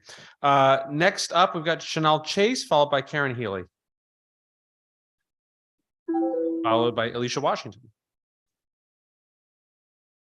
followed by Robert Barada. Hello. Hello. Hi, my name is Chanel Chase, as you just said. And some of y'all know me here and not used to speeches, but I did write something for y'all and I submitted it to y'all. And I may go off of that, but it's all pertaining to the same thing. I'm really in support of a lot of bills y'all have up here, but right now I'm sitting here for the 1174 Act concerning employee wages, healthcare coverage, and retirement benefits for nonprofit providers of state administrative services for persons with intellectual development disabilities. So I'm gonna take you on the walk of my life because y'all have my statement there. My life consists of, I came here early this morning off of my third shift from 6 a.m. I took my grandson to school and then I came here to sit. But I know how the committee goes and the numbers, and I was 61. So I had to go to sleep, come back, because I have third shift in a little while. So my life here, it has Oak Hill, but really I have 3 jobs. I work at Oak Hill for 18 years, which I'm very proud of, because who gets to work at a job for 18 years? That's like you build, that's a child. So I'm very proud of that. I also work for Markham Manchester for 8 years. Again, that is a child step going up. I took on Northern staffing, which comes out of Massachusetts, because of the loss of my child, which I will get into that I lost on Christmas. So all day, when we start to go to work, when I go to work, I put my life in the hands of taking care of somebody to let their life look as what I do. Because the people I take care of, they don't have regular lives. We have to instill to them to get skills so they can lead regular lives, so they can feel meaningful. That's my purpose of going in. There's a joyful, there's a laugh. And my motto to myself, whatever problems I have, they're left on the highway. As soon as I touch the highway, they all gone. Because when I'm going in here, I'm going to make somebody's life betterful, meaningful. Because they can't do the skills that I can get up and I can spring a leg and do. I need to help them to be able to do that. And to order to do this and get people in it that's willing to help, because we have such a shortage because of the wages that is there. There's a shortage. Nobody, oh, we're doing this job, we're doing that. And we got some of the people that don't think like how I think at the age of 52, that we got to help these people. This is something that I'm doing. Yes, I need to provide for my family, but this is something that I love and I do without a work. I do it when I'm home and when I'm at work. So what I'm saying to you is we get paid wages. We come to y'all every time when there's the bill, but our nonprofit, we seem to get passed over. Yeah, we got something recently and it took a fight and it took like, we're going to strike, but I don't feel like that we should have to do all of that stuff, because we're a very important part of this state to take care of maybe your mother, maybe your sister, maybe your aunt, maybe your cousin.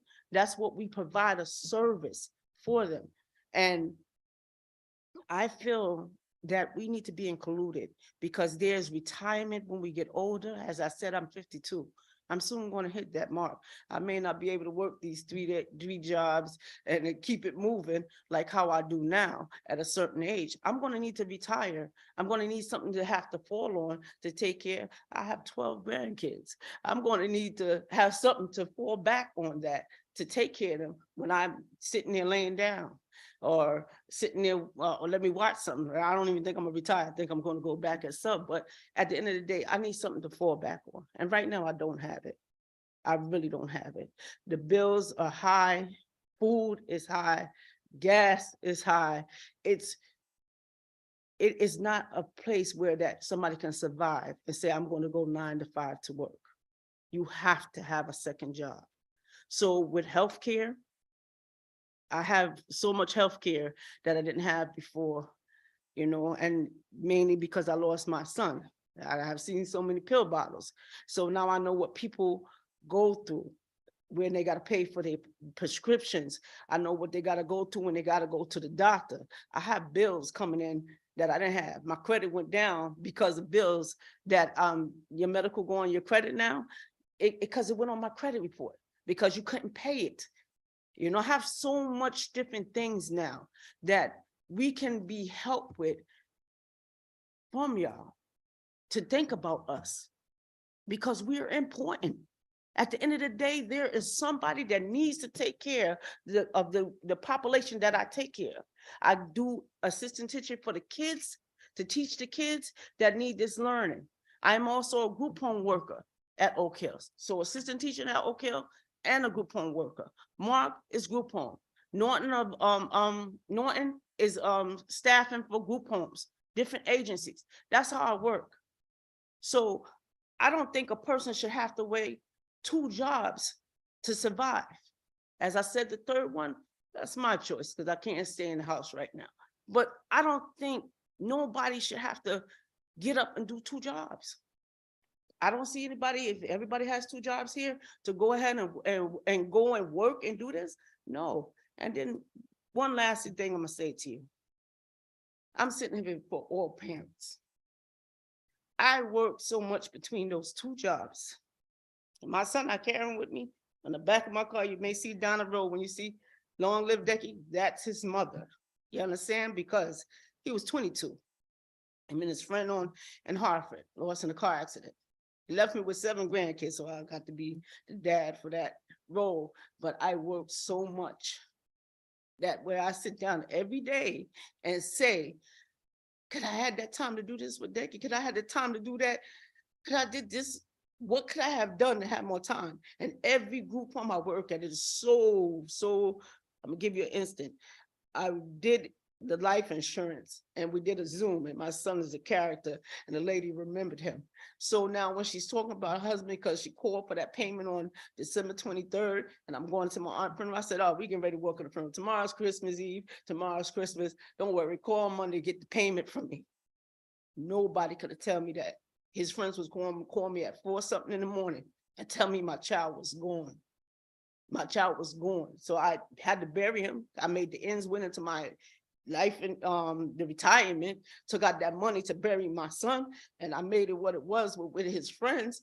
But at the end of the day, the lady, when she talked to me, she said, you know, I don't really talk about my people with my family, but I just said your son's name Decky, his nickname. And do you know her husband worked with me at it was New England Services. And he said, the only person I know is a lady, Chanel and Decky. She was always on the phone with her son. Everybody everywhere I know my son because he talked to me on the phone and communicated me. And they know Decky. That's how a lot of people know my son. And that's the time I have for my son. Don't let another parent, whether it's mother or father, come up here and have to say they didn't have the time with their kids because they had to work. And that's what I'm asking you. Think about this bill. We shouldn't have to come in this format or to put on, say we're going to strike and then don't get paid and then worry about our bills later. We shouldn't have to do that. We are part of Connecticut. We make Connecticut run. We get out there and work hard to make Connecticut run. Thank you, Chanel. And no parent should ever have to lose a child. I'm so sorry for what you've gone through, and I'm so grateful that you've had the strength to tell your story here tonight. And I know Senator Seminara has a question for you. I really don't have a question. It's more of a comment. And I wanted to thank you, Mr. Chair, and thank you so much for sitting patiently here to testify and impart to us your very sad story. Please let me express my condolences for your loss. I will start with that. But I also wanted to thank you very, very much. It sounds like you are very passionate about what you do and the care that you give the people that you provide care for. And please know that I'm sure that is so very much appreciated, not only by that person, but by that person's family. So I just wanted to let you know that we do hear you and that we are moved, or I can only speak for myself. I am moved by your testimony, and I thank you very much for coming to provide it. Thank you so much. Thank you, Senator. So you work 3 jobs? Yes, I do. And- The Norton, like as I told you, is because the child that I was always on FaceTime with and on the phone, I can't do that no more. So yeah, I messed up my outside face. But so You're doing I great. can't really be out in the house or not doing something because my brain Mhm. thinks about I can't fix it. And my other kids, I always fixed everything. I always was that mother that fixed stuff. And there's just certain things you can't fix. But We- I'm trying to stand here today because this is something that I want no parent to go through, to have the time to spend with their kids because it's so important. My son was so young and I used to complain about all the kids, but God has a reason and he left me with 7. So as I said, is a reason for everything in life, but don't let us have to fight for everything that we worked so hard for. Yeah. Well, I'm grateful with all of that you've got going on. You made time for us, and sorry you had to be number 61 on the long agenda, but you know, it says here that you're an assistant teacher. Is that? Yeah, that's why I said I had to, they had Oak Hill, I'm assistant teacher, but I work in the group homes as well. Mhm. I did the teacher part of the classroom for like, I say like 8 years, but also always been in a group home and I do work at group homes. I work my first shift and then I pick up second shift at Oak Hill. Weekend, if I don't get none at a weekend, I make sure there's Norton, and my regular shift at Mark is Sunday through Wednesday, 10 a.m. to 6 a.m. So when I leave at 6 a.m., I run home, yell at my grandson, get up, let's go, let's move, get him to school. And then I reach to Oak Hill for 8 to 3. And then from Thursday, Friday, Saturday, and Sunday, I pick up those extra hours. That's how I work, you know. Well, thank you for assistant teaching us. And Representative Hughes? Thank you. Thank you, Mr. Chair. Thank you, Chanel, for coming back to us. You know, I really appreciate that you organized your entire day and your 3 jobs to deliver this testimony. And I echo my colleagues. It has really moved me. If you only had to work one job, how do you think that would benefit both you, your family, and the clients that you serve in those group homes? Well, I don't know if it'll change my energy, because as I told you, whatever problems I got, once I I'm touch sure that it wouldn't highway, change your I'll leave energy. it. And I gotta go in there with that smile, and I like to joke, because if you go in there with all your problems, you burden it with more than what they have. And that's always been a model for me, no matter where I work at. But it would benefit me, as I told you, my son left me 7, but I do have 12 grandkids. At this point in time, I want to try to do stuff and make them. He's gone now, so I do a lot of parties and a lot of stuff, because a lot of people love him. Over 500 people at his funeral.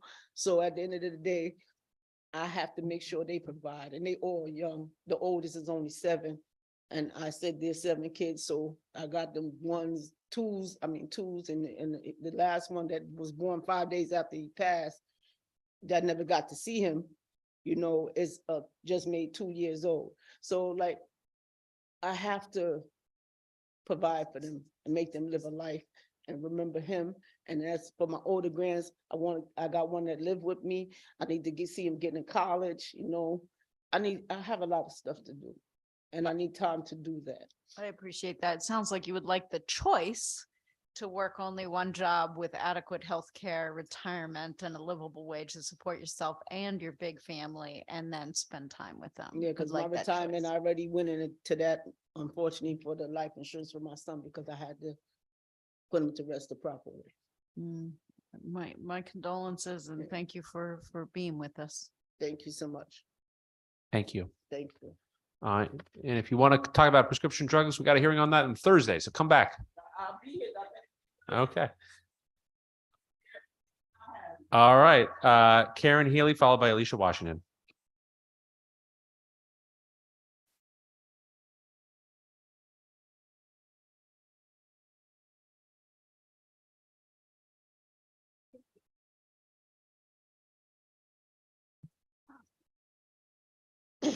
Good evening, Senator Luzer, Representative Gilchrist, and the members of the Human Services Committee.